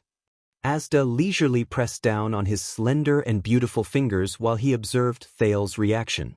The air pressure in your body is changing rapidly. Giza Streelman, the air mystic repeated flatly. But does this name evoke any memories? Giza, the blood mystic. With an uncertain expression, Thales recalled the unusual time in the birch tree forest. It was a combination of nervousness, fear, horror, disgust, perversion, and madness. He also recalled the words that the unreasonable lady left behind before she disappeared into the darkness. I will never let you suffer. The pale-faced prince of constellations snapped out of his thoughts. He raised his head to look at Asda, sighed, and nodded. Not long ago, I had a relaxed and friendly conversation with your dear Madame Giza, one of the leaders of Blood Bottle Gang that is widely rumored in the outside world. Thales said listlessly. Asda narrowed his eyes slightly. Thoughts formed by mystic energy slowly surged in his body. Giza? That means she has survived the threat of the burning wind cannon. She has returned from her weak state of slumber and regained her consciousness. Perhaps she has also regained her ability to eat. Asda's thoughts fluctuated slightly. Ever since I returned to my physical state, I have been following this boy's unique breathing and searching for him from thousands of miles away. I have never bothered with Blood Bottle Gang. Compared to the value of this boy, the Blood Bottle Gang was simply a piece of trash that could be discarded. But since Giza has returned, perhaps it's time to have a long-awaited conversation. After all, with this boy's appearance, Blood Bottle Gang's plan may have to be delayed. However, Thales' next words attracted the mystic's attention again. Thales observed Asda's expression. He took a deep breath and sighed heavily before he said, when Lady Giza saw her mystic companion after a long time, she expressed her uncontrollable joy to me. She also decided to kill me, to celebrate my first meeting with her. After he finished speaking, Thales saw Asda frown, which was a rare sight. The air mystic, who had been calm and unmoved since the beginning, placed his right hand on his left arm, pinched his delicate chin, and muttered to himself. Thales raised both of his hands and hooked 4 of his fingers into quotation marks. He raised his eyebrows and said sarcastically, "This is for your own good." Asda's expression was solemn. You mean, Giza knew that you are the future mystic, but she still tried to kill you? The air mystic keenly caught the main point. The second prince looked into Asda's eyes and nodded slightly. Obviously, she doesn't welcome my identity as a mystic. Thales shrugged and said sarcastically, I guess the competition in the field of mystics is so fierce that it has reached the point where newcomers need to be suppressed? Asda continued to ponder. Thales could feel that he was thinking carefully. I was lucky that day. Thales shook his head. I can already imagine the next time I meet her. After a while, the air mystic raised his head solemnly. This is a problem. Asda's tone was cold again, and his eyes were bright. As a partner, I will go and talk to her. Just like in the past. Thales looked at Asda's expression and guessed that the conversation should be about over. At least, the enmity between them had gradually disappeared. It's time to discuss my future plans with him. In short, becoming a mystic is too risky. I can't do it when I have limited understanding. Very well. At this moment, the air mystic stood up from the empty chair and interrupted Thales' thoughts. He was expressionless. Let's go. Thales' expression changed drastically. Go. Thales' eyes moved, and his breathing quickened. Where are we going? To get you out of here, of course. The Heir mystic raised a hand. The bedroom window was blown open, revealing the darkness outside. Cold air and wind continuously seeped in. Little Rascal, who was sleeping soundly by the bed, unconsciously curled her body, licked her lips, and hugged the blanket tighter around her body. Now? Thales shuddered. He clenched his fists and looked at Asda in disbelief. Isn't this a little too sudden? At this very moment, there are two complete and powerful legendary anti-mystic equipment in Dragon Cloud City, Asda said slowly. They are in the palace we are in right now. Thales was stunned. He looked outside the door. The Heir mystic sighed. You didn't think that I took such a huge risk to come to you just to sit down and chat, did you? Thales frowned. His breathing quickened uncontrollably. The thing he was most worried about had happened. Prepare to start your new life. Asda nodded nonchalantly. As a mystic, you still have a long future ahead of you. You still have a long journey ahead of you. Wait, but I still have a lot of questions. Thales scratched his ears and cheeks, desperately thinking of excuses to stall for time. Like the relationship between wizards and mystics, how can I become a mystic, and what Giza said about the factions of mystics. Oh right, there's also the legendary anti-mystic equipment. You and I both know very well, child. Asda shook his head mercilessly and exposed his intentions. There is no benefit in wasting time. Even if your subordinates realize that something is wrong and come to rescue you, it will only be their misfortune. Even if the elf next door whose breathing is stable and steady and who seems to be a supreme class elf is the same, the mystic replied flatly. We have proven 1,000 years ago that even the gods are helpless against mystics. Thales was stunned. He looked at the open window and felt the cold air coming in through it. **T. What should I do? Wait. Thales raised his head. His expression was worried and anxious.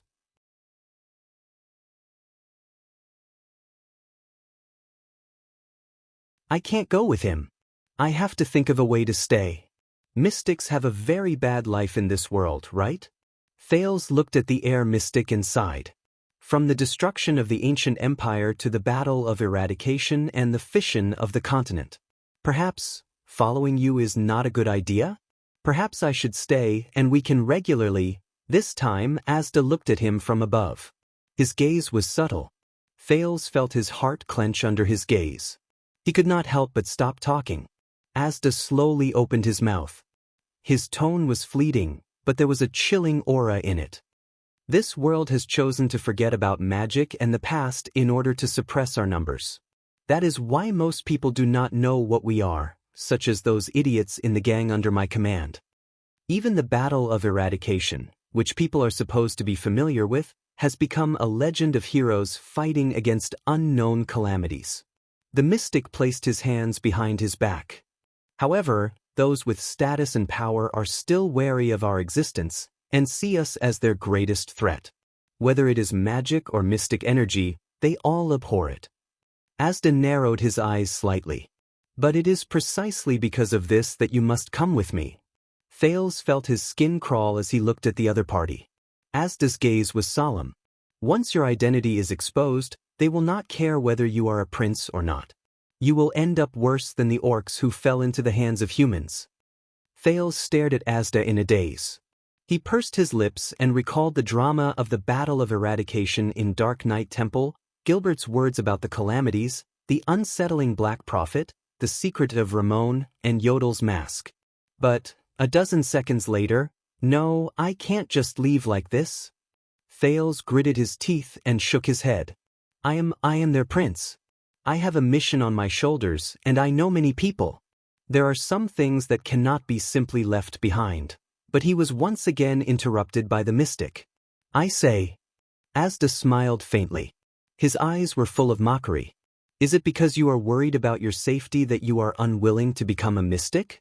Or is it because you are unwilling to give up your noble status as the Prince of Constellation? Thales was slightly stunned when he heard this. The Heir mystic snorted coldly and said, even if 2 months ago you were just a lowly child beggar? At that moment, Thales' heart was truly shaken. Unwilling to give up, Prince of Constellation, noble status, The image of the night he first arrived at Mindy's hall appeared before his eyes. That strong figure announced that he was the only remaining heir of Constellation. Gilbert and Yodel knelt down on one knee in front of him. Waya placed his hand on his chest and swore to him that he would die for him.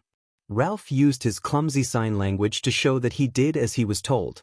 There was also the surge of people under the Hall of Stars.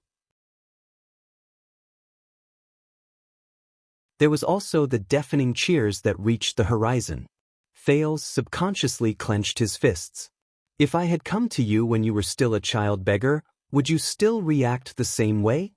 Asda spoke at a moderate pace, and his tone was not heavy, but Thales felt an inexplicable sense of pressure from him. Thales took a deep breath. He remembered the child beggars shivering in the sixth house. He remembered the struggle in the cold and hunger every year. He remembered Morris' fierce and angry wolfhound. He remembered Quide's ferocious expression. He remembered Rick's mysterious smile. When you were intoxicated by the title of prince or struggling bitterly in the misery of being a child beggar, when you were moving back and forth between the joy and pain of both, Asda stared at him coldly. Have you ever thought about what you really are? When you are stripped of all the definitions that others have given you, and when you leave all the situations that you used to exist, what is left of you? A prince who is noble because of his bloodline? A beggar who was born lowly and unfortunate? A genius child who matured early? A pitiful person who is struggling to change his fate? Asda lowered his head and looked at his expression. Thales' breathing gradually quickened. A noble prince. A lowly child beggar. A magnificent palace, a worry-free life, and subordinates who listened to his orders. A dilapidated abandoned house. A daily life of cold, hunger, and cold, and thugs who beat and scold him at every turn. Heaven and earth. He opened his mouth slightly and subconsciously wanted to refute. But he realized that he could not say it out loud. Thales stared at the ground in a daze. Do I really think this way? I can't bear to part with the nobility of a prince? Child, you have to understand that to become a mystic, the air mystic said coldly, you have to wave goodbye to your past, no matter how glorious and unforgettable it is. Don't let your past bind you. Only by decisively abandoning it can you finally ascend. Thales subconsciously grabbed his chest. It seemed that the wound made by the Mindy silver coin was throbbing again. The inscription on the silver coin appeared in his mind. A king is not respected by his bloodline. Being a mystic is not a profession, it is not a job, and it is not a title, Asda said firmly. The meaning it represents is far beyond what you can imagine. This is an unprecedented choice.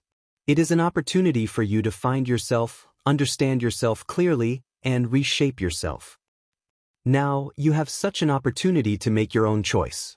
The mystic walked in front of him and extended his hand towards his face.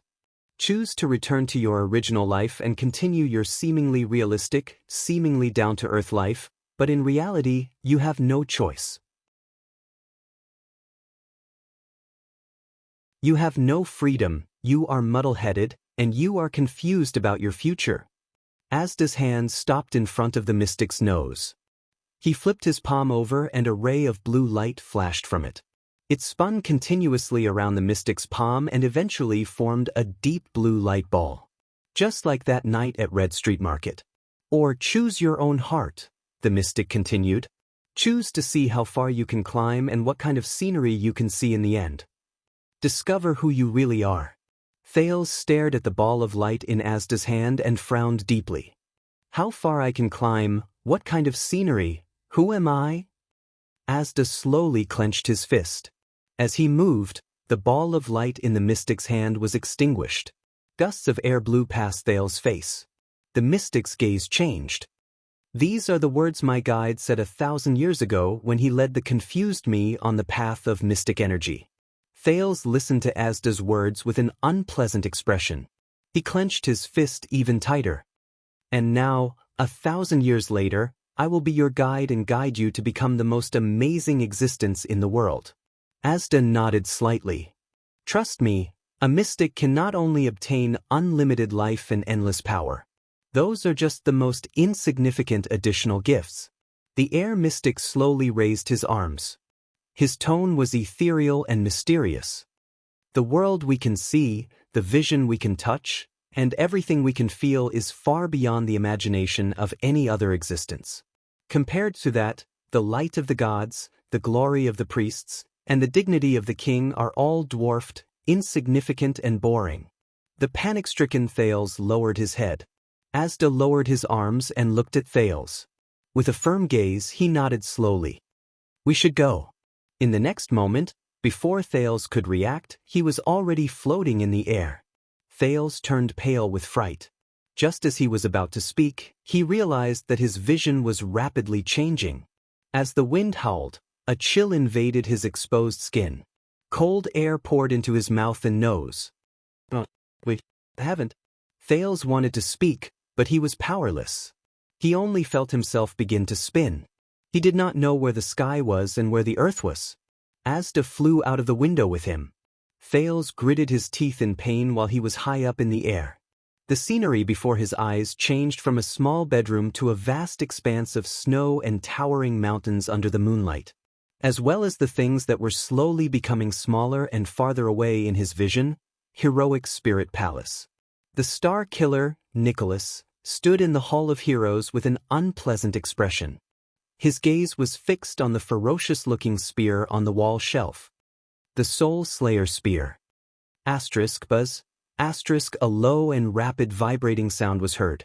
The few members of the White Blade Guards beside Nicholas stared at the gun in shock.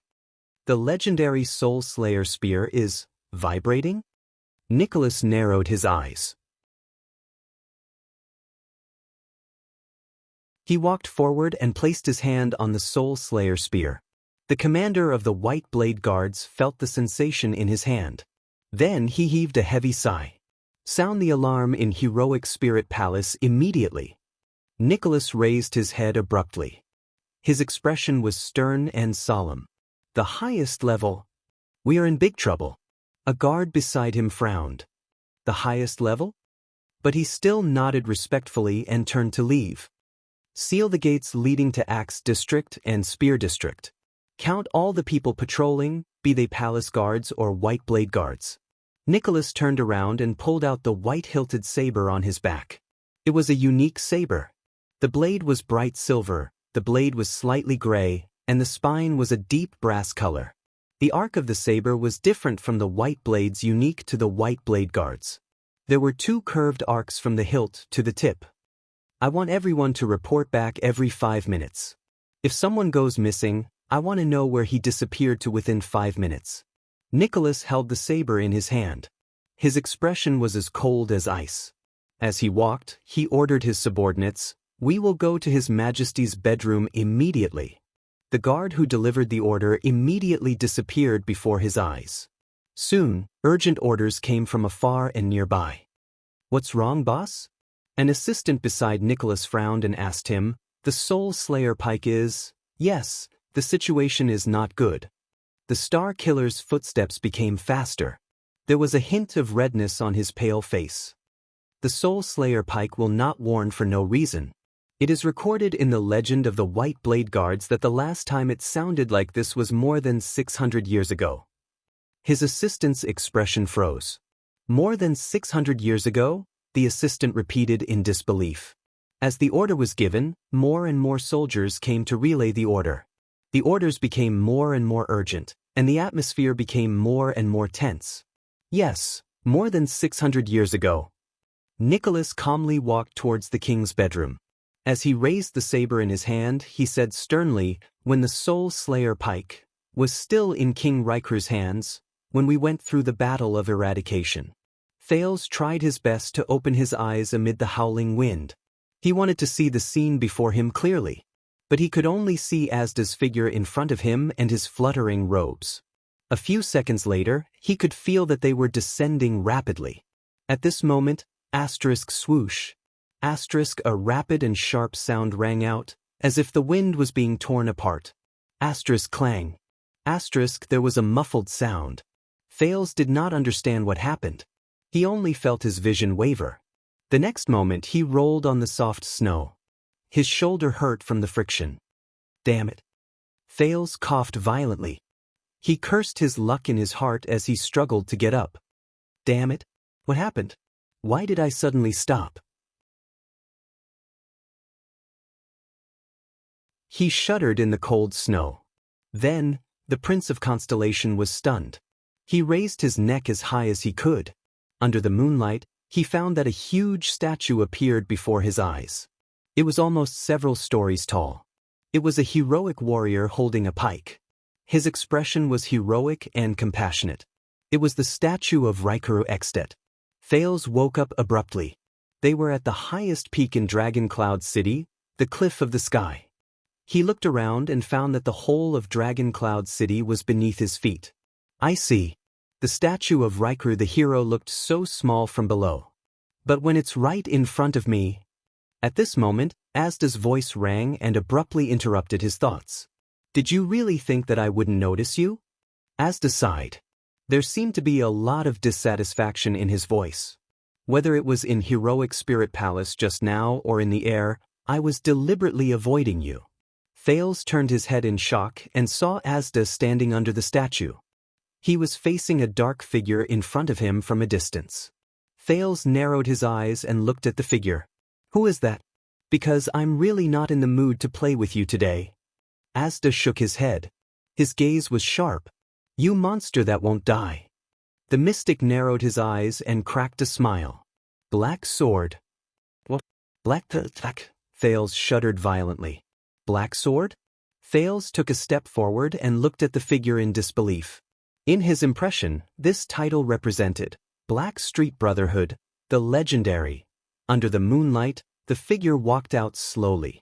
Under the moonlight, he raised a strange, black longsword. What a coincidence!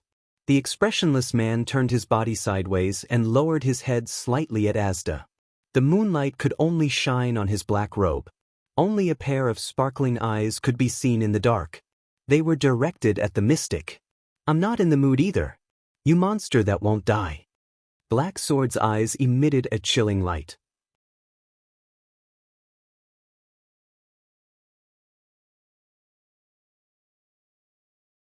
Chapter 165. So, you want to tell me, King Nuvan stood in his bedroom, wearing his crown and armor. 2 rows of white blade guards stood nervously by his side to protect him. The king turned around and looked at the captain of his personal guards. He said sternly, in Dragon Cloud City, something that Extet has never seen in centuries has appeared. King Nuvan strapped a saber to his waist. His expression was solemn. Calamity? To be precise, Your Majesty. Nicholas held his blade in his hand.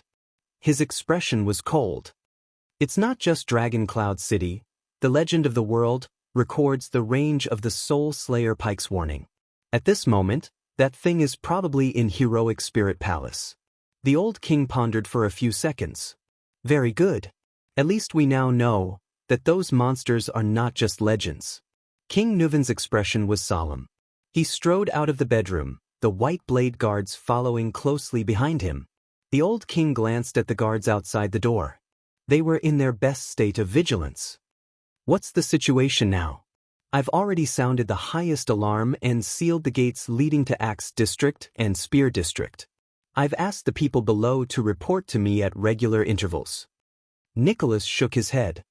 Unfortunately, up until now, none of the guards, servants, or white blade guards in the palace have gone missing, and none of them have shown any abnormalities. King Nuvan turned around and stared at Nicholas with a frown. Unfortunately? I'm sorry to use this word. The latter lowered his head slightly. But if that's the case, we can't pinpoint the location of that thing. King Nuvan inhaled and nodded. Inform the archdukes first. They should know why our alarm went off, then lock up all the drunkards at the banquet and chase them out at dawn. Recall the white blade guards who are on duty. If possible, send someone to Shield District and summon Gleeward. I need him to wield the Soul Slayer Pike. Inform the chief garrison officer. Have him send his disciplinary officers to patrol the districts and fire signal arrows. Similarly, report regularly, light the first portcullis. All archers, get into position. Don't be stingy with eternal oil. As orders were issued, the guards in charge of relaying them hurriedly ran back and forth. "Don't be nervous, boys." The old king did not stop walking. His eyes sparkled. "This is Ekstedt, Rikuru's hometown. Things are no longer like they were 600 years ago. It's no longer the battle of eradication, and it's no longer the time when those monsters ran wild. But they are still the legendary calamities," Nicholas said warily. "The legend of the world records their strength. I know that they are powerful. Every archduke is taught that." King Nuven's voice was sonorous. "But if power is everything, what happened 600 years ago?" The old king's expression became stern, and his gaze was sharp.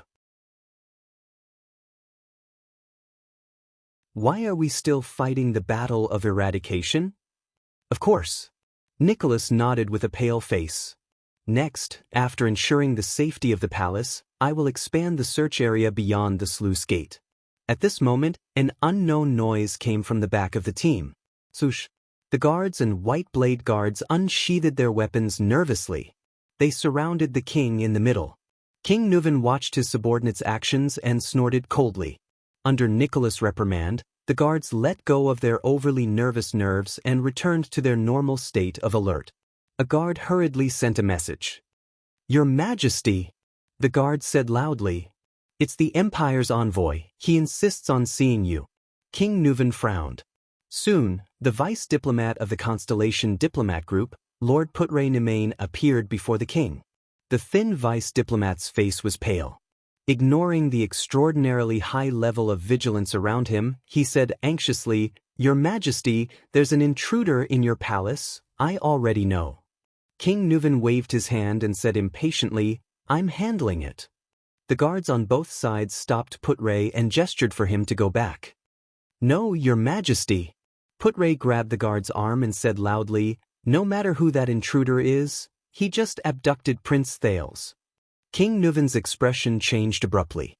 Nicholas stared at Putre with a strange gaze. It was obvious that he was suspicious.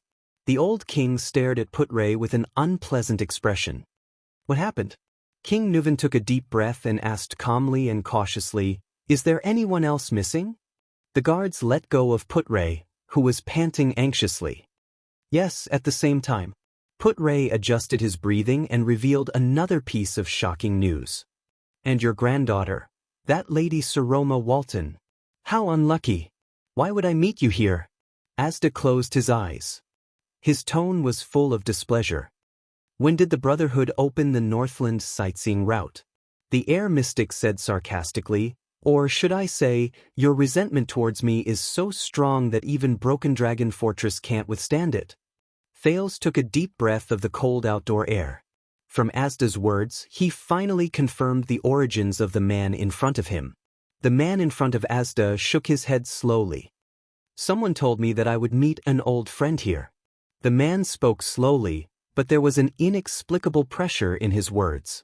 "I thought he was lying to me. I didn't expect to meet you." The man sighed.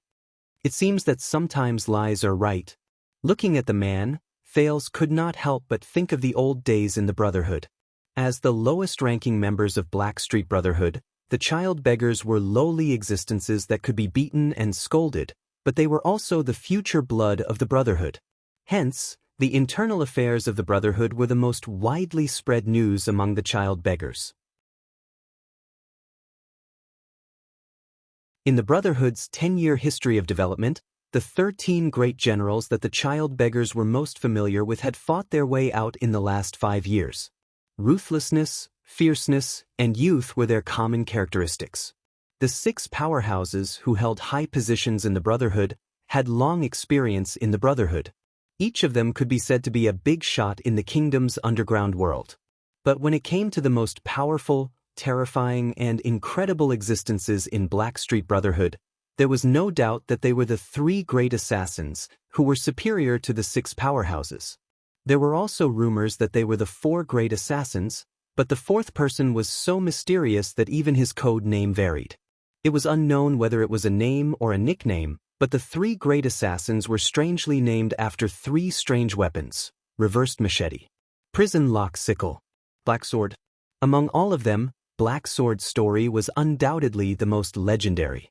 In the rumors that Thales heard, there was the one where he alone, with one sword, slashed the Black Street, where many forces occupied, until blood flowed like a river and the ground was covered with mutilated corpses. In the end, he obtained the first piece of territory for the newborn Brotherhood. There was also a terrifying story where the enemies of the Brotherhood joined forces and offered a large sum of money to buy Black Sword's life, but their heads all disappeared in their sleep. There was even a story where Black Sword sat alone in Sunset Pub and calmly drank and ate in front of the city defense team soldiers who came to capture him after receiving bribes. He was a hot-blooded legend who used his gaze and actions to force 17 police teams to retreat. The most bizarre thing was that the shrewd and ruthless Blood Bottle Gang had laid down layers upon layers of ambushes that they were determined to win. With a battle formation of hundreds of people, they surrounded and killed Black Sword. However, the next day, they were horrified to find that Black Sword was walking on Black Street once again, completely unharmed. From the stories of child beggars and thugs to the common people, Black Sword was like an omnipotent legend of the night with a myriad of faces. He was the embodiment of fear and a legendary symbol in the underground world. In the 10 years when the Black Street Brotherhood rose with his sword and dominated the kingdom, even the two mystics, whom the Blood Bottle Gang made a big deal out of, paled in comparison to the legend of Black Sword. And now, the legendary Black Sword was standing in front of Thales. Thales could not believe it. Compared to the ferocious, cold, and cruel figure in the rumors, Black Sword's face under the moonlight looked very ordinary. He had a flat forehead and a pair of small eyes. Even his body was slightly above average. He was neither fat nor thin. In the crowd, he was just an ordinary person who couldn't be any more ordinary. He didn't even have any distinguishing features that would make people remember him at a glance. It was as if there was nothing on his body that could be taken out, except for his sharp gaze, which did not match his overall style. And his sword. Thales narrowed his eyes and watched the man slowly raise the sword in his hand. It was a strange sword. The pitch-black appearance of the weapon might have explained the nickname Black Sword, but that was far from the only strange thing about it. The strange sword was of moderate length. The body of the sword was slightly curved, but the tip was curved like a bird's beak. The blade of the sword was single-edged and had a deep and long blood groove. On the back of the sword, 1/3 of the blade was hollowed out to form a barb. From the barb on the back of the sword all the way to the hilt, it was covered with fine saw-teeth. Looking at the strange legendary Black Sword, Thales could not help but furrow his eyebrows. The hilt of the strange sword was not aligned with the midline of the sword's spine. Instead, it was slanted to one side, just like a kitchen knife. Also, the sword did not have a crossguard. It only had a one-sided guard that extended down from the hilt, almost parallel to the hilt. It seemed to be able to fit 4 fingers except for the thumb. Looking at the sword, Thales thought to himself, it doesn't look like a sword at all. It looks more like a long and straight knife with all kinds of small designs on the blade. Thales could not help but think of the Swiss Army knife from his previous life. But at the same time, Thales also realized that the strange Black Sword was not Black Sword's only weapon. There was another long weapon covered in linen tied to the latter's waist. Is it another sword? And you are like an annoying black cockroach. Insignificant, but extremely tough. Asda's tone was flat, as if he did not care about the legend in front of him. You can always drag your last breath and crawl back in a flustered but lucky manner. Then you crawl back in a disgusting manner. Continue to be annoying. The man did not reply. His gaze went past Asda and landed on Thales. Thales could not help but feel a chill in his heart when that pair of sharp eyes swept past him. These two fellows, Thales thought to himself. They are both extremely dangerous existences. But obviously, as members of the Brotherhood and Blood Bottle Gang, they were enemies. Maybe I have a chance to escape from Asda. Asda looked at Black Sword and shook his head slightly. Over the years, I have watched you grow from superclass to supreme class. You have become stronger and stronger. You have almost developed feelings for each other. Black Sword still did not say a word. Standing in front of me in a daze is the most foolish thing to do. Asda was not bothered by Black Sword's rudeness. He smiled and said, "During this period of time, I can completely make the air in your body." But before Asda could finish speaking, Black Sword moved in the next moment. Black Sword's figure swayed. He stepped on the snow under his feet, dragging his sword with one hand and shielding his chest with the other. He charged towards Asda. The corners of Asda's mouth curled up slightly. He was unconcerned. Thales was shocked. Ever since he came to Red Street Market, he had witnessed the movements and body movements of many elites in his short but exciting experience. They ranged from superclass to supreme class, and each had their own unique characteristics. The elusive Yodel, Chris, who turned into blood mist, Ida, who was so agile that it was hard for the eyes to follow her movements, the Corleone sisters, who were so fast that their figures could not be seen clearly during the fight, the Fortress Flower, who had the strength to carry 1,000 kilograms but was able to maneuver freely, and the Kingdom's Wrath, who could not be stopped once he went on a rampage. All of them left a deep impression on the people. Even Ralph's gliding figure in the wind, Istrone who moved at an astonishing speed, and Nikolai the Red Viper who gradually increased his speed were all obvious. Thales frowned as he watched Black Sword, who was running towards him at a moderate pace. It was not because of how sharp and dazzling Black Sword's performance was. It was because Black Sword's running movements were really too ordinary. So ordinary that he was like the most ordinary soldier charging towards the most powerful enemy. There was nothing special about him at all. Even Jayla's body movements, which moved and dodged in the blink of an eye, seemed to be a level higher than Black Sword's. Compared to Black Sword's legendary reputation, no, Thales thought of something. The most ordinary soldier? The most powerful enemy?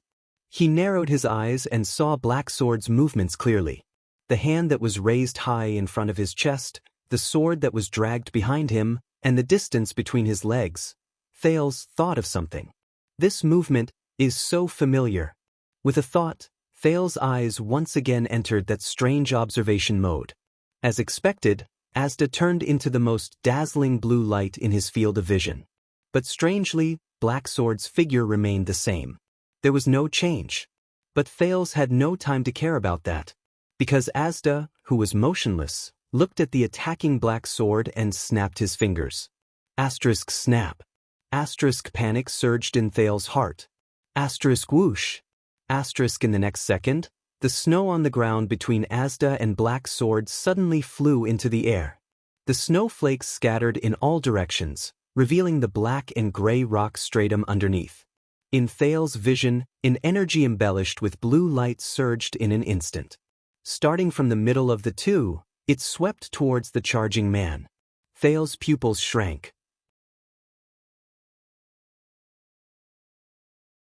He immediately realized that it was an airflow, the most turbulent airflow.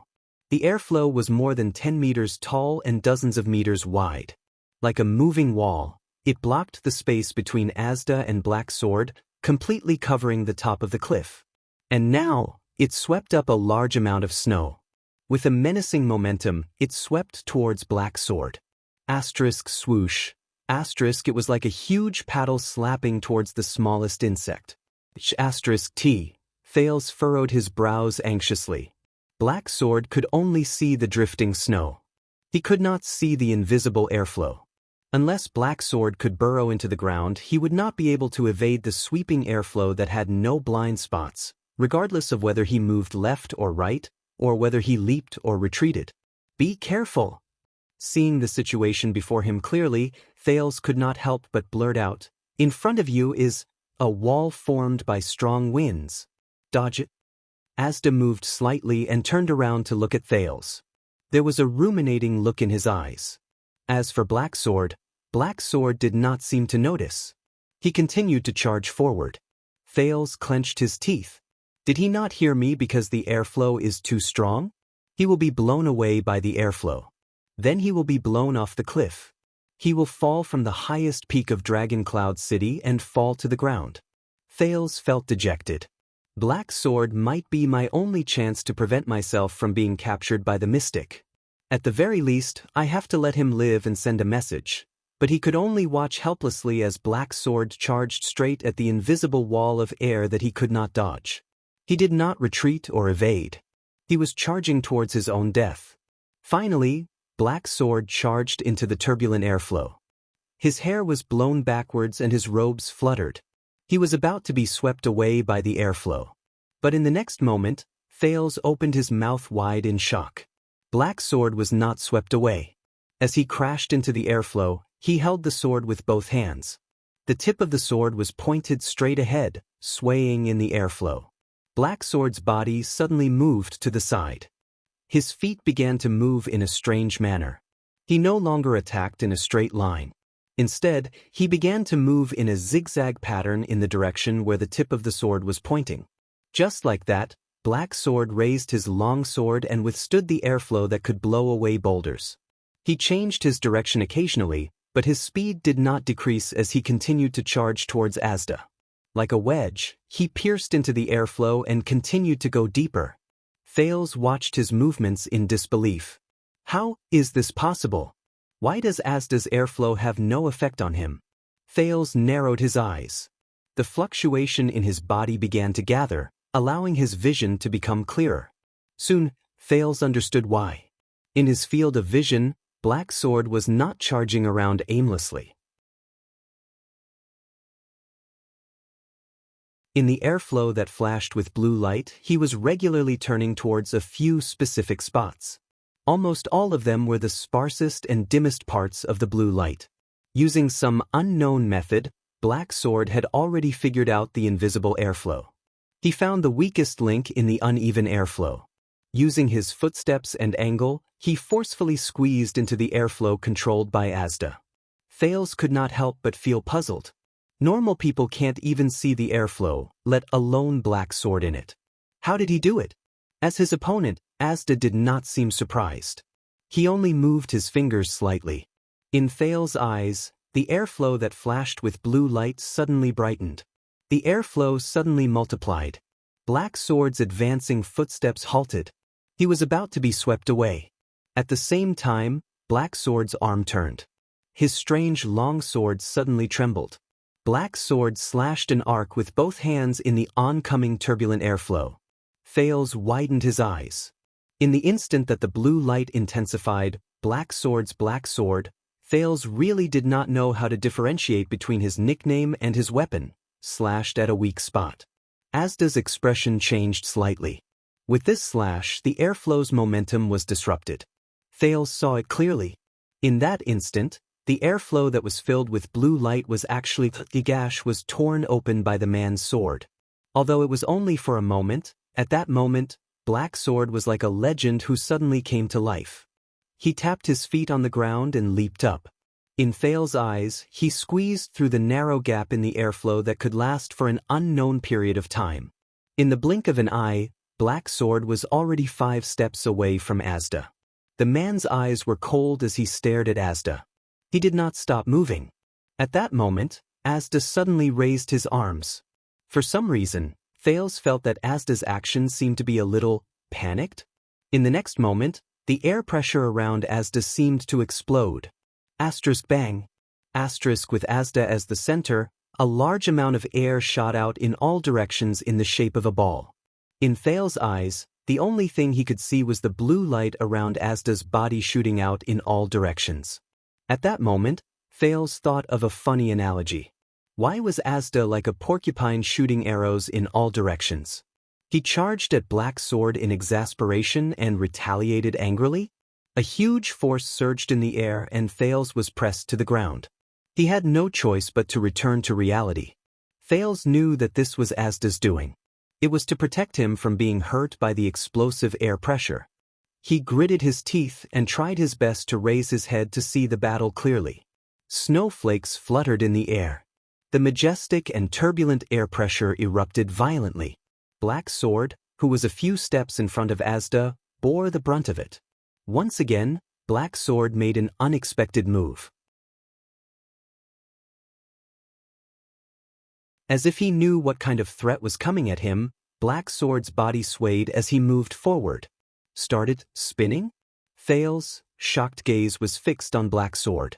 His entire body brushed past the terrifying air pressure, producing a violent and ear-piercing sound. The man's body continued to spin like a strange dancer as he spun and moved forward amidst the explosive air pressure. However, he cleverly reduced the pressure he had to bear to the minimum. Black Sword's body spun twice.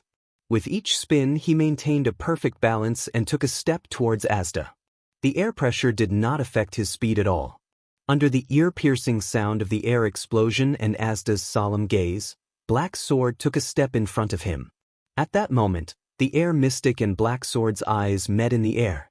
In the next moment, Asda, who had an unpleasant expression on his face, raised his right hand and clenched his fist. Black Sword swung his arm and hurriedly thrust his strange sword forward. The air around them trembled and began to change in a strange manner. Black Sword's long sword moved and drew a strange arc in the air. Asterisk, the sound of the blade piercing flesh was heard. However, the moment Black Sword swung his sword and Asda clenched his fist, the air around them suddenly became thick, heavy, and extremely viscous. This reminded Thales of the move that Asda used to suffocate him. He could not help but feel a chill in his heart. Boom. Asda's clenched right hand was separated from his body and fell to the ground. Bang. In the air, a boundless pressure assaulted them, forcing Black Sword to kneel on one knee. Without waiting for his opponent to react, Black Sword pushed against the ground with his left hand and rolled backward. At the same time, he swung his long sword and broke through the heavy atmosphere. Black Sword rolled back a few meters and left the range of Asda's air pressure. He held his long sword across his chest and watched Asda vigilantly as he panted. Meanwhile, the air mystic stared blankly at his arm that had fallen to the ground. This sudden showdown finally came to an end for the time being. Thales got up from the ground. He had already forgotten to breathe as he watched. Asda's ability to control the atmosphere at will was already shocking enough.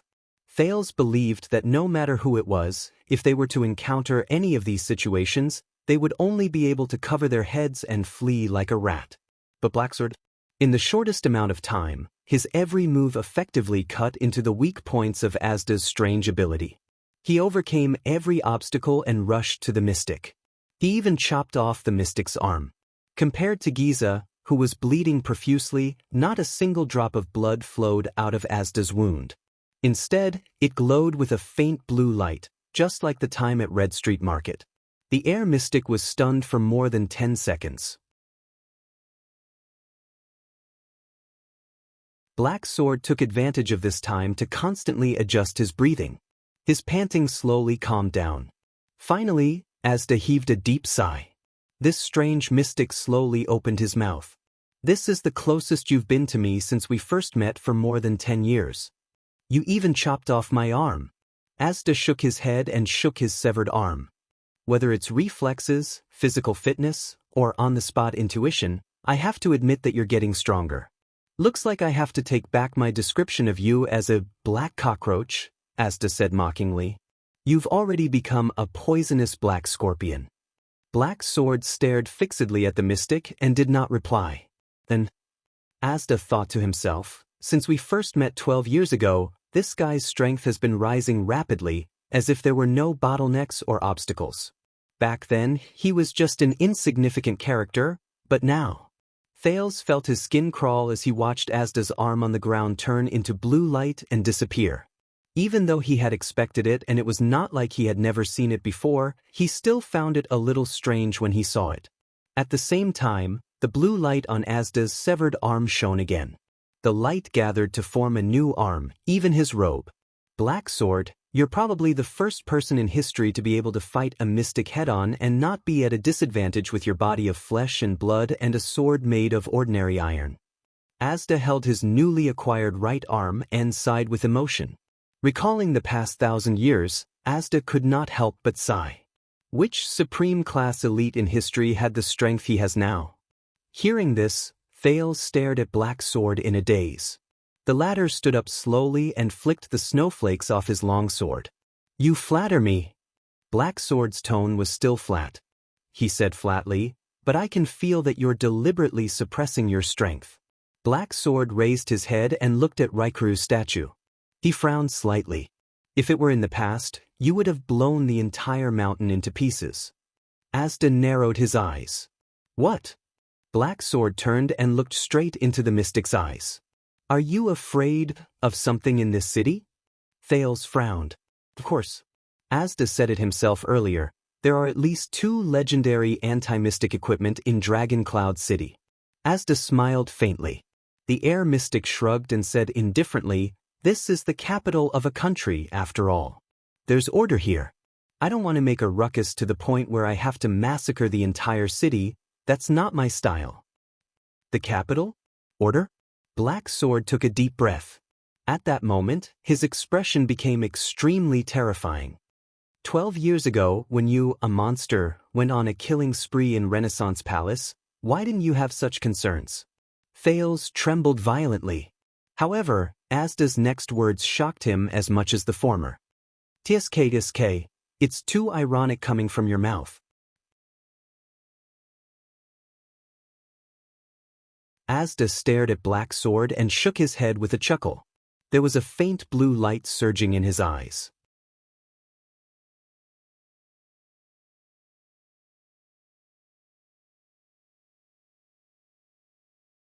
Chapter 166. Under the moonlight, the two stood facing each other quietly. Thales looked at Asda in disbelief, then at Black Sword. What? Renaissance Palace started a massacre? The Crown Prince? In Thales' memory, the only thing that fits these two descriptions was... Thales gulped. His brain was working furiously. What roles did these two guys play in the bloody year? Asda maintained his chilling smile, but this time, his smile seemed to be mixed with other emotions. It's time to get down to business. A strange blue light appeared in Asda's eyes, and it grew brighter. This time I will get rid of you once and for all. As soon as he finished speaking, Asda changed. Thales was dumbfounded as he watched the blue light in Asda's eyes overflow from his eye sockets. Like the water in a stream, it split into a few tiny branches and covered his face. From afar, Asda looked as if his skin was chapped, and blue light flashed under the cracks. It was very strange. Thales felt a chill from the bottom of his heart. At that moment he felt that not only did Asda's appearance change, but his entire being had also changed. What's going on? Your luck ends here, the mystic with the blue light flowing on his face said slowly. But this time, it was as if all his emotions had faded from his words. There was not even a hint of fluctuation in his tone. You will not have the chance to get close to me again. Just like a puppet with a stiff face. Black Sword's eyebrows gradually furrowed. Obviously, he had seen Asda like this before. Black Sword's left hand slowly stroked the ridge of his sword. He bent his knees slightly, lowered his body, and made a posture that Thales found extremely familiar, but completely different from what he remembered. It was just a test just now, Black Sword said flatly, pointing the tip of his sword at the strange Asda. The mystic's face was expressionless and lifeless. Blue light flowed from his lips from time to time. No matter what you want to test, it ends here. The next moment, Black Sword did not say a word. He stomped on the ground with his hind legs and charged forward again. The mystic with the flashing blue light did not even look at his opponent. He stared blankly ahead. This time, Black Sword's charge was obviously faster than the previous time. In just a few seconds, he was already 10 steps away from Asda. The mystic only raised a hand slowly in the direction where Black Sword was charging from. Black Sword let out a low growl. His upper body leaned forward, and a surge of power surged from his legs. The speed of his charge increased once again. Air is everywhere. The mystic's unusual and apathetic voice rang slowly. It fills your entire body, inside and outside your body. Thales widened his eyes. He felt that something had happened. Sure enough, the moment Asda raised his right hand as if he had sensed nothing, Black Sword's attacking figure suddenly swayed. His speed suddenly slowed down. The blue light on the air mystic's face grew brighter. The air in your lungs has been frozen. It cannot enter or exit. You can't breathe anything. Black Sword's expression changed, and he clutched his chest with his left hand. Thales opened his mouth in surprise. What? The heir in the human body? Could Asda do this? As expected, Black Sword seemed to have suffered a heavy blow. His face and eyes began to redden. His movements changed, and his footsteps began to sway. Thales looked at him worriedly. He looked at his only chance to escape. Black Sword supported himself on the ground with his sword. He lowered his head and gritted his teeth. But in the next second, the scene around Black Sword suddenly blurred in Thales' vision. At that moment, it was as if some power had blocked Thales' vision, and the latter was a little surprised. But reality did not allow Thales to think too much. Black Sword had already pulled his sword out of the ground. His stagnant movements became strangely smooth again at that moment. Black Sword's body moved. He actually regained his original speed and continued to charge towards Asda. Thales was puzzled. What did Black Sword do? Not a bad response. The mystic's calm and emotionless voice rang again, answering Thales' question. Using the power of eradication to strengthen and stimulate all the muscles related to breathing, you forcefully inhaled a small amount of air. Black Sword's body swayed, and he staggered as he rushed towards Asda. Like a drunkard, his movements had long since lost the fluidity of his first charge. Thales was very worried that he would collapse at any moment. Then, Thales frowned. If there's no legendary anti-mystic equipment, then wouldn't Asda? The mystic did not seem to care about Black Sword in front of him at all. He was heard saying in an extremely calm voice, "But it can only let you live for a little more than 10 seconds. Black Sword looked at Asda, who was shining with blue light in front of him. He clenched his teeth, as if he was enduring unprecedented pain. He raised the strange sword in his hand towards Asda. The light path on the mystic's face flowed with another wave of blue light. The next moment, the mystic's eyes shone with blue light. No one could see his gaze clearly. Thales saw that the air around Asda was glowing with a faint blue light. A heavy pressure descended on the air again. No. Thales gritted his teeth and took a step back, maintaining his vision. This time, it's not as simple as the pressure. Asterisk boom, asterisk a muffled sound rang out. Thales was shocked to see that, with Asda as the center, the snow on the ground in a circular area around him had visibly lowered by a layer. It was as if someone had slapped him. Asterisk thud. Asterisk Black Sword fell to his knees uncontrollably. Black Sword's right hand was still tightly gripping his sword. The tip of the sword was only a few inches away from Asda.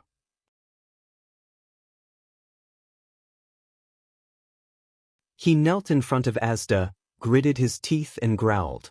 His left hand supported the ground, trembling uncontrollably. It was as if he was carrying a heavy weight on his back and could not move. Asterisk Black Sword had no choice but to withdraw his sword. The tip of the sword pierced the ground to support his body from collapsing. T. I've made a mistake. Black Sword is no match for Asda at all. Thales clenched his fists, feeling anxious. But with such a huge commotion, someone should have noticed, right? The mystic spat out the words mechanically. His voice was lifeless. Look, once your body is pressured and your reaction speed is slowed down, you become much easier to deal with. Black Sword knelt on the ground and let out a low, furious growl. The luck of surviving a great disaster has allowed you to live for a whole 12 years. Every time, you can escape with your life. But this time, you don't have a companion who sacrificed his life to create an opportunity for you to kill me. The blue light on the air mystic's face flowed again as he slowly said, and you don't have a companion who sacrificed his life to save you. At that moment, Black Sword raised his head with difficulty. His eyes were filled with hatred and anger. Monster. He bit out the word with all his might. The mystic shook his head slowly, indifferently. He stretched out his right hand and silently clenched his fist. In Thales' eyes, the blue light in the air began to brighten. The air around Asda slowly tightened with terrifying force. Asterisk clang. Asterisk Black Sword's strange sword, which was stuck in the ground, was pressed down by a few inches. The sawtooth on the sword rubbed against the rock layer violently, making a piercing noise. Black Sword's body was slowly pressed down. His left hand and legs, which were propped up on the ground, uncontrollably shrunk towards his torso. Thales's scalp went numb. He remembered the mystic's favorite technique, forming a human ball. I've experienced it myself, haven't I? Black Sword's body trembled more and more violently. His body also shrank under the compressed air pressure. His bones began to crackle. Black Sword let out a painful roar. However, his right hand was still tightly gripping the hilt of his sword. It was as if it was his life. It's over. Thales sighed. But at that moment, Black Sword in Thales' vision blurred again. The second prince's heart skipped a beat. Based on his previous experience, this meant that Black Sword, crack, a strange sound came faintly from the ground. The mystic seemed to have realized something. His eyes flickered and a blue light flashed across his face. In the next second, the ground where Black Sword was crawling, starting from the point where his sword was stuck in the ground, let out a crisp cracking sound. Bang. The ground beneath Black Sword suddenly cracked. Crash. His entire body sank into the cracked rock layer. The air mystic turned his head abruptly. The blue light in his eyes flickered rapidly. At that moment, Thales saw everything clearly through his vision. Black Sword twisted his sword, unwilling to let go, and pulled horizontally on the ground. He forcefully pulled out a hole in the rock layer. The terrifying air pressure seemed to have found a vent. It drilled into the hole and broke the entire rock layer. Then, more and more air seeped into the gradually cracking rock layer. The heavy pressure in the air suddenly lessened. Thales was stunned. If that's the case, sure enough, Black Sword, who was curled up on the ground, was no longer restrained by the air. He stepped on the continuously sinking rock layer and suddenly leaped up. At that moment, Black Sword's eyes were clear, pure, and determined. He looked at the expressionless mystic and the latter's eyes, which were glowing with a blue light. Black Sword took another step forward and approached Asda's range. The mystic suddenly raised his hands slightly. His body was pushed by the air and floated backwards. It was as if he was escaping from Black Sword. But before he could float too far away, Black Sword's right hand trembled in a terrifying manner. A strange power surged. Black Sword's blade pierced Asda in a steady, powerful, and accurate manner amidst the turbulent airflow. Thales inhaled sharply and watched Black Sword's instant counterattack. The blade pierced towards Asda's head. The blue light on Asda's face shone brightly again. Clang. A dull sound was heard. The blade seemed to have collided with the hardest metal. It was blocked by a strange transparent barrier in front of the tip of Asda's nose. Thales furrowed his brows. He saw a blue barrier appear in front of Asda, blocking Black Sword's weapon. Air wall. He looked at the blue ball of light in Asda's left hand and said to himself, "You always find a way out of desperate situations," the mystic said lifelessly. "What a beautiful counterattack." Black Sword roared furiously. He exerted strength in his legs, charged forward, and thrust his blade forward. Asda floated backwards, but the blade remained in front of him, as if it could not break through the air wall. It looked as if Black Sword was pushing Asda backwards. But Thales was shocked. "They're floating towards me. Try to kill me again?" The mystic's voice was cold and calm, as if the thing in front of him was not a sword, but a fly. "You already knew that I can't be killed. Then why are you still defending?" Black Sword's eyes widened in anger. He held his sword with both hands and did not stop moving, as if he was determined to break through the air wall even if it cost him his life. "It's my habit." The mystic floated backwards and said flatly, "I don't like people getting close to me." Thales felt his scalp go numb as he watched them float towards him. He was about to run away. But at this moment, the situation changed again. Black Sword suddenly sheathed his sword and quickly turned around. He paused on the ground, gave up on continuing to thrust forward, and completely left Asda's side. As if he did not expect Black Sword's action, the light on the mystic's face flashed. In the next second, Black Sword rolled to the side and landed beside Thales. Thales was shocked. Before he could react, he felt something tighten around his shoulder. He turned his head in shock and found that Black Sword was already standing behind him, gripping his left shoulder tightly. How? Thales' mind was in a mess. Black Sword? The air mystic, who had been lifeless since the beginning as if he had lost all emotions, roared for the first time in a loud voice, "How dare you!" Asda let go of his left hand that was maintaining the air wall and raised his right hand. But at that moment, Thales only felt a chill on his neck. That strange black longsword was already placed horizontally in front of his throat. Asda's hand stopped in midair. Black Sword's cough rang behind Thales' ears. It made his heart pound. Thales came to a realization. Black Sword is holding me hostage? Thales resisted the urge to complain. He felt bitter in his heart. Why am I so unlucky? The air mystic watched all of this. The light on his face flashed more and more rapidly. He frowned. You always surprise me. I told you I was just testing you just now. Black Sword coughed and spat out a mouthful of blood.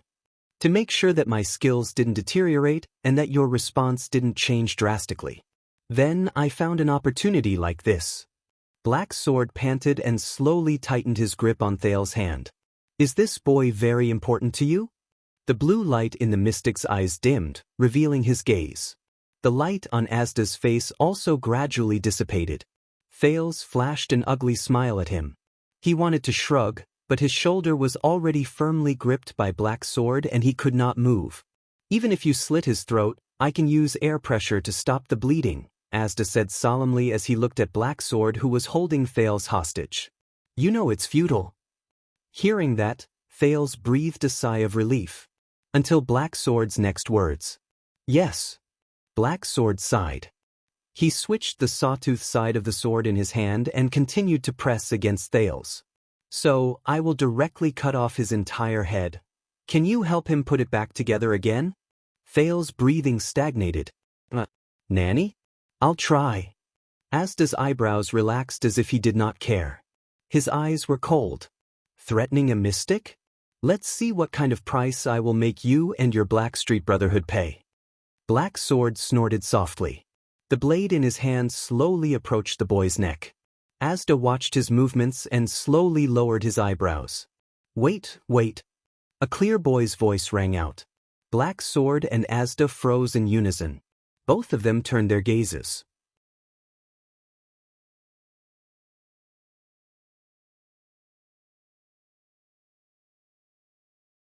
Chapter 167. Mr. Sakern. Beside the blade, Thales tried his best to control his heartbeat and breathing. He looked at the mystic with difficulty. I don't think you want to waste time here? Yes, Asda said flatly. Just get rid of this guy.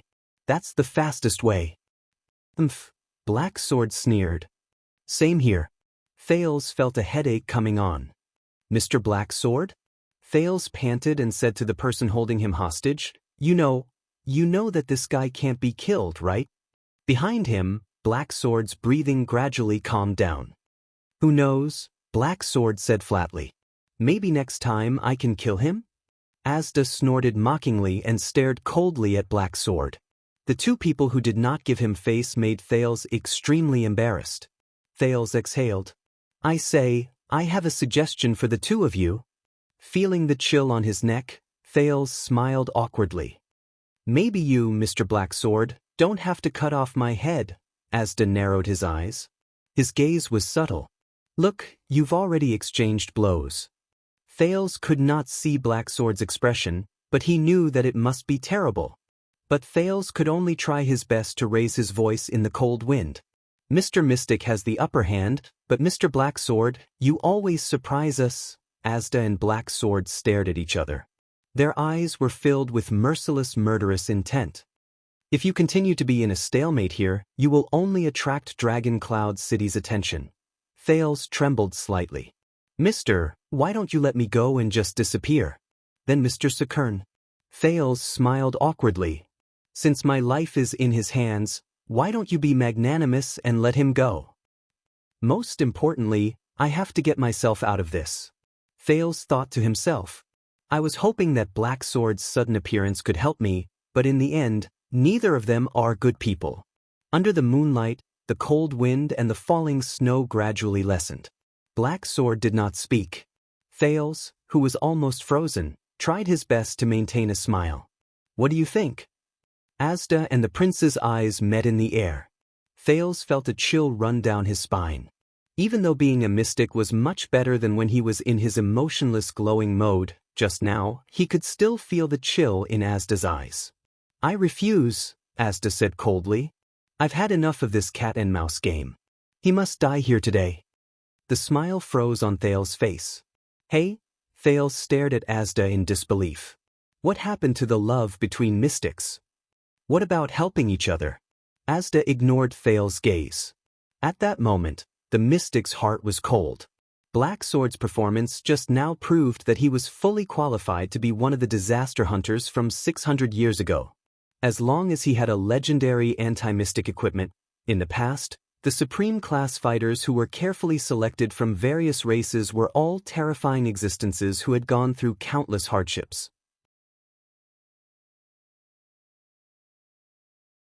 They held the greatest nemesis of mystics and hid on the battlefield, waiting to deliver a fatal blow.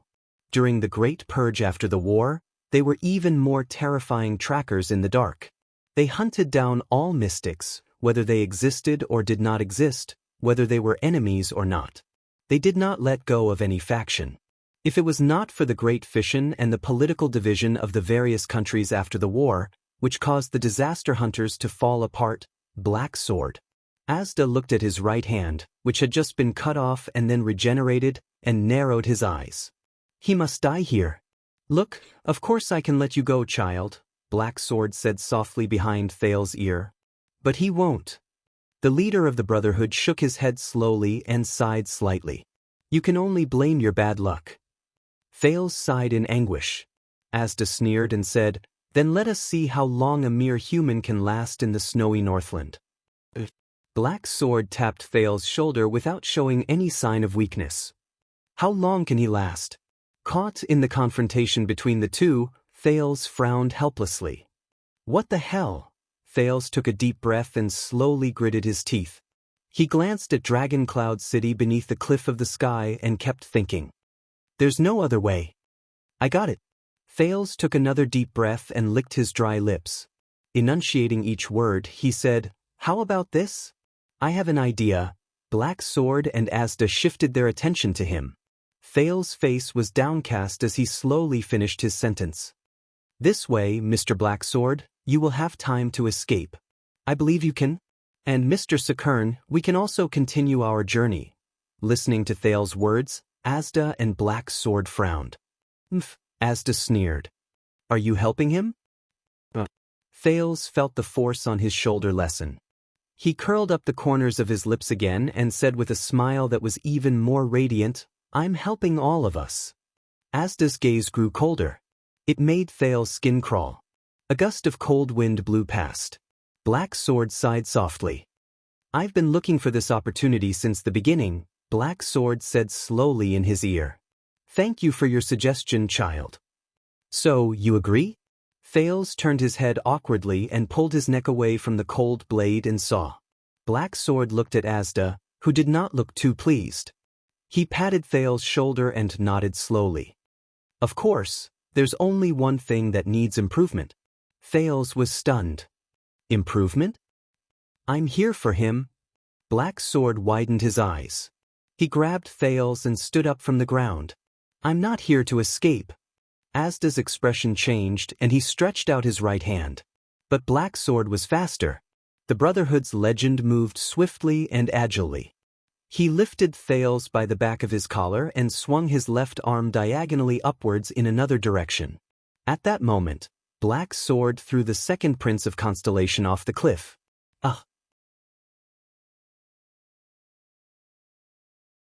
Thales only had time to open his mouth and was immediately swallowed by the wind and snow. You really threw me? Thales, whose heart was boiling with fear, felt the whistling wind. He narrowed his eyes and looked at the ground below him. He looked at the shrunken Dragon Cloud City in his field of vision. He roared indignantly in midair. "At least give me a signal." Black Sword let out a low growl, and his body shot forward again. He charged towards Asda. The cold wind blew past Thale's ears, making him unable to open his eyes. However, he could feel that the momentum of his ascension was slowing down. Asda's left hand condensed a ball of light. Asterisk clang.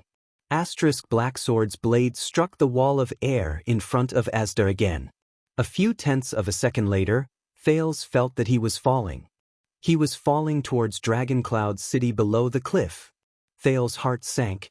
His small arm was still a man's height away from the edge of the cliff. "Damn you, Black Sword. I didn't ask you to throw me so far. I told you to run away when Asda was saving me." If Asda couldn't make it in time, fortunately, Asda did not care about Black Sword. He raised his head calmly and extended his right hand towards Thales. As expected, in the next moment, Thales felt a strange force supporting him while he was falling. His falling momentum immediately stopped. Thales floated in the air, still in a state of shock. He did not want to fall off the cliff and become a meat patty. But the battle on the cliff was not over yet. Black Sword spun around, and using the inertia, his entire body erupted with a strange force. As he roared, Black Sword struck with the most powerful strike he had made that night. The blade of the sword was against the wall of air in front of the mystic. Under Asda's incredulous gaze, Black Sword's weapon drew a streak of sparks in the air. And a deafening, violent explosion. Asterisk rip. Asterisk Thales was dumbfounded as he watched Black Sword's sword strike the thinnest part of the wall of air that was emitting blue light. It caused a ripple in the blue light. Then, Black Sword retracted his long sword at lightning speed and thrust it out again in an instant. In Thales' vision, an abundant, colorless force gathered on the man's sword and exploded with astonishing power. Asterisk clang. Asterisk, he stabbed the blue light that was already fluctuating unstably. Black Sword's gaze was firm as he spun the sword in his hand. A huge force gathered on a small point. In the next moment, asterisk boom. Asterisk Asda roared in exasperation. The indestructible, invisible wall of air. It shattered. Asterisk whoosh. Asterisk the wall of air that had lost its effectiveness turned into a turbulent airflow that swept up countless snowflakes. Blue light gathered on Asda's hand as he tried to condense another wall of air. But at least in that second, there was no barrier between Black Sword and Asda. Thales' eyebrows twitched. Black Sword did not strike again.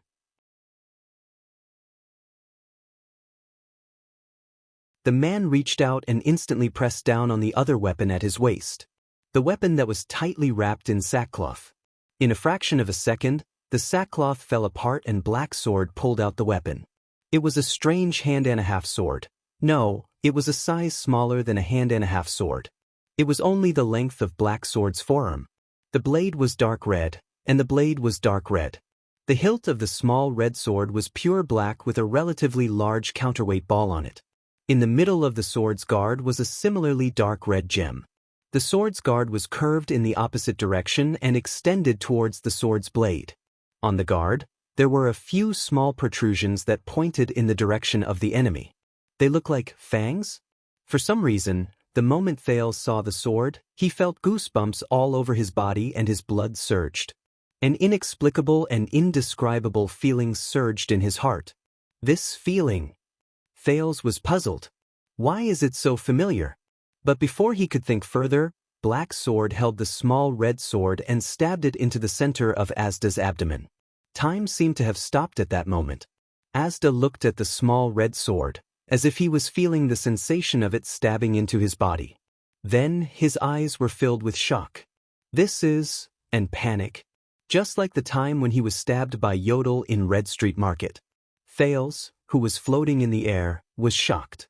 He no longer had the energy to care if he was still dangerously high up in the sky. At that moment, he knew what weapon Black Sword held in his hand. No, how could you have it? How did you know? Asda widened his eyes in disbelief as he stared at the sword in Black Sword's hand. Black Sword did not answer him. He only twisted his hand and lifted the small red sword. The blade started from Asda's abdomen, cut open his upper body, and came out from the top of the mystic's head. Endless blue light shone from Asda's cut body. Asterisk grip. Asterisk black sword waved his left hand mercilessly and cut Asda in half at the waist. Asda, who had been cut into two, fell to the ground. The shock on his face did not disappear. Farewell. Black Sword held the two swords with both hands and turned around coldly. Monster. The next moment, Thal's body swayed. The force that was supporting him disappeared. *T. Panic rose in Thal's heart. Asda's ability had failed. He was hundreds of meters in the air, and he was falling towards Dragon Cloud's city at the bottom of the cliff. Thales looked at the mini Dragon Cloud city below him. His heart beat continuously. His body kept falling. At that moment, asterisk clang. Asterisk the sharp sound of metal rubbing against stone. Thales raised his head and his whole body trembled. He saw Black Sword step on the cliff and charge towards him. Then, Black Sword's eyes were cold as he suddenly extended his right hand. But his right hand was holding a long sword.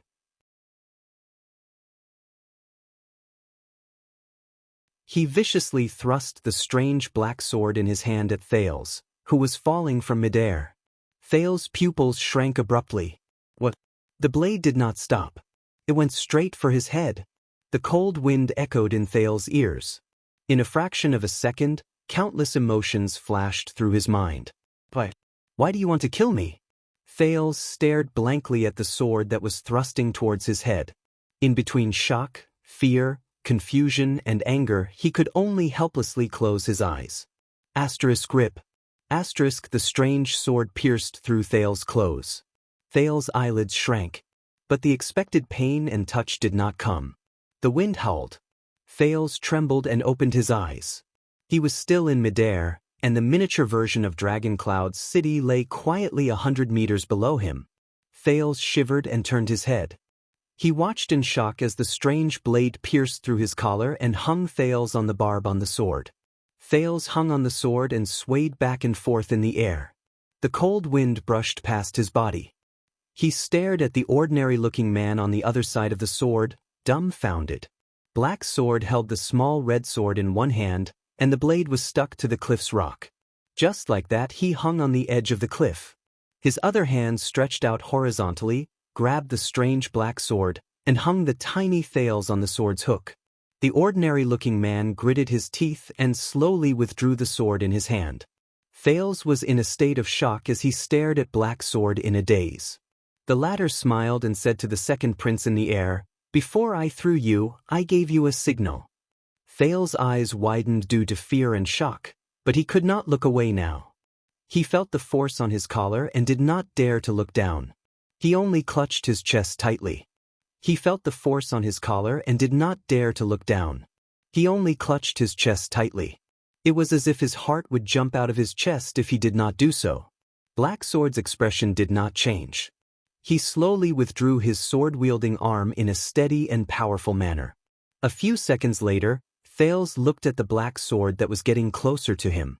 He finally calmed down a little. "Ha!" He exhaled abruptly. At that moment, Thales only wanted to complain. "What the hell?" Thales panted violently and said weakly, "Next time, can you?" However, before he could finish his sentence, Thales widened his eyes again.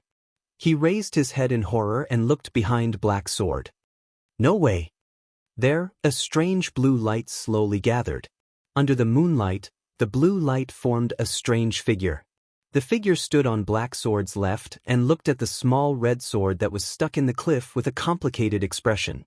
Thales opened his mouth wide. No way? Hanging on the cliff, Black Sword's expression froze when he saw Thales' expression. Soon he knew what had happened. Black Sword frowned and slowly turned his head to look at the edge of the cliff. There stood Asda Sakern, who had recovered and was unscathed. Next time. The air mystic's expression was terrible, but his words were still as sarcastic as ever. If you want to scare me, it's best if you find a real legendary anti-mystic equipment, and not a fake with a similar aura.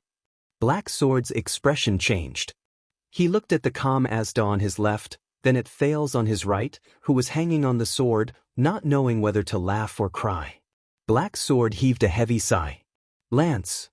Hanging on the cliff, Black Sword closed his eyes and shook his head helplessly.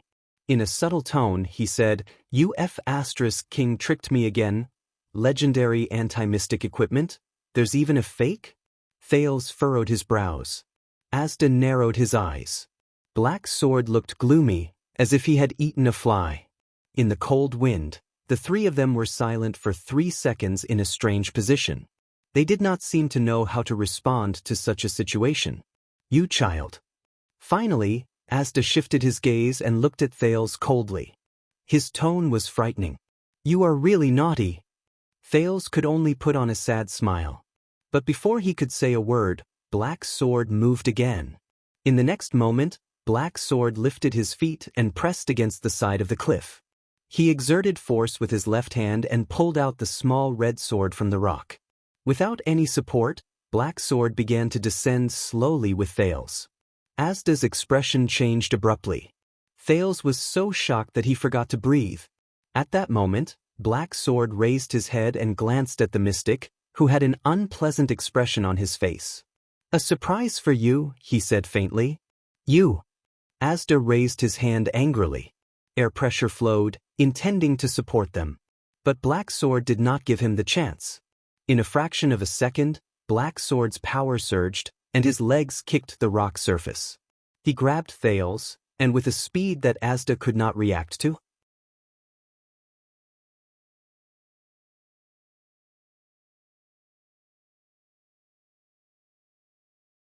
Chapter 168. Thales finally knew what it felt like to fall from a great height. That was not feeling it. It was because the feeling of weightlessness, having nothing to rely on and nothing to rely on, could instantly take away all one's thoughts and take away one's autonomy and control of one's body. Only panic, bewilderment, and absent-mindedness remained. Cold wind blew against their faces. Whoosh. Thales was held in Black Sword's embrace with one arm. His lips trembled, but no words came out. In the high-speed wind, even breathing became difficult. Thales' mind was blank. At that moment, that strange fluctuation surged through his entire body, and even time seemed to slow down. But this time, that fluctuation did not bring him a miracle. The violent airflow blew past their sleeves. They were still falling. Dragon Cloud City beneath them grew bigger and clearer. And he could do nothing. Thales could only close his eyes and wait for his death with an empty mind. At that moment, Black Sword, who was behind him, suddenly moved. Hiss. The sharp sound of metal scraping against the rock surface exploded in his ears again. Thales felt his body fall, as if gravity had returned. He opened his eyes abruptly. What greeted his eyes was a flash of fire. Thales watched in shock as an arm stretched out from behind him. It was holding that strange black sword and scratching the cliff wall, creating a string of sparks. As they fell, they kept decelerating. In the next second, Thales felt a violent jolt. There was a sudden weight beneath him. The feeling of his torso being torn apart and the dizziness in his head assaulted him at the same time. Thales could not help but retch a few times. He panted and found that his breathing had become smooth again. The Prince of Constellation was shocked to find that they had stopped. Thales could not help but suck in a cold breath. Their falling momentum had been stopped, and they were now suspended on the cliff wall. And he, who was falling headfirst, was now upside down. Survived? Thales looked up in disbelief and saw the situation in front of him clearly. Black Sword's strange sword was long gone, and his right hand was now firmly gripping a thin rope. The other end of the rope was firmly tied to a thick nail, which was nailed deep into the cliff wall. They, who had no one to rely on, were firmly suspended in midair. Black Sword clenched his teeth, his right hand covered in blood. Clang. The sound of metal hitting the ground could be heard. Thales came back to his senses, and before he knew it, he was already drenched in cold sweat. This rope, the Prince of Constellation asked in disbelief, was prepared by you from the start? Black Sword smiled coldly. We chased Asda here to fight. Black Sword loosened his grip and they slid down the rope at a uniform speed. It was to have a way out. Although the rope in Black Sword's hand was thin, it seemed extremely tough, as if it was specially made for this activity. Thales stared at Black Sword's hand in astonishment. He stared at the blood that flowed out from the high-speed friction just now, but the latter did not seem to notice it at all, as if it was not his hand. Boom! They fell on an irregular outcropping of rock at the edge of the cliff. He looked at Dragon Cloud City below him. He could already clearly see the roofs of many residential houses. He panted with all his might, trying to regulate his breathing. But he should be more worried about the current situation. Thales began to think about his relationship with the person in front of him, as well as his options after he got rid of Asda. How would he deal with her? Does he know who he is? Thales' breathing slowly quickened. If Black Sword was the murderer who killed Crown Prince Midir 12 years ago, Thales thought, that means he's... In Mindy's hall, Gilbert told him that it was the assassins of Shadow Shield who killed the eldest son of the king. In Heroic Spirit Palace, before Archduke Pofrit died, he said that Shadow Shield had always desired his life. When he thought of this, Thales' heart skipped a beat. Thales gritted his teeth and glanced warily at Black Sword, whose back was facing him. This person is very likely, but at that moment, the moment Thales stared at him, Black Sword suddenly turned around. Thales was so frightened that he trembled and clenched his fists. His scalp went numb, as if he was being targeted by a powerful hunter. Black Sword gave Thales a deep look. His eyes were filled with murderous intent. Thales did not dare to breathe loudly. He only forced a smile with an ugly expression. Black Sword furrowed his brows and inhaled. When he realized that the person who was looking at him with hostility was just the boy in front of him, the coldness in Black Sword's eyes faded and he turned around expressionlessly. Black Sword picked up the black sword that had just fallen and readied himself. Thales' palms were already covered in cold sweat. Does this guy have eyes in the back of his head? How can he even sense my gaze? Thales lowered his head and clenched his fists. After escaping from Asda, he had to face such a dangerous and terrifying gang leader. The uneasiness in his heart only increased. No, I better not expose my identity. I still have to think of a way to escape safely and return to Heroic Spirit Palace. Thales tried hard to regulate his breathing. However, unpleasant things would always happen. A familiar voice rang in Thales' ears. Why have you been gone for so long? A figure appeared from behind the rock. His voice was full of anxiety. Under the moonlight, Thales saw the person's face clearly. His eyes immediately widened. No way? Am I that unlucky? Hearing the voice, Black Sword did not even turn his head. His tone was flat. I ran into some trouble. Is the rope ready? It was ready 5 minutes ago. You can slide down to Shield District if you follow it. The old man who had just appeared on the rock lay on the edge and stretched out his hand to pull out a similar thin rope. You got yourself covered in wounds again. The old man saw Black Sword's disheveled appearance and frowned. Didn't you say that you were just going back to Heroic Spirit Palace to get something? The old man's words came to an abrupt halt. He saw Thales standing beside Black Sword. The old man's mouth opened wide in surprise. Thales blinked and flashed an awkward smile. He raised his hand and waved reluctantly. Hello, Mr. Ramon. Ramon, the Brotherhood's Black Doctor and suspected inheritor of magic, who was supposed to be in Heroic Spirit Palace and Constellation's diplomat group, was now holding onto the rock wall in a daze and staring at the Prince of Constellation in shock. Thales' heart felt as if it had fallen into an ice cave. This is bad. Is Black Sword here to save Ramon? Ramon knew his own identity very well. And he's definitely not on good terms with me. As expected, Ramon's first reaction was to point at Thales and turn to Black Sword. His face was full of disbelief. Why did you bring this guy here? Thales shrugged. There was no emotion on his calm, smiling face. However, his brain was in a state of panic and thought continuously. What should I do? If Black Sword knows that I'm a Jade Star, If he really was, then he definitely wouldn't be so unresponsive. Thales clenched his fists. I can't gamble on his attitude. The strange doctor sighed. Ramon covered his head and looked like he was about to cry. He's like an eternal oil barrel. He'll explode at the slightest touch. How are we supposed to escape now that you've kidnapped him? You know him? Black Sword grabbed a triangular metal buckle from beside him and seized the time to test the hanging rope. His expression was the same as usual. Who is he? He's, at that moment, Dr. Ramon. Thales suddenly spoke. He seemed to be very happy. Ramon raised his eyebrows. When he thought of Thales' mind-reading ability, his expression immediately turned unpleasant. However, Thales' next sentence caused his expression to change drastically.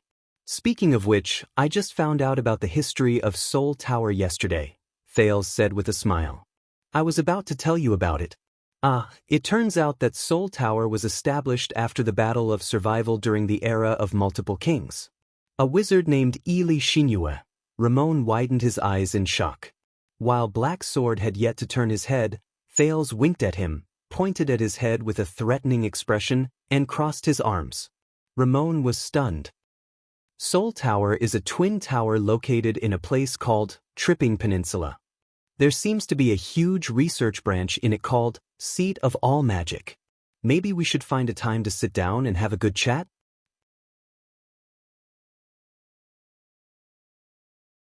Ramon's eyes widened and his hands trembled slightly. Thales shook his head firmly at him. He only hoped that the strange doctor would understand what he meant. Of course, it's best if we keep it a secret. Soul Tower? Black Sword narrowed his eyes and turned around. He's in the same field as you? Ramon snapped out of his daze. He looked at the nonchalant and energetic Thales, then at Black Sword, who was moving his hands nonstop. This guy is... Ramon's expression darkened. As if he had thought of something, he looked at Black Sword and could not help but stop talking. The youngest son of a suzerain in Heroic Spirit Palace. He's interested in magic? Nowadays, it's not easy to meet a noble who knows about and is not averse to magic.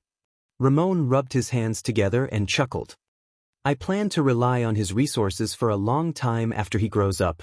Thales heaved a sigh of relief and felt at ease. He had experienced Black Sword's perceptive abilities.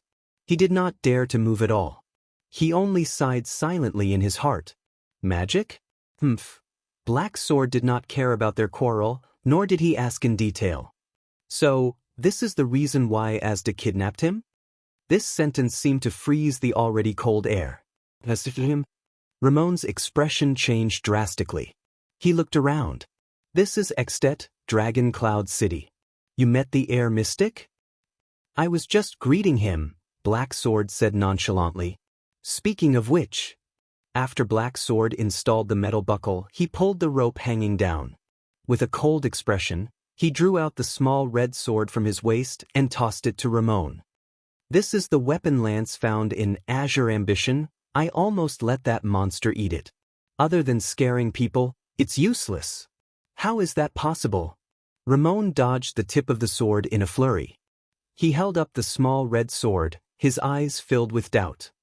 Could it be that the lady boss also made a mistake? It's a fake. Maybe. Now that I think about it, we were too confident. Black Sword furrowed his brows. After all, it's a legendary anti-mystic equipment with strange powers that can seal mystics. It's too childish to leave it in the underground mezzanine of Azure Ambition. We can only think of other ways. But the lady boss said in her letter that this is the only legendary anti-mystic equipment we can find. Ramon scratched his head. The other equipment is firmly in the hands of the various countries. Can you still kill your way into the army and snatch the kingdom's wrath motionless bow? Or go to the 38th century ground and steal the raven of death's crossbow of time? Black Sword's expression darkened. He shook his head. We'll talk about this in the future. Now we have to leave quickly. Thales saw the small red sword. No one knew that the moment Black Sword drew the small red sword, Thales only felt a burning sensation in his heart.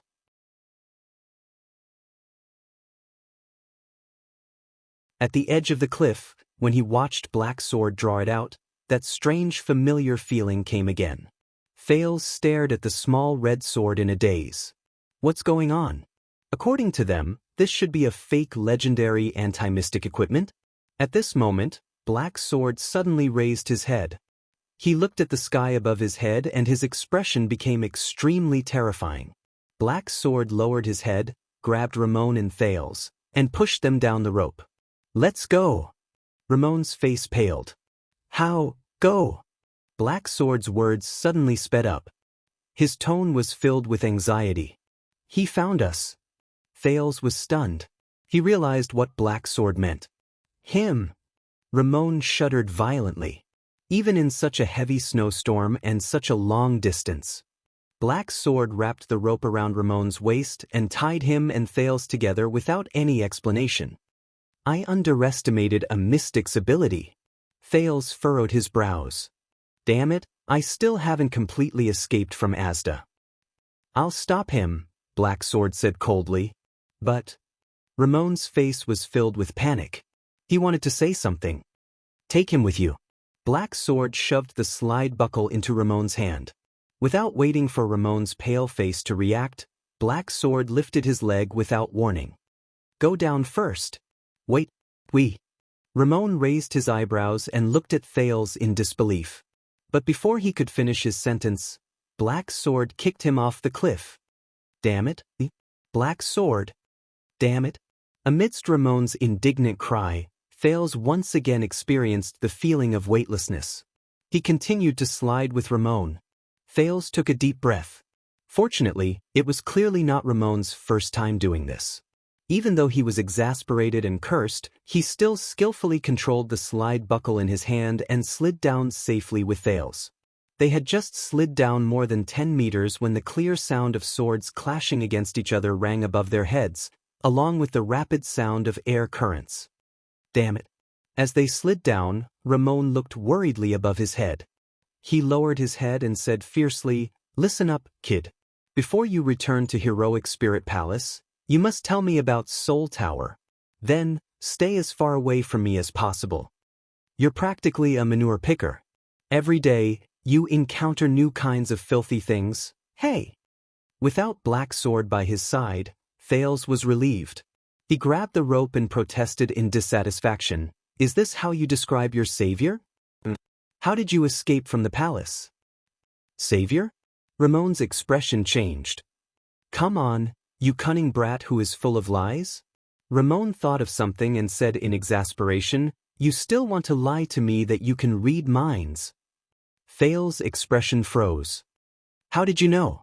I'm not an idiot. The strange doctor's face was filled with disgust. When you asked me about magic that day, I already guessed it.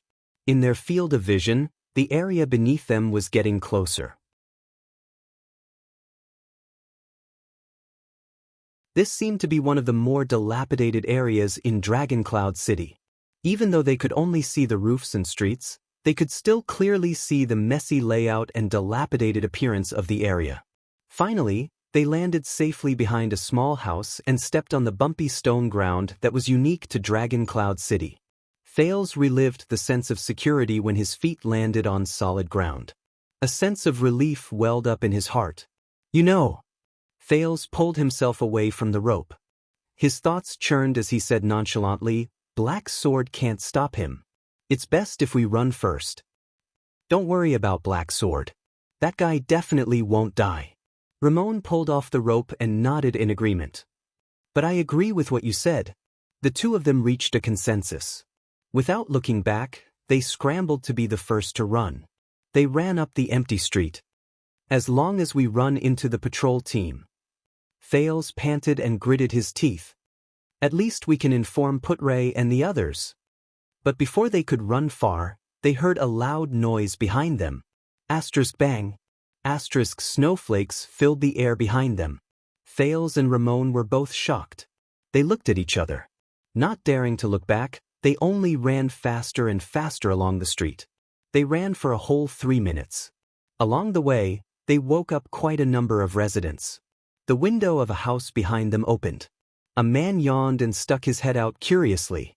A dog from a resident's house on the left was woken up from its slumber and barked at them maliciously.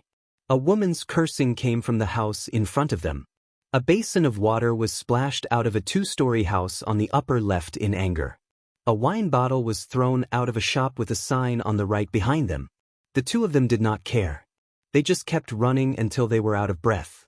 Thales had traversed many streets and alleys in the past. He was not slow when he ran on the chaotic streets. However, a child's physical strength was limited. Although Ramon was an adult, he did not usually exercise. He would start panting after just a few steps. Add to that the poor visibility in the wee hours of the morning, and they inevitably slowed down. Finally, an urgent order came from the front. "What's with the footsteps in front? Follow me. Team 3 and Team 4, go patrol the street on the left. You must meet up every 5 minutes. Once you meet up, you must send a messenger to report. Team 6 and Team 9, immediately go to the place where the sound came from to investigate. It should be under the cliff of the sky. If any team members, soldiers, or residents report that they are missing, if you encounter any suspicious person, do not let them go. But the first priority is to report back safely. The higher-ups have given the order.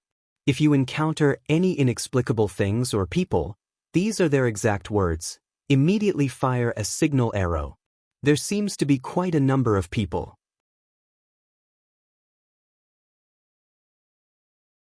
A glimmer of hope rose in Thales' heart. Ramon's face turned pale. He seemed a little nervous.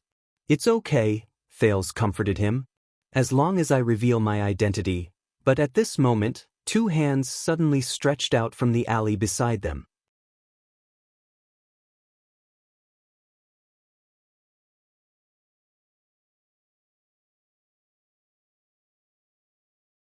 Chapter 169. The two hands that stretched out from the alley covered their mouths with a strength that could not be resisted. Flames shone brightly. At least a dozen patrols hurried past the street outside. Orders rang out one after another, one after the other. Thales and Ramon struggled with all their might. However, the other party only lightly tapped their necks a few times, and they lost the strength to speak. Ramon widened his eyes and saw the person in front of him clearly under the dim moonlight. It was Black Sword who brought up the rear for them. With a pale face, Black Sword covered their mouths and pressed them against the walls of the alley. Until the patrols left. Thales sighed in his heart. "Go!" Black Sword let go of their mouths and said weakly, "Asda is right behind us." Thales felt nervous again. Black Sword did not wait for them to answer. He dragged them out of another alley. "I've attracted at least 3 patrols. I don't know how long we can hold him back, but at least we can attract Dragon Cloud City's attention." Black Sword touched the wall and panted as he led the way. "We're going through the alley. I suspect that Asda is searching for us from the sky." Thales thought of something. "No." The two men from the Brotherhood turned their heads at the same time. Thales raised his head and frowned at Black Sword and Ramon. "He doesn't need to search for us from the sky." What? Black Sword did not stop. He furrowed his brows. Thales remembered what Asda had told him in the chess room in Red Street Market. The air mystic can sense all the air flow in an entire street. For example, Thales gritted his teeth and said, "Our breathing. He can track us through this." At this moment, Black Sword, who was leading the way, suddenly stopped. Even Thales and Ramon became nervous. At this moment, Thales suddenly realized that strangely, there was no sound coming from behind him, where Asda and the patrol team should have met. "What's going on?" "It's not just your breathing." A familiar and pleasant male voice that made Thales' skin crawl came from the front. "All the air flow in your body is a beacon. It's as bright as a lamp in the dark." Ramon shuddered and took a step back. Black Sword lowered his body solemnly and got into a stance that he was ready to charge. Thales sighed and looked at the entrance of the alley in front of him. Asda Sakern slowly walked out from the corner like a ghost. "Child, you are really disobedient." Asda ignored Black Sword and Ramon. He only stared straight at Thales. The coldness in his eyes became even more frightening. "I have to admit that your little tricks, along with this stinky cockroach, have indeed caused me some trouble. Ramon's expression was unpleasant. He took another step back and looked around. Black Sword was still at the forefront. He calmly placed his hand on the strange sword at his waist. "That's because you're not very friendly." Thales exhaled and clenched his fists.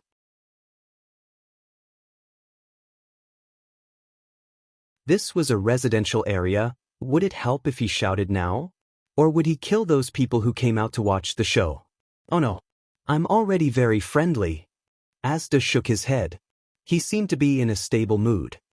"But you forced me, so I could only use some rough methods." Thales narrowed his eyes. He realized that there was something wrong with Asda's words.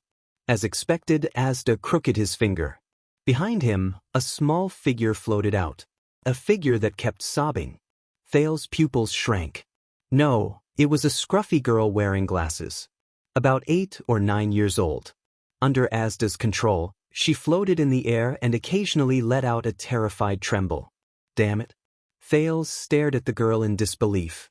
The girl's glasses were tilted to one side. She watched in horror and panic as she floated in the air. However, the moment she saw Thales, it was as if she had found a life-saving straw. "It's him. It's that boy." The girl extended her small, childish hand to Thales, revealing the bruises on her wrist. Tears of grievance flowed out of her eyes. She cried out loud. As he listened to the girl's cries, Thales took a deep breath.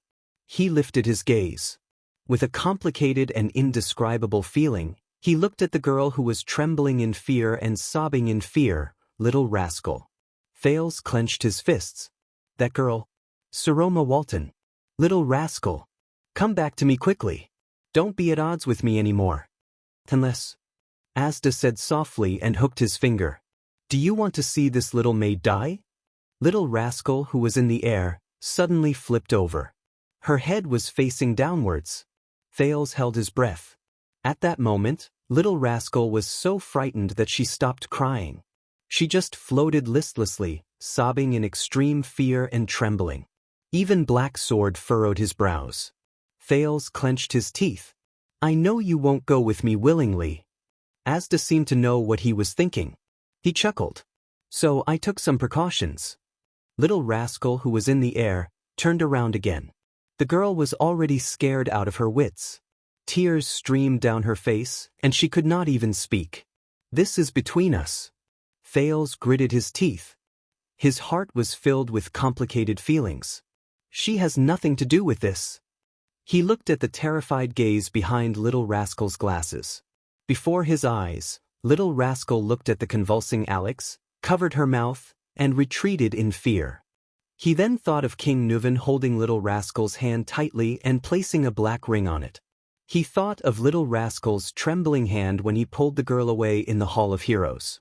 She did not know anything at all. She was not prepared for anything. She was forced to face all of this. "Of course," Asda said slowly and smiled. "I noticed that when we were at Red Street Market, you cared a lot about your companion, didn't you? Then let's see if you care about this companion as much as I do." The scene from a long time ago appeared before Thales' eyes. Quide, who was grinning hideously, lifted Coria. He picked up the red-hot silver coin with one hand, laughed heartily, and pressed it against the beggar's face. Coria. Her struggle then. Her expression then. Her cries then. Thales sucked in a breath weakly and looked at little rascal. "If I go with you," Thales said weakly, "you'll let her go?" Asda's smile slowly disappeared. He said expressionlessly, "I'll keep her. Her fate will depend on your performance." Thales held his breath. "Your previous actions have disappointed me," the air mystic said coldly. "This is a punishment for your uncooperative attitude. Do not forget my seriousness because of my friendliness. Mystics are not existences that you can toy with at will. Do not offend the strong easily." Asda looked at him profoundly. There was an underlying meaning in his words. "Unless you become equally powerful." "Do you understand?" Thales shuddered. He looked at the helpless little rascal and thought of that day again. That day, Coria, who had a high fever and a sickly red face, cried and laughed at the helpless Thales in the 6th house. I'm not afraid because Thales always has a way. However, the moment the silver coin was pressed against Coria's face, the sizzling sound of flesh boiling seemed to ring again. Thales closed his eyes and clenched his fists tighter.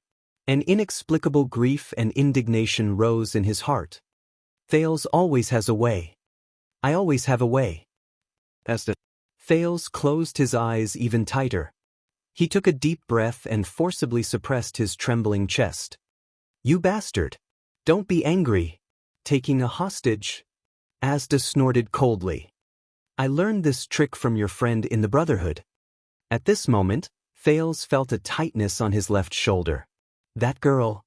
Black Sword sighed and placed his hand on Thales' shoulder. Is she someone important to you? Thales did not speak. Asda frowned slightly. Thales looked up. Sir Black Sword. Thales shook his head. His gaze was firm. Please place your sword against my neck. Thales' words made Asda frown. Let's make a bet. My life or her life, which one is more important to him? Asda sighed regretfully. Guess what kind of punishment you will receive for saying this? Silence. Only little rascal's sobs remained in the air. Until that ordinary man broke the silence. Black Sword slowly forced a smile. He patted Thales' shoulder. Black Sword turned his head and looked at Asda. I say, don't listen to that guy. He's full of H*T. Thales raised his head in confusion. Powerful? Black Sword drew his sword from his waist and said disdainfully, this arrogant immortal monster? Does he deserve to be called powerful? Asda's expression changed. He may seem powerful. But don't forget. Black Sword smiled from ear to ear. His tone was calm, as if the person before him was just an ordinary enemy.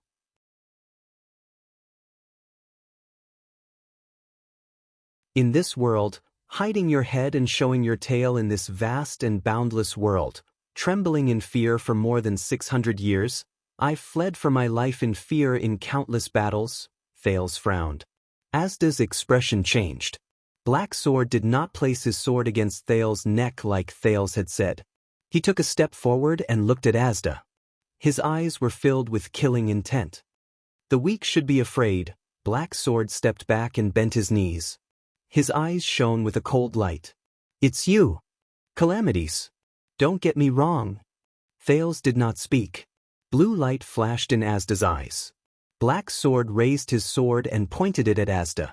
Before you find this boy, monster, we haven't settled our score. The air mystic no longer smiled. Do you want my life? Black Sword taunted. Come and take it. You pitiful weakling. Asda narrowed his eyes. Blue light surged in his eyes. Little rascal slowly landed on the ground. Don't misunderstand, child, Asda replied calmly. Your punishment will continue. After I kill this cockroach. The two of them stared at each other. It was as if this was the final duel. Thales held his breath. He quickly thought about how he could deal with the different outcomes of the duel. Although Thales was not optimistic about Black Sword. After all, the legendary anti-mystic equipment. At this moment, Ramon's cry of surprise came from behind. Thales turned his head abruptly. He saw Ramon standing a dozen steps away from them with his back facing them. It was as if he wanted to escape quietly. But at this moment, Ramon turned his head stiffly and looked at them. The strange doctor showed the greatest panic of his life. His eyes were filled with shock and fear. It was as if he had seen something terrible. Black Sword's expression changed, and he began to move. Black Sword no longer cared about the air mystic. Without hesitation, he rushed towards Ramon, who had encountered an unknown accident. Thales narrowed his eyes in confusion. What's wrong? Soon, Thales no longer had to wonder. The next moment, a loud noise was heard. Bang. Thales' eyes were wide open. He watched as Ramon, who was still alive, before his eyes, exploded. The strange doctor, who had been alive and kicking just a moment ago, was instantly covered in blood, which scattered into countless pieces in all directions. Thales watched all of this in a daze. The force of the explosion stirred up waves of air and sent the walls on both sides of the alley flying. No! Black Sword roared. He moved past Thales, slashed a flying boulder, and rushed towards the place where Ramon exploded. Thales raised his hands with difficulty to block the flying bricks, wood, and stones. Black Sword rushed into the endless cloud of dust. The sounds of intense fighting came from inside, followed by Black Sword's deafening roar. After dozens of seconds, Black Sword's roar stopped abruptly. Thales watched all of this in a daze.